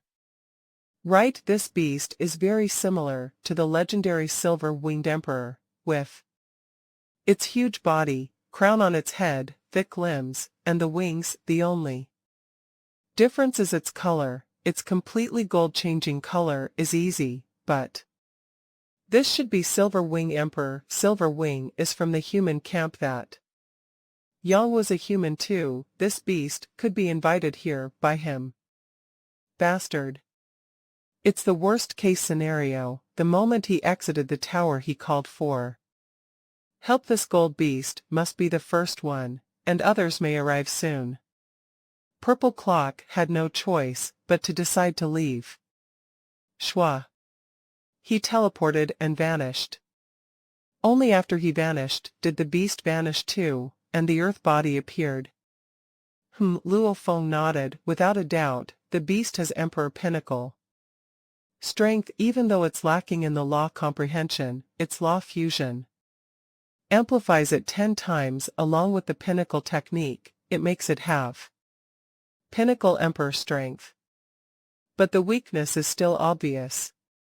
A true Pinnacle Emperor is either proficient in teleportation or time stop. They all have powerful law abilities. Luo Feng thought, looks like I still need to get stronger. I'm still lacking.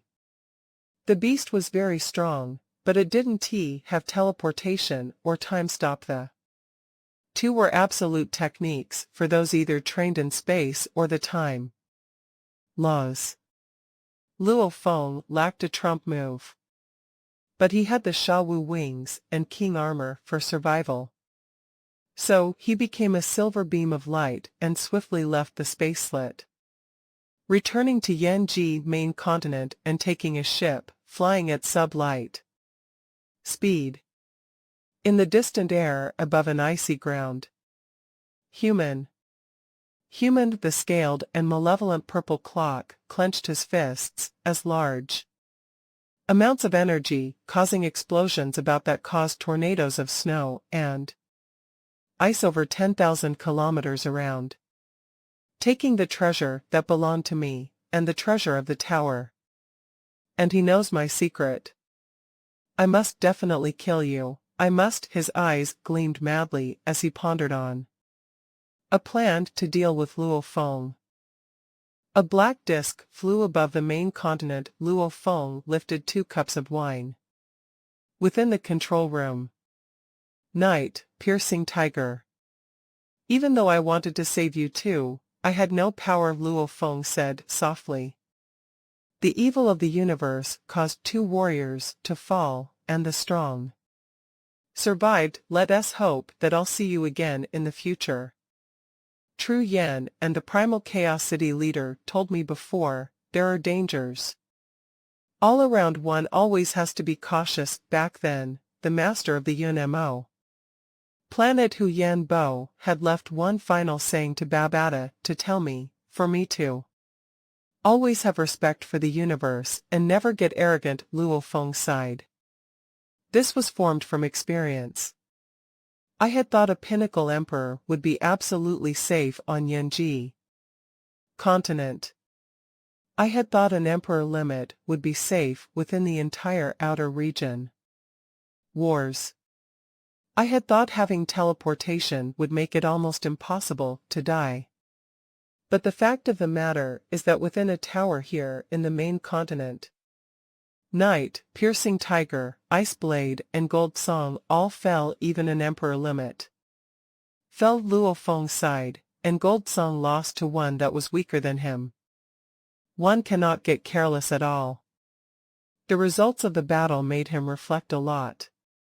The special environment of the tower made it so that no one could teleport or scan, and this naturally resulted in such a huge loss if they fought in the air above Yanji continent. Gold Song, who was proficient in time laws, he naturally wouldn't be able to stop those proficient in teleportation. Those that couldn't win would have long fled.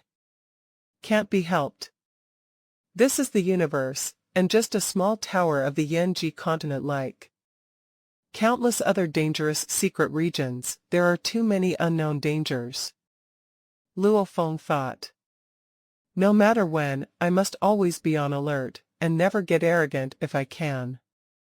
Get such a huge lucky encounter, other geniuses may have gotten them too, or even better. This battle ended with 4 emperors dying. What kind of tragedy was this?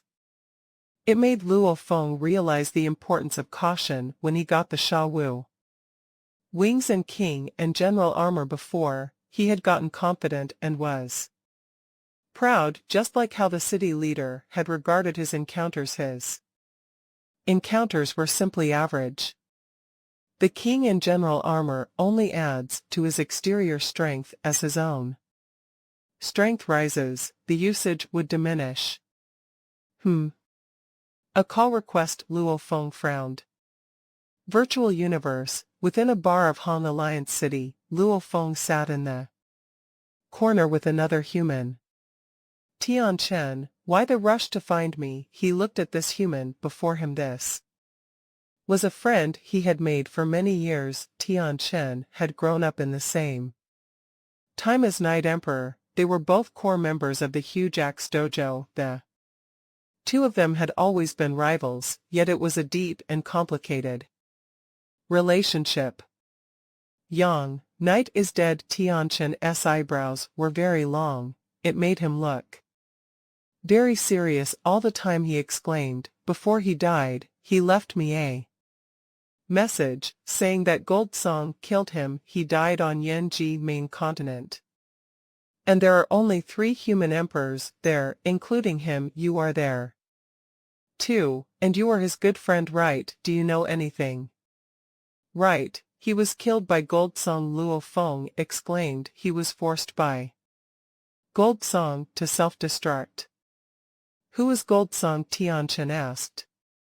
Even though Gold Song was renowned on the main continent, he was after all from another race, a warrior from the automaton camp. Tian Chen naturally didn't know who he was. Even within the Han Alliance's over 3 million emperors, he only knew a small group of them. Gold Song is dead too, Luo Feng said. What? Tian Chen was shocked, nodding. Life and death is part of the universe. Dying is inevitable. Come, let us drink. Okay. Luo Feng drank with him. Luo Feng didn't wish to speak too much about the matter. Him and Purple Clock were fated to settle one day. he didn't wish to drag Tianchen into it. Whether it was him or Purple Clock, they both had huge amount of treasures on them with powerful survival tactics, and even though Purple Clock didn't get the chest of the tower, he still managed to get close to half of all the other treasure. The large amount of treasures represented huge wealth. Purple Clock was completely able to buy Flame God crystals and other treasures to strengthen himself. The next time we battle will be even more dangerous. He is after all an emperor that has killed an emperor. Limit Luo Feng didn't dare get careless. He didn't know that, including Gold Song, Purple Clock had killed 2 emperor limits in total. I have to think of a way to settle him. Purple Clock thought of Luo Feng as an enemy and was working on a way to kill him. Naturally, Luo Feng was doing the same. Within his world ring, the Masha body and golden horned beast appeared. Tower chest. Luo Feng saw the item right in the middle, the chain chest. All of the other items added together will still be far from this chest. Luo Feng thought just the protection on it alone cost tens of billions of mixed elements. The treasure within must be shocking as well. Let us try and see if the Masha transformation can fake a Yen-Ji person and open the chest. If it's not possible, then I'll have to take a trip to Primal Chaos City to see my teacher and ask for his help. This chain chest, Luo Feng thought that even his teacher, Tru Yen, would have difficulty opening. To the city leader, however, it would be extremely easy. Even though he did not want to bother his teacher for the treasure within, he was willing to take the trip. His teacher would easily open it. Let us give it a shot. Change.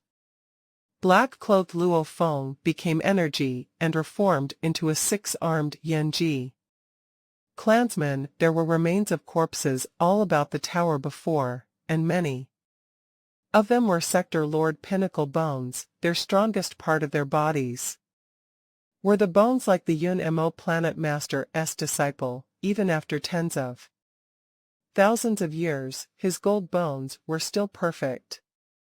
Sector Lord Pinnacle, their bodies were strong. They were the strongest part of the body.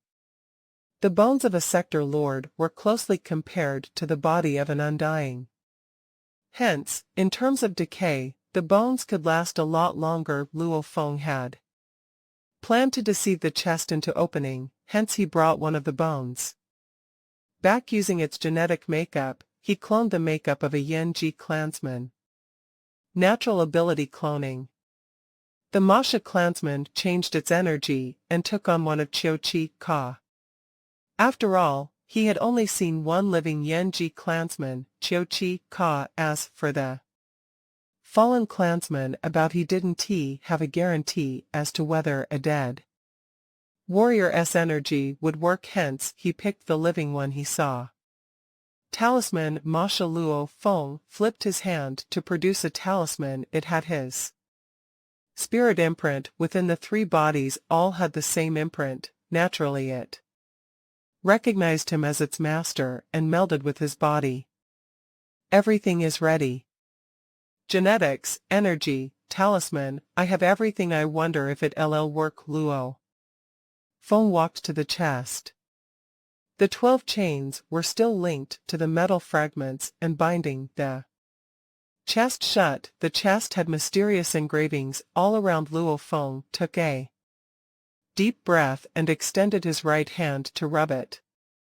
The chest's scanners activated.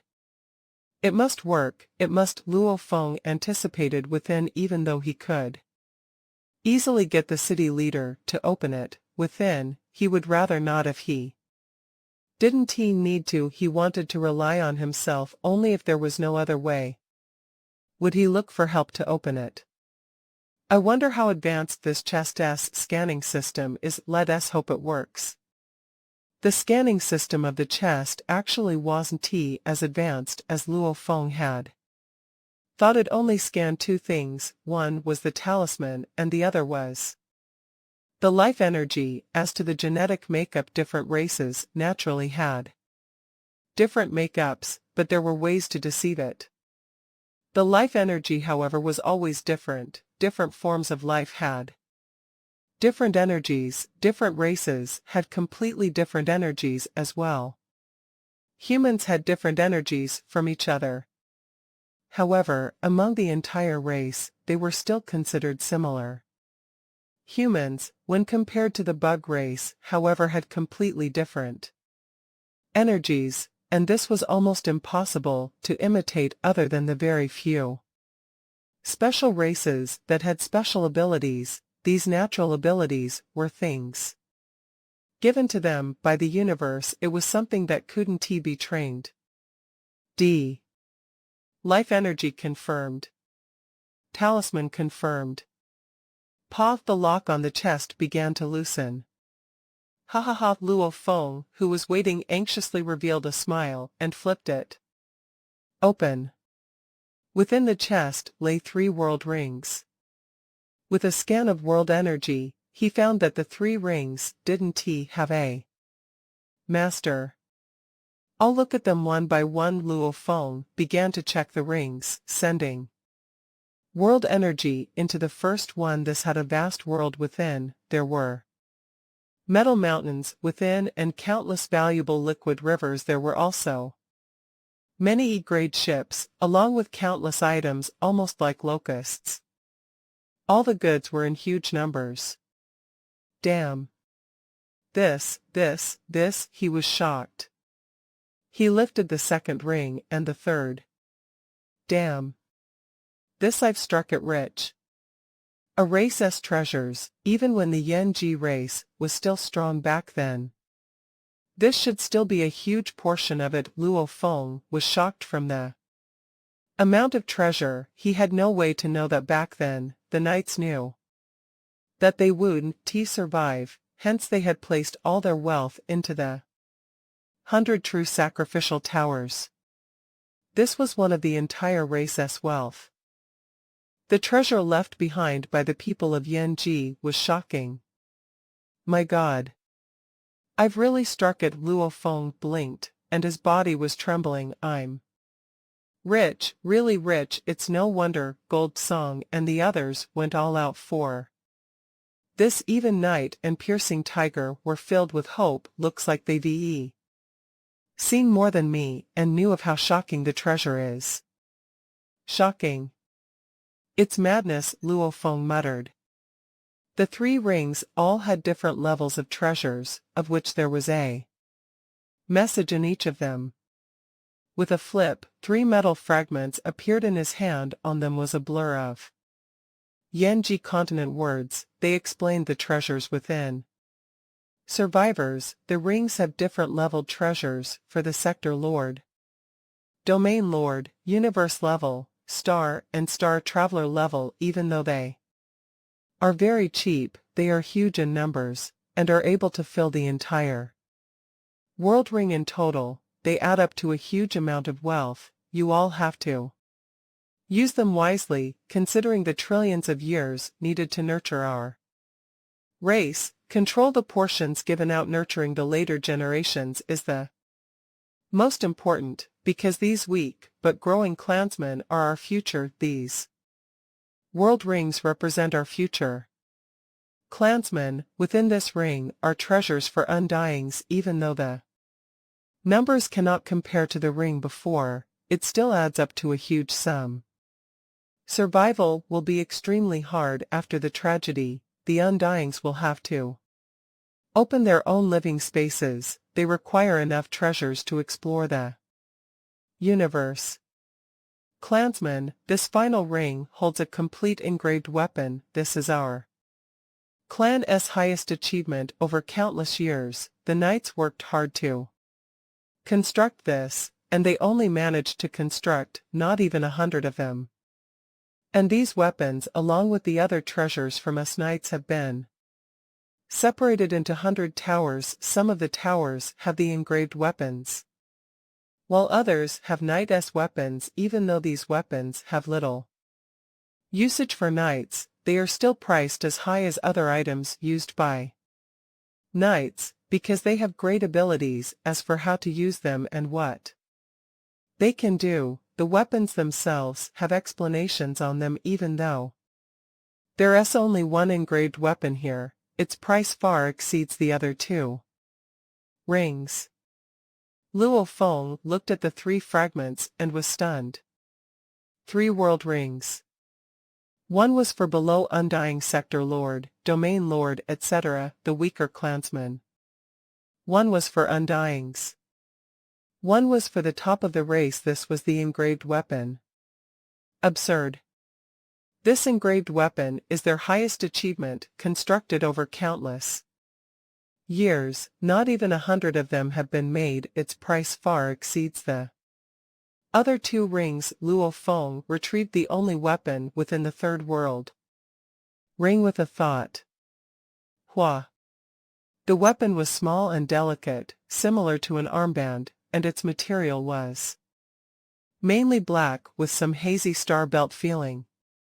How do I use this? It has an explanation. Luo Feng pondered, but couldn't he understand it, sending some world energy into the armband to investigate the weapon. His world energy was imbued with his own spirit imprint as it activated the band. The weapon instantly recognized its owner. So convenient. Luo Feng easily got it to recognize him as its owner, as a message began to relay within his consciousness. The message explained the details about the weapon. It was called the Spacelock Band, and there were less than 100 in the universe. The most mysterious thing about the Yanji race was its Yanji engravings. It was something the ancestors chanced upon and comprehended a long time ago. It was a path suitable for the people of Yanji. The tower uses the most basic form of the engravings. The tower has countless engravings. The final ones have space abilities. However, as these were solid engravings, they required a carrier and had a huge limitation. It couldn't be used effectively in battle. Hence, the ancestors created the stronger void engravings. Every engraved weapon has complex void engravings within, and the moment its energy is triggered, it would cause the engravings to scatter around space, spread over an area, controlling anything within. The optimum energy source is an undying crystal. It is best not to use one's own undying energy, as the weapon energy consumption is incredibly shocking. And once the source is depleted, if one uses his own undying energy, it would be burning his own undying body. That wouldn't be worth it at all. The universe has all sorts of undying crystals. The stronger the energy, the longer it can be used. The Spacelock Band spreads its void engravings over a domain, and the space ripples within are locked. It disables teleportation. Hence, this is a Space Warrior's nightmare. Of course, it would also affect the user, making both parties unable to teleport. Hence, this band is most suited for one proficient in time laws. To the time law warriors, who are able to unleash time stop and disabling their enemies from teleporting, their advantage would be huge. This band has void engravings within. Hence, as long as one brings it around, with the user as the source, it can unleash its space lockdown anywhere, and will be much more efficient than the towers. The tower spaces have limits. It's very hard to bring it around with the user, and in battle, simply destroying the engravings in the towers would stop the effect. The void engravings, however, cannot be destroyed. The spacelock area can be separated into 3 levels. First level, area with a diameter of 10,000 kilometers will be affected. Second level, diameter of 100,000 kilometers will be affected. Third level, diameter of 1 million km will be affected. The larger the area, the more the energy usage will be. Only use it against a true enemy, and during a life or death crisis use it sparingly. This was the message, and it wished for the warriors of the race to rely on the engraved weapons to protect their people and rise up again. Damn. Damn. Damn! Luo Feng felt his blood boil as he was extremely excited, cursing. I've really made it. This is huge. Luo Feng reflected on the information again. He had truly gotten a huge reward from this encounter. When he first saw the engravings within the tower, he was already eyeing them. During the battles, he would get the advantage. However, once the battles grew more intense and the towers began to crumble, and with the limits of space within, Luo Feng could only ponder. Engraved weapon Yan-Ji engravings. This is the path the ancestors of the Yan-Ji people happened to chance upon. Luo Feng exclaimed, impressive. There are solid and void engravings. The 3 world rings, especially the third one, truly made Luo Feng happy and surprised. Let us give it a shot. He couldn't bear to wait as he extended his left arm. Hua! The band stuck straight to his arm and melded with his skin simultaneously. The black surface cracked open, revealing an energy input spot. It requires a high undying energy source. Luo Feng smiled. I still have 2 Flame God crystals, and every one of it is worth 200 million points. Also, just one alone is akin to a low emperor self-destruct. Flame God crystal, Thunder God crystals, etc. They were condensed undying energy, which were able to be used as energy sources or bombs. In truth, back when the automatons designed them, they were made to give large amounts of pure energy. Later on, they were discovered to be good in battle too, especially the Flame God crystal. It became a bomb for many warriors. Pa Luo Feng flipped his hand and put the crystal into the input, taking up only a third of the space. Chi-chi, the input immediately sealed up and the energy poured in. Ka, the surface sealed up. The entire band was now solid. Haha, with a thought, his silver armor covered the band and protected the band well. Actually, the construction material of this band was incredibly expensive, and the chain chest was even more solid, where even knights would find it hard to destroy it. Space lock. The band had long recognized him as its owner. He could easily trigger it. Smallest area, diameter of 10,000 kilometers. Space lock. Luo Feng easily triggered it. With the 200 million points Flame God crystal within, it had sufficient energy to trigger one with Luo Feng's arm as the core. A formless energy instantly spread in all directions. It was a ripple similar to that of space energy. Diameter of 10,000 kilometers. The skies, mountains, grass and mud below had translucent engravings appear. Throughout these void engravings of the Yan-Ji appeared occasionally, even with a punch it hit nothing, because there was no way to destroy these void engravings. One had to destroy the armband to destroy the engravings. Haha! Luo Feng smiled with glee, surveying his surroundings and looking up and down. It was real. And with the Masha body's sense of space, it could clearly feel the universe. Space within the 10 kilometers area locked down, without a single ripple of space. One couldn't teleport at all. Space lock. It's truly space lock. Good. Luo Feng's eyes gleamed with excitement. Space lock. This is like having great comprehension of space itself. Luo Feng was excited as he was clear on just how valuable this engraved weapon was. The space laws could be split into teleportation, twist and lock. Every one of them had their own subdivisions. As long as one reached a high level in any one of them, they would be able to get the recognition of the space law. However, to reach the limit of any one of them was extremely hard.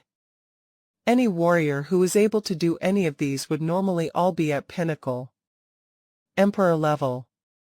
Few high emperors could do it. As this relied on law comprehension, some high emperors may be weaker in certain aspects, but strong in their law comprehension, hence they could use it. With space lockdown combined with my Sha Wu wings, I, Luo Feng, truly have the right to stand ahead of countless of undyings. Luo Feng was happy within. He was too excited, dreaming about different scenarios. Ah, right, shut off the device, this consumes energy, constantly, it LL. Hit 10 seconds in a bit, shut off. Luo Feng deactivated it. The engravings that appeared throughout the 10,000 kilometers area all disappeared. I wonder how much energy it took up. Luo Feng checked to see. The armband screen displayed energy remaining 98.9.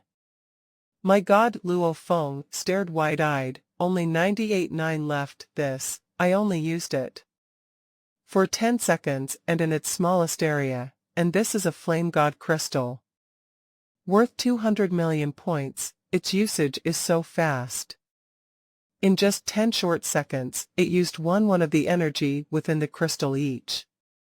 One of these were worth 200 million, that meant that in 10 seconds it used 2 million points, while 60 seconds would use 2 million points. A minute of it uses 2 million points. 1 minute alone would use up an official S wealth. Luo Feng took a deep breath. He finally got an understanding about the fairness of the universe. Such a heavenly weapon did not require any prior training, just equip it with an energy source and it could use space lockdown if the energy usage was low. On top of that, it would be unbelievable. 1 minute would consume 2 million points. It's no wonder the ancestors of the Yanji people said that its usage is shocking and should only be used in a crisis. Use it sparingly, right, unless it is absolute necessary. I cannot use it. This is a black hole that sucks up unlimited resources. Luo Feng shook his head. After acquiring the engraved weapon, he was extremely excited. However, the extreme energy consumption was like a bucket of cold water over everything. It woke him up. I cannot use it unless it's absolutely necessary. I definitely cannot use the engraved weapon, unless it's the last resort. Otherwise it would simply be a huge loss. Luo Feng muttered. Even so, he was still very happy. This space lock band far exceeded the amount of wealth from the previous 2 rings. It was true this was an absolute trump card against the space law warriors. I have to verify the contents of the 2 rings. Just how much are the treasures in the other 2 rings worth? The 2 world rings along with some treasure from Gold Song and the others. Luo Feng had to calculate them on a whole. However, as the numbers and variety were too huge, he and Babata worked hard but were still unable to find an accurate price. Via the Virtual Universe Network, via some friends in the Hong Alliance, via the shops in the Hong Alliance City, and via his status as the disciple of the Primal Chaos City leader and other pathways. It took a total of 7 days for him to finally get an estimate for all the goods. The first ring, even though its most valuable items are only suitable for sector lords, the amount is huge. The countless items can form a continent in total. It's worth about 221 billion mixed elements. The second ring holds items for undyings even though the number of items are much lesser, however in all, it's worth about 285 billion mixed elements. The third ring only has that one engraved weapon. These are extremely rare in humanity itself, they are almost non-existent. There's no accurate price for it. This weapon it cannot be priced with money, and it can only be exchanged with other valuable items. Its price far exceeds the two other rings before. The goods I got from Gold Song and the others are worth about 53 billion. In total, there is a complete engraved weapon and the items are worth 560 billion mixed elements. Within his study in Yuxiang Mountain, the palm-size Babata sat and looked at the screen with Luo Feng. They were both stunned by the final tally of numbers. Both of them exchanged glances.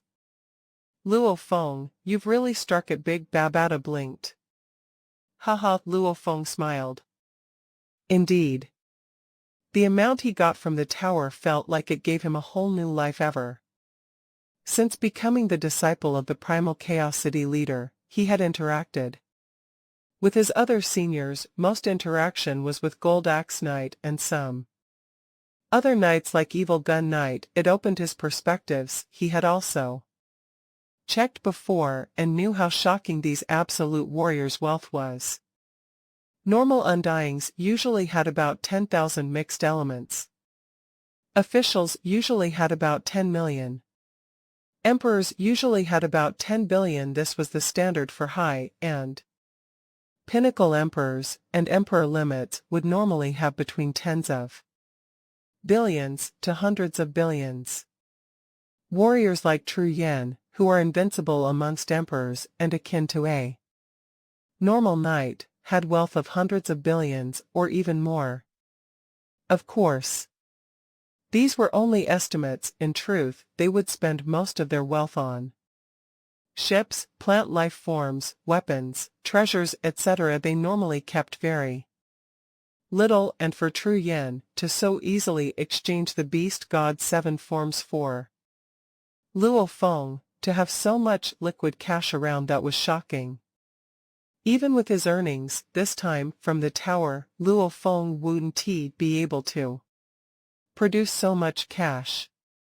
And as one got stronger, especially advancing towards the Knight's level, the treasures they needed were extremely rare and few. Many couldn't be purchased with money. They could only barter, like this engraved weapon. It couldn't be bought anywhere.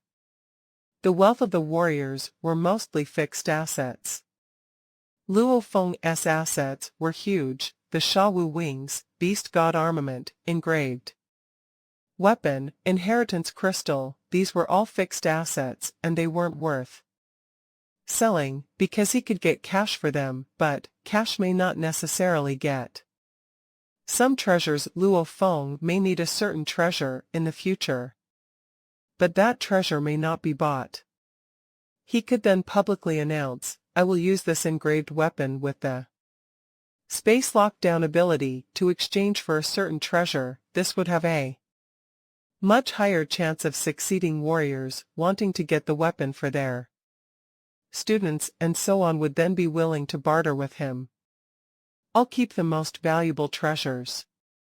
Those that are useless to me or common in the universe, it's best to sell them as soon as possible, Luo Feng thought. The best items were those that fit him. Other emperor treasures may not necessarily fit him.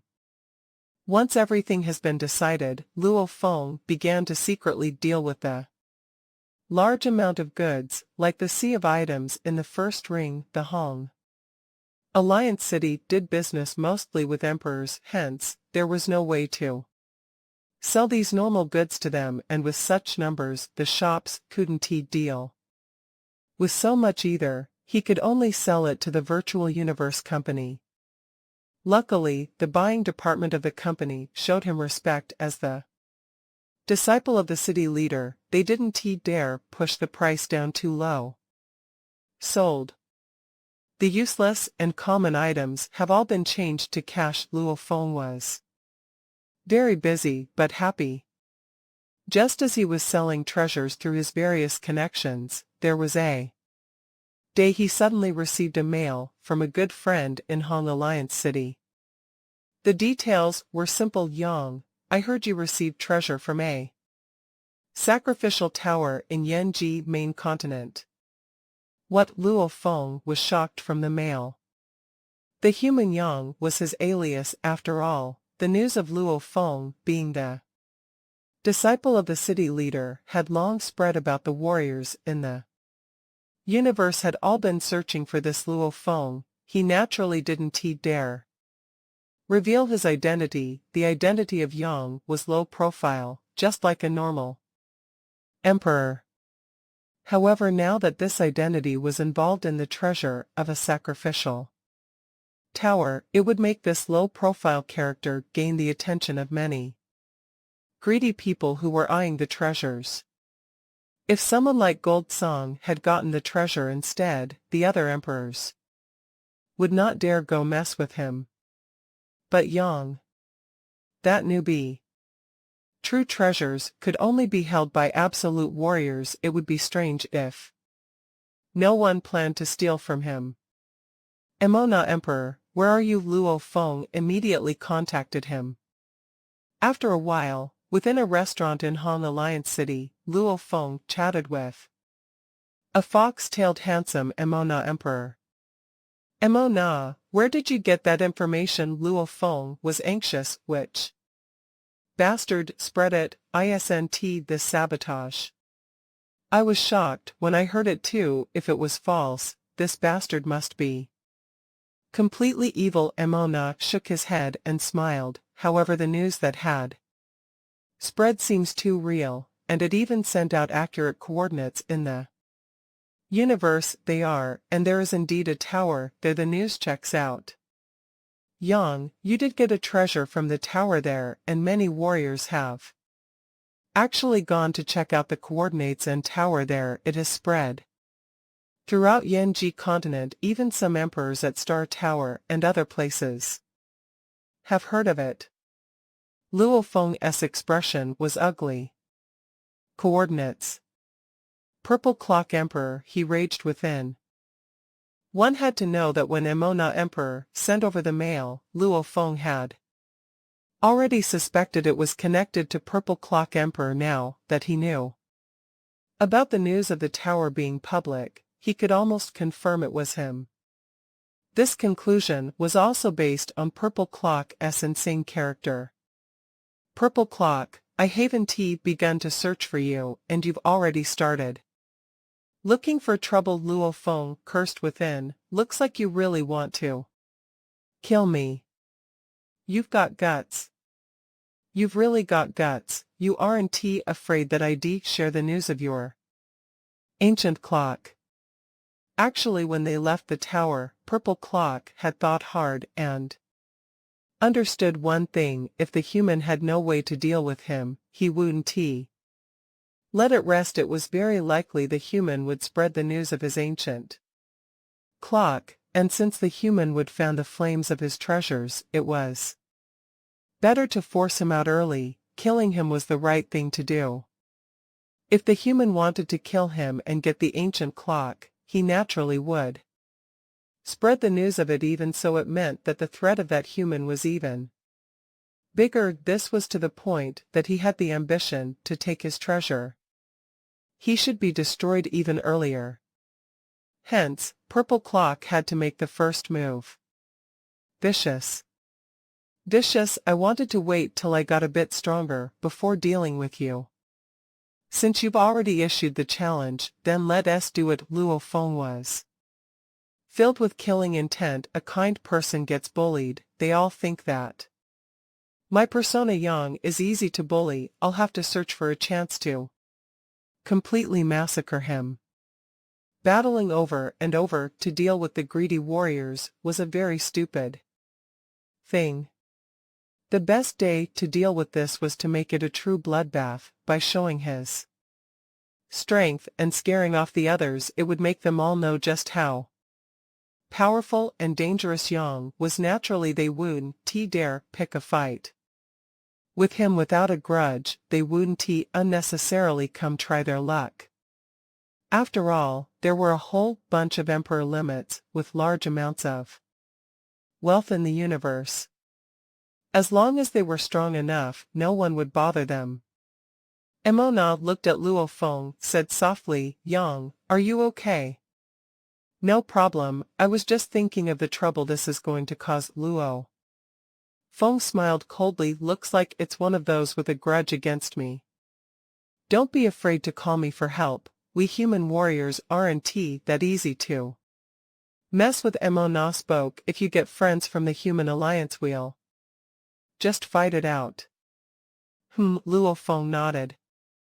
"Immortal Emperor, thanks for informing me, otherwise I would still have been oblivious." Luo Feng said. It's not your fault." This news was spread amongst the other races and later to the human camp. "I came immediately the moment I heard," Immortal said. Luo Feng nodded. "This is troublesome. I'll leave first to ponder on how to deal with it." "Go on." Immortal told him. "Be careful. The outer region war has a great mix of other races. You have to be vicious with the greedy ones and make them fear you. If you are soft on them, more of them will come." "I understand." Luo Feng nodded. Looks like it was time to massacre Yanji main continent. The news is real. There have been some emperors that have broken into the tower and searched it. Two automatons sat facing each other. The taller one emphasized. They discovered a G-grade treasure room and a destroyed room, but the treasures were already taken. G-grade metal room. The smaller automaton was shocked. Looks like there truly was a treasure. Many other race warriors in the main continent have already checked up on Yang through many routes. However, no one has found him, the taller one said hoarsely. The moment anyone discovers him, it would be a big fight, and many other races would jump in. Posse, the shorter one smiled. "Will you join them?" "Haha, this human is weak. He's probably a punk that just became an emperor. What right does he have to hold such treasure?" "I will definitely go," the taller automaton said. "The both of us should cooperate. We'll also split the treasure in half." "Okay." The two automatons formed their alliance in Yanji main continent. The emperors were usually very free, since emperor fights hardly ever reached a fatal stage. Now that the news of the treasure of the tower had spread, a fire had erupted within the entire continent. Even the warriors in Star Tower and other places rushed over. A storm was brewing in Yanji continent. Even the officials around had been ordered to scan and constantly search for the human Yang. The weird thing was, they couldn't find him. Cowardly human. Despicable human. He must have been scared off, leaving the outer region wars. Many warriors on the main continent cursed. The most worried and anxious one was still Purple Clock Emperor. Within a dark ice mountain, he sat cross-legged on a frozen rock, his eyes gleaming coldly, while muttering, "The entire continent has been searched over and over. Where did he go? We can't find him. I've already forced his hand, and yet he still hasn't even revealed the secret of my ancient clock. Looks like this human Yang has huge ambitions. He has obviously guessed that I let out the news. Theoretically, he should have done the same about me, yet he hasn't spoken. Looks like he's waiting for the chance to kill me and take my treasure. He must have some guarantee." Human. Purple Clock was actually quite fearful of Luo Feng. Because back in the tower, Luo Feng had survived with his terrifying speed and defense, and he was able to hide his life energy almost completely until he was sucked into the world ring. All these things showed that Luo Feng had some terrifying moves. Would Purple Clock underestimate such an opponent? I have close to 100 billion indigo gems this time, he thought. I better prepare well. This human has completely hidden himself, and the moment he shows himself it would be crazy. Whether it was Luo Feng or Purple Clock, they were both very clear on the fact that after they left the tower, they would be sworn enemies. When Purple Clock revealed the news about the tower, the two of them were set to fight to the death. Within the 26th camp, Luo Feng lay within his pool. The mountain peak had white snow all over. The pool, however, was warm. Mist filled up the area, and Luo Feng lay there casually. Right, while the entire Yanji continent was searching for him, he was within the camp. Actually, the moment he got that large amount of treasure, he swiftly headed towards the camp, because he had deals to sell stuff with the Virtual Universe Company and others. He naturally had to come back to the base. Looking for me.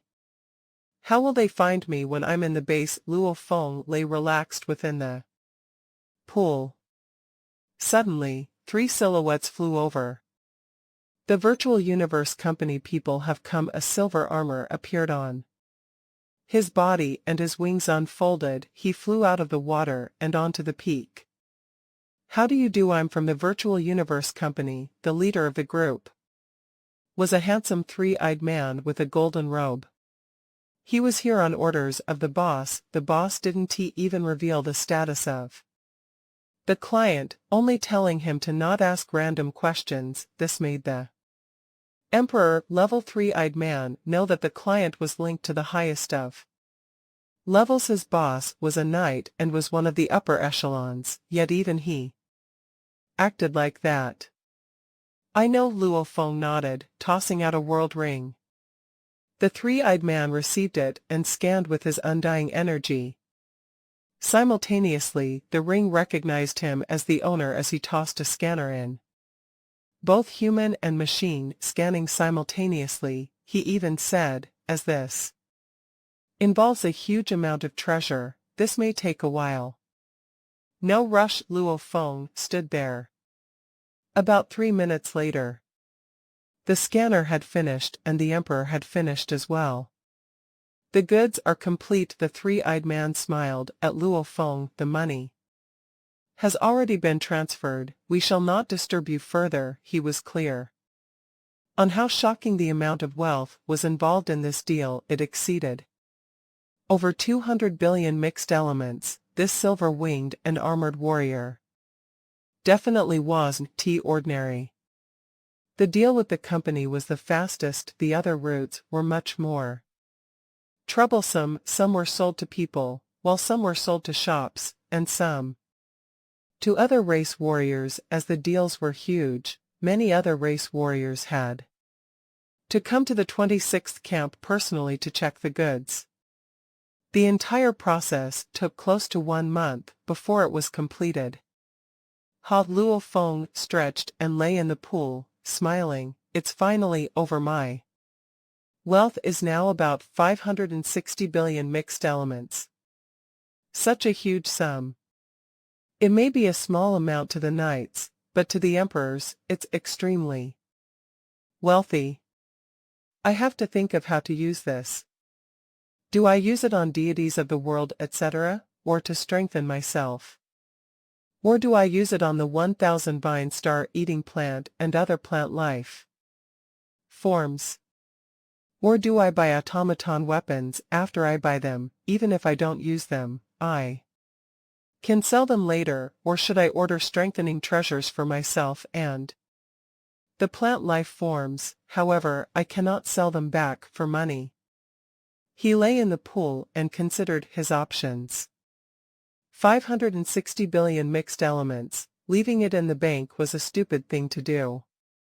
It was best to strengthen himself in various ways.